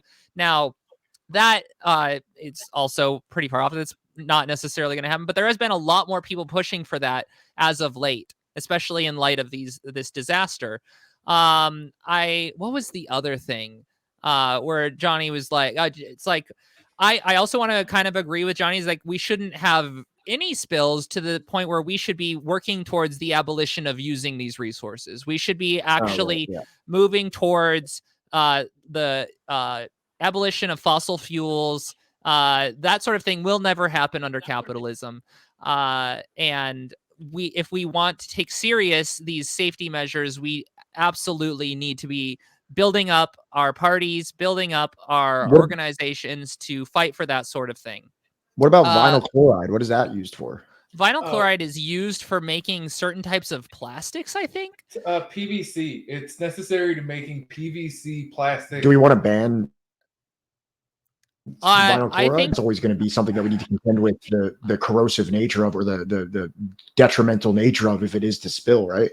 I mean, I think that in cases where there are these really extremely hazardous materials, we could take additional precautions. We could make it, because for sure. But I'm saying, like, obviously abolishing fossil fuel is one thing, but like, is there some kind of even an alternative to vinyl chloride for making PVC, and how necessary is that chemical as opposed to the growing obsolescence of fossil?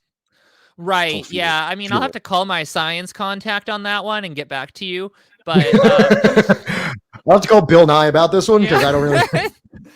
But yeah, no, I mean, there will be accidents that happen, and until we get to a situation where we can like have incredibly safe systems through more, scientific method of advancing our society, that will never be prioritized in our capitalist system. So if we're going to keep like going around in circles about the solutions to these problems, that will always come back to that.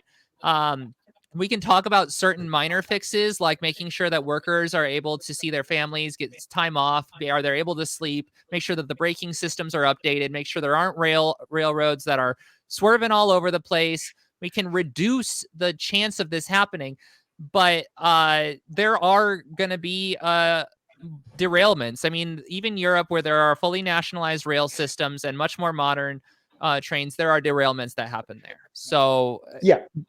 And I was going to ask, do you have like a precedent to draw upon in terms of like nationalized rail lines, maybe in European countries or China, for example, that do have like far less derailments when they're carrying these types of things? Like, is there something that we can look at about how, like, where we can actually compare data and not only speculate? Because I mean, obviously I haven't looked any of this up. I was just curious if it's something that you had known of. So when going over my old information, I think that there was an example of India. Now, I don't have this data in front of me, but India doesn't have as much of this problem through it. They're really they're really well scheduled trains. They have a much more cohesive system that doesn't run into some of these problems as much. It doesn't mean that it doesn't happen. We also have to remember that there's unequal development throughout the world, which is something to take into consideration. So it is a pretty complicated issue, and I don't actually have a solid, this is the black and white facts answer for you. But it would be worth looking into, certainly. But when we talk about nationalization, that is, again, going back to that single responsible party that we can hold responsible. That is a tangible thing that we get out of nationalization. We also get the fact that when the workers are negotiating, they're not going through all of this bullshit of the company and the hiding the books. I mean, if it was nationalized, the books would be open. We would know how much money is being spent on different things. I think one of the only exceptions to that necessarily is the military. Like, we don't know what money goes into the military. So I don't want to say that the government is always transparent, but they would be forced to be far more transparent about that sort of thing. Even though we are... Also, I am seeing here that India's railways have been state-owned since 1951. Sorry, I was just pulling up I was just trying to pull up like what nations actually have that. So I was just curious if we could at least like see like, some kind of a comparable data, just kind of the same way we can with healthcare and healthcare outcomes. Like, if we can just look at like, hey, all these countries have nationalized railway, and look, this is, how much money it costs. This is how much derailments there are. This is, Well, here's the other thing, is because of how dysfunctional and anachronistic our distribution system is, you have these chemicals just kind of being shipped at like the last possible moment. Right. Because it's supposed to be like Amazon, right? You can just like, you press a button and it's supposed to be shipping directly at you. Yeah. Let's see here. Also, Left Flank Vets plays a lot of like documentaries about trains and stuff like that. And the few that I have watched about the Chinese like high speed rail and maglev systems and stuff, that's like got to be some of the most like advanced railway infrastructure I've ever seen in my life. Is that for passengers only, or do they do cargo on those too? Okay, very nice, China. Touche, China. Who I'm certain if we didn't have such a what's the word I'm looking for? Vitriolic, aggressive foreign policy with them, they would be more than willing to like send over like, you know, people that could help us update our infrastructure, right? You know, or even sell us, you know, for a fair price, like they have almost all of our goods for the last like, you know, fucking 40, 50 years, right? I'm sure they would have no problem being like, yeah, we'll show you how to do high-speed rail. See here. Why is the US not even on this list? Are you looking at good lists or bad lists? It's on stat. I was just looking at rail accidents in 2020, which shows Germany at the highest, but also the United States isn't on this list, and the United States has about 1,700 derailments a year. From 1990, the first year that the Bureau of Train Statistics or whatever began tracking derailments and injuries on a yearly basis, to 2021, there have been 54,539 accidents in which a train was derailed. About 174 people per year die because of train derailments in the U.S. Or no, they're injured. 174 people are injured per year. It is about 4 people per year that die, as there's 131 people who have died from train derailments. I know this is just Europe. But I mean, you're right. How do we put these in context? I haven't necessarily done that in my research for this show. I think that this is the kind of thing, like, honestly, that healthcare research that you're referring to, that's done by big groups of like people like that. Of course. I would love to get that information, and if you happen to get it, send it over to me, because I'd be interested. I wasn't anticipating. Do you have have conducted like some kind of like a personal like study, and like I didn't know if there was some kind of body that was doing this that I wasn't aware of already. It didn't pop up in my results. I did some searching to get some of these pieces of information. I looked up how many derailments there were in Europe and such. I could not find a good way to compare that. I didn't have because there's got to be a control there. We got to talk about how many trains are even sent? How many, what is the, trains per capita? What is the upkeep of those trains? What is the investment in those trains, Yes, absolutely. Yeah. Right there. The Bureau of Transportation Statistics records 54,539 train derailments between 1990 to 2021, an average of 1,704 per year. I don't care how many there are total, right, of train shipments going by.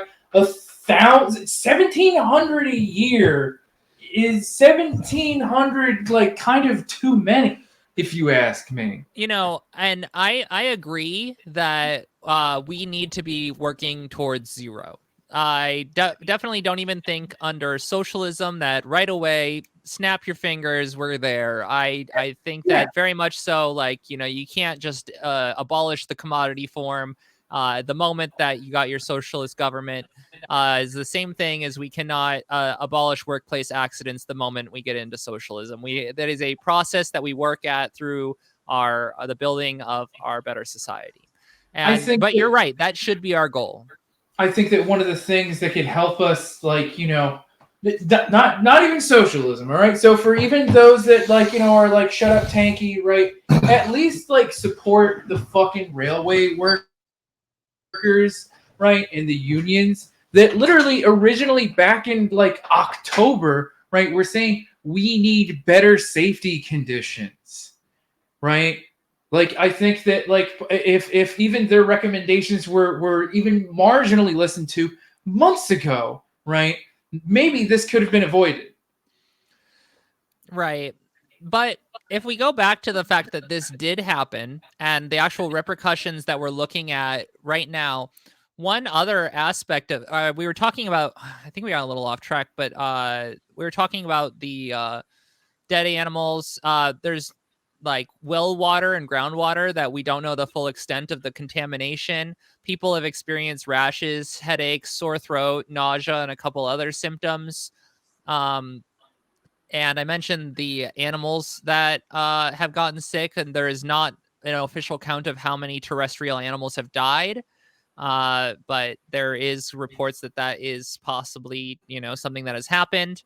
One thing that is going to stop a lot of or make it difficult for a lot of these families to get their recourse through the court system is the Supreme Court is currently hearing a decision that will make it so that if you file a lawsuit, you have to file the lawsuit where the company exists, which means that no matter what, like if your house was poisoned by this this situation, if this goes through, and I don't know if it will affect it if you're in the middle of a litigation, but say you filed in Ohio, but Norfolk Southern, their headquarters is in Pennsylvania or something like that, and you filed in Ohio, that could be thrown out on the grounds that it wasn't filed in the right area. Basically making it, supposed to file? you have to have a lawyer who knows the law where the company headquarters exists. This is what is going to allow companies to build little like company cities where all of the companies can have their special judge that always rules in their favor, because everybody who wants to sue them has to file in that county where that company exists.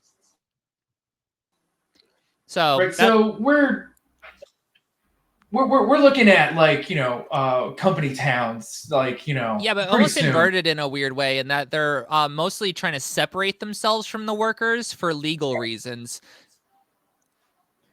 If I'm not mistaken, I was going to bring, I don't know. I don't want to bring this all the way back down. I was going to say, didn't like company towns kind of start with the railroad industry too? Like, wasn't like the idea of a company town, like along with railroad workers? It's more, well, a little bit. I think that it's more coal that is more emblematic of the company town, where, because you have a coal mine that's in one location, so then all the workers there have company housing. The store everything is paid for in company script.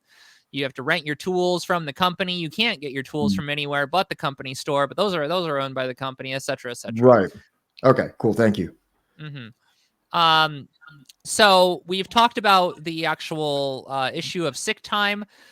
As of February 21st, Union Pacific, the second largest rail operator in the U.S., they have agreed to the demands of the workers, providing 2,100 workers with 4 days of paid sick leave.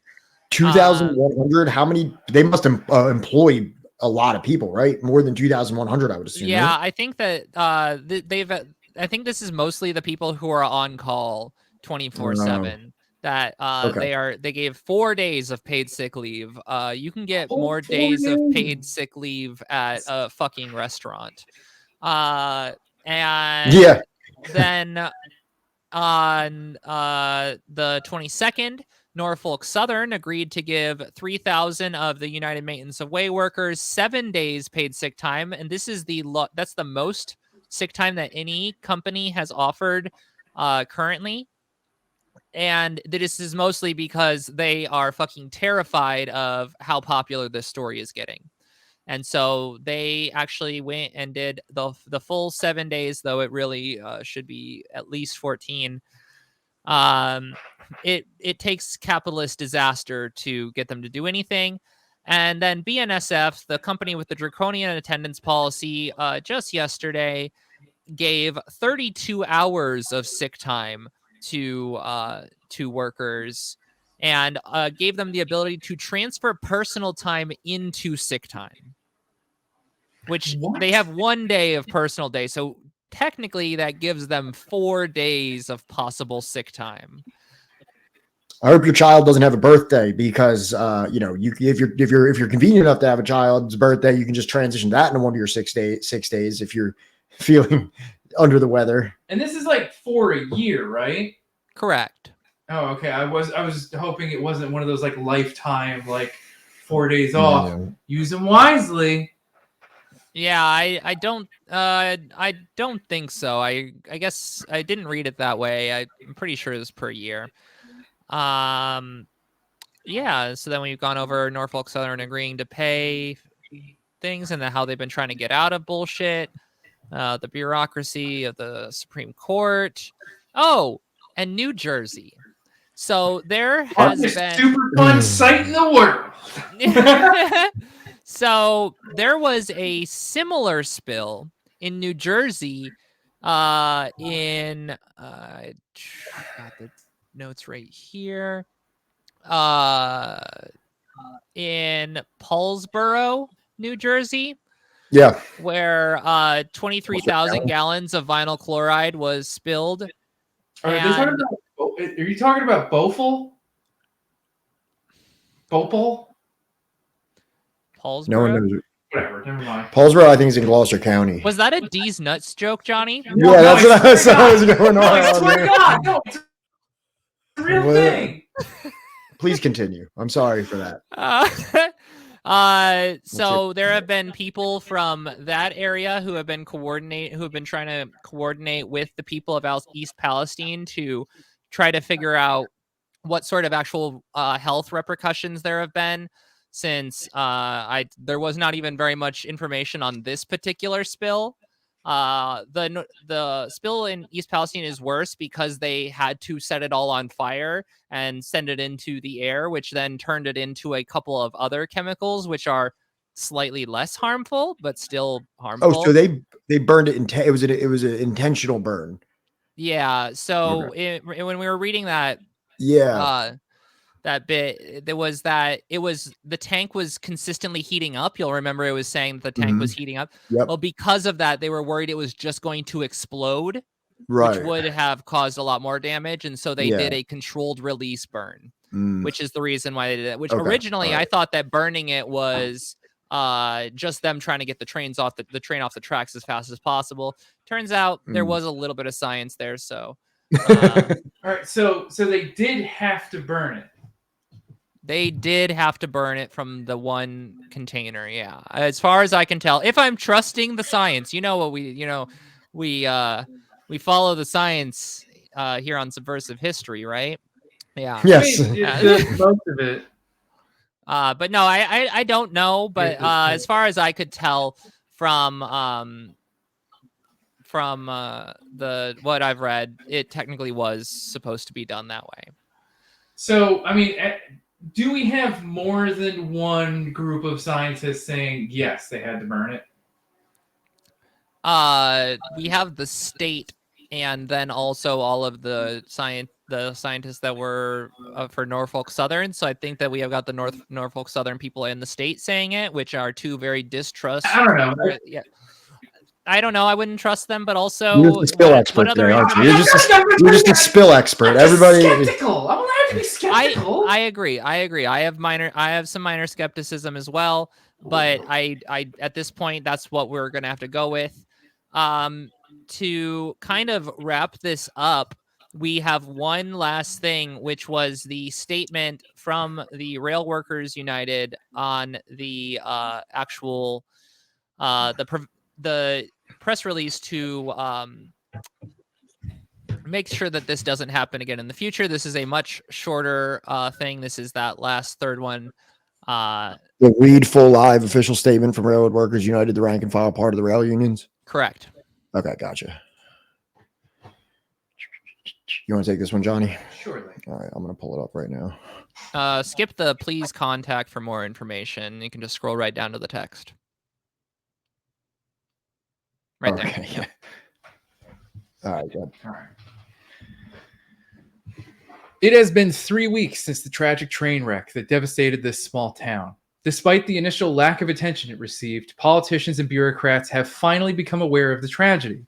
Railroad Workers United, RWU, urges everyone concerned not to be distracted by rhetoric, hyperbole, promises, and lies, but instead to focus on the primary reasons for the derailment and take immediate action to prevent future disasters. The National Transportation Safety Board, NTSB, preliminary report released on February 23rd clearly stated that this was 100% preventable. There is no accident. Every single event that we investigate is preventable. RWU believes that the Class 1 freight rail carriers, including Norfolk Southern, have prioritized profits over safety, cutting maintenance, equipment inspections, and personnel in all crafts while increasing the average train size to 3 miles or more. According to the RWU co-chair, Gabe Christensen, railroad workers experience firsthand every day the dangers inherent in this style of railroading. It has impacted their safety and health, state of mind, and lives on and off the job. RWU General Secretary Jason Doering adds, every day we go to work, we have serious concerns about preventing accidents like the one that occurred in Ohio. As locomotive engineers, conductors, signal maintainers, car inspectors, track workers, dispatchers, machinists, and electricians, we experience the reality that our jobs are becoming increasingly dangerous due to insufficient staffing, inadequate maintenance, and a lack of oversight and inspection. We recognize that limits on train lengths and weights are necessary to prevent catastrophic derailments. RWU demands immediate action by government regulatory agencies and Congress to rein in Class 1 railroads.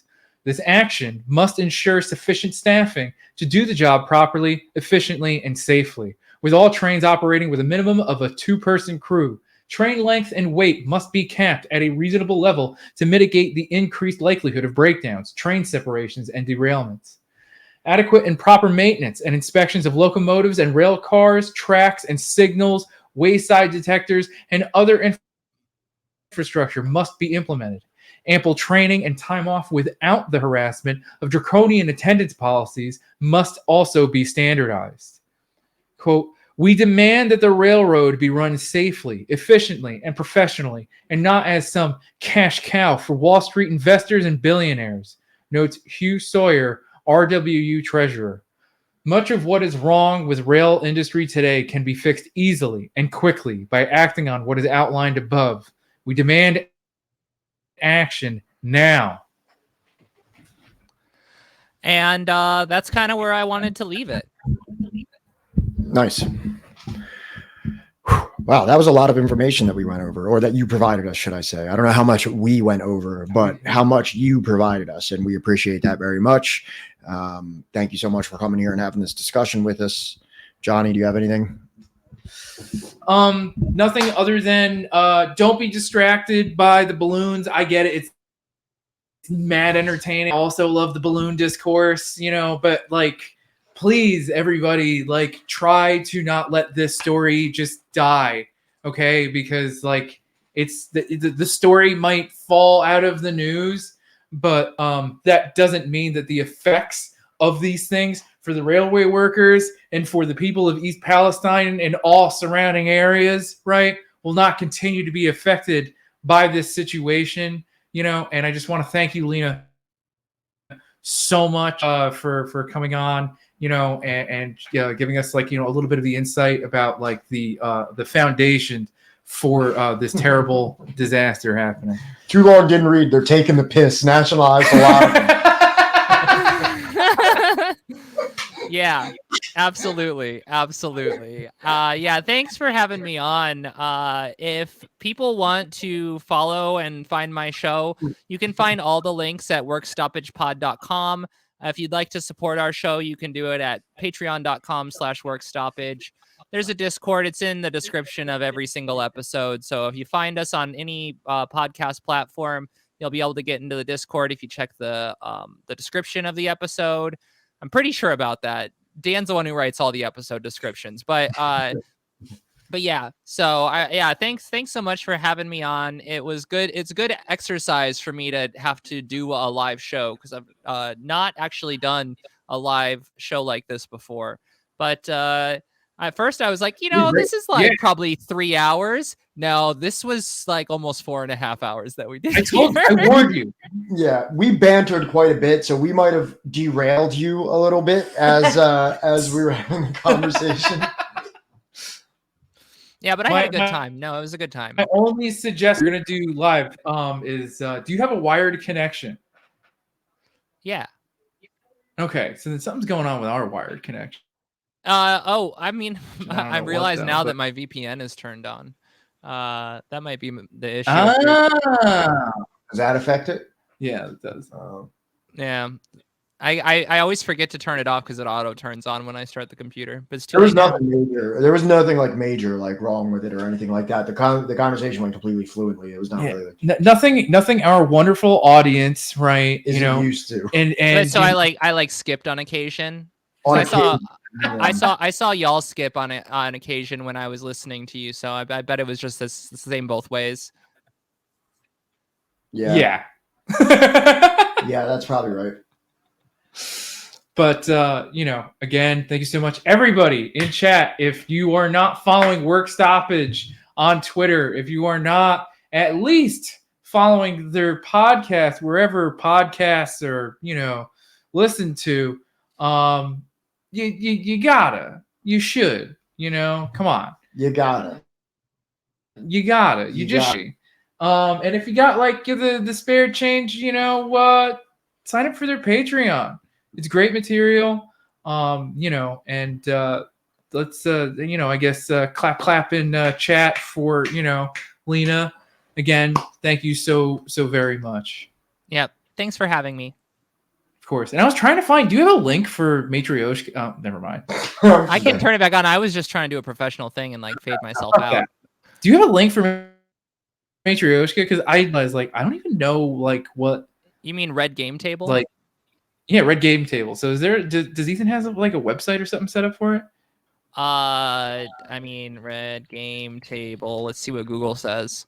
Anchor.fm. There's a Twitter. It like just Google Red Game Table. I googled Matryoshka, thinking like, yeah, that'll help me. And you know how I spell it. Yeah, I don't, but I also have to look it up every time. Yeah, so also, yeah, Johnny and I are on a podcast. Right. Check out Red Game Table if you like spooky, scary Soviet stories. Yeah. Nice. But yeah. All right, I'm gonna go, and Thank I you hope so you all much. have a good evening. You too. Have a good one. So we'll do a little bit of our housekeeping too. Obviously, you're here with us today on a Saturday. We usually here on Fridays, but that does not mean which means we will be back tomorrow night to wrap up one of the last chapters of The Sword and the Shield, the revolutionary lives of Malcolm X and Martin Luther King. So did I say, oh, it's Sunday. It's Sunday. It might be it's Sunday where you are. It's the Morton. I apologize. But here on the East Coast of the United States, it's still currently Saturday. So check in with us tomorrow, Sunday, at 6 p.m. for one of the final chapters of The Sword and the Shield. Peniel Joseph. Right. And I got to upload all the old episodes on YouTube. Don't give me hell for it. It's a pain in the dick. I don't think this is really our YouTube audience, to be honest. Yeah, I don't think so. I say that like we even have a YouTube audience. If you want, maybe shoot us a subscribe on YouTube just to make us feel better. I would like to see the numbers on that go up. If anyone feels charitable and wants to take time to go to our YouTube, I'm sure Sam can pull up the old YouTube. It's on our post more about tubes.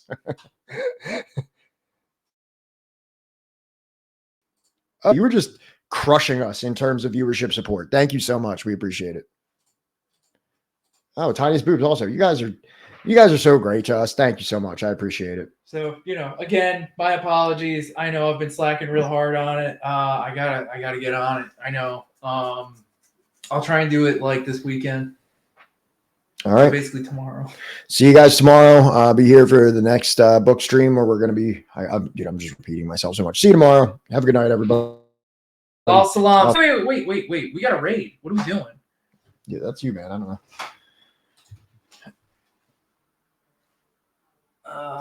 Who the fuck is live right now? Oh, what? Oh, have a good night, Wilco. Who the fuck is Paradigm?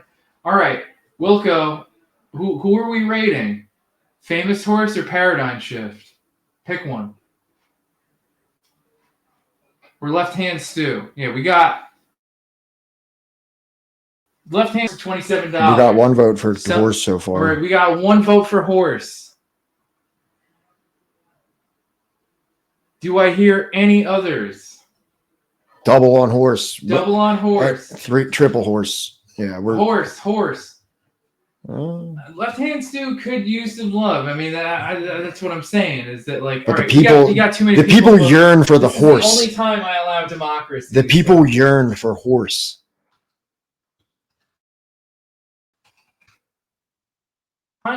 Tiniest move. I know. I want to. You need to convince the rest of chat. Go ahead. All right. Well, if you decide to go to Left Hand Stew, just give him my love. I hope everything's going well in the Great White North. Did that happen? It work? Is there supposed to be a space between raid slash? Is there supposed to be a space between raid slash and Famous Horse? What am I doing? What the? I'm so bad at this. It's because I'm in this mode. God, fucking Jesus, fucking Christ.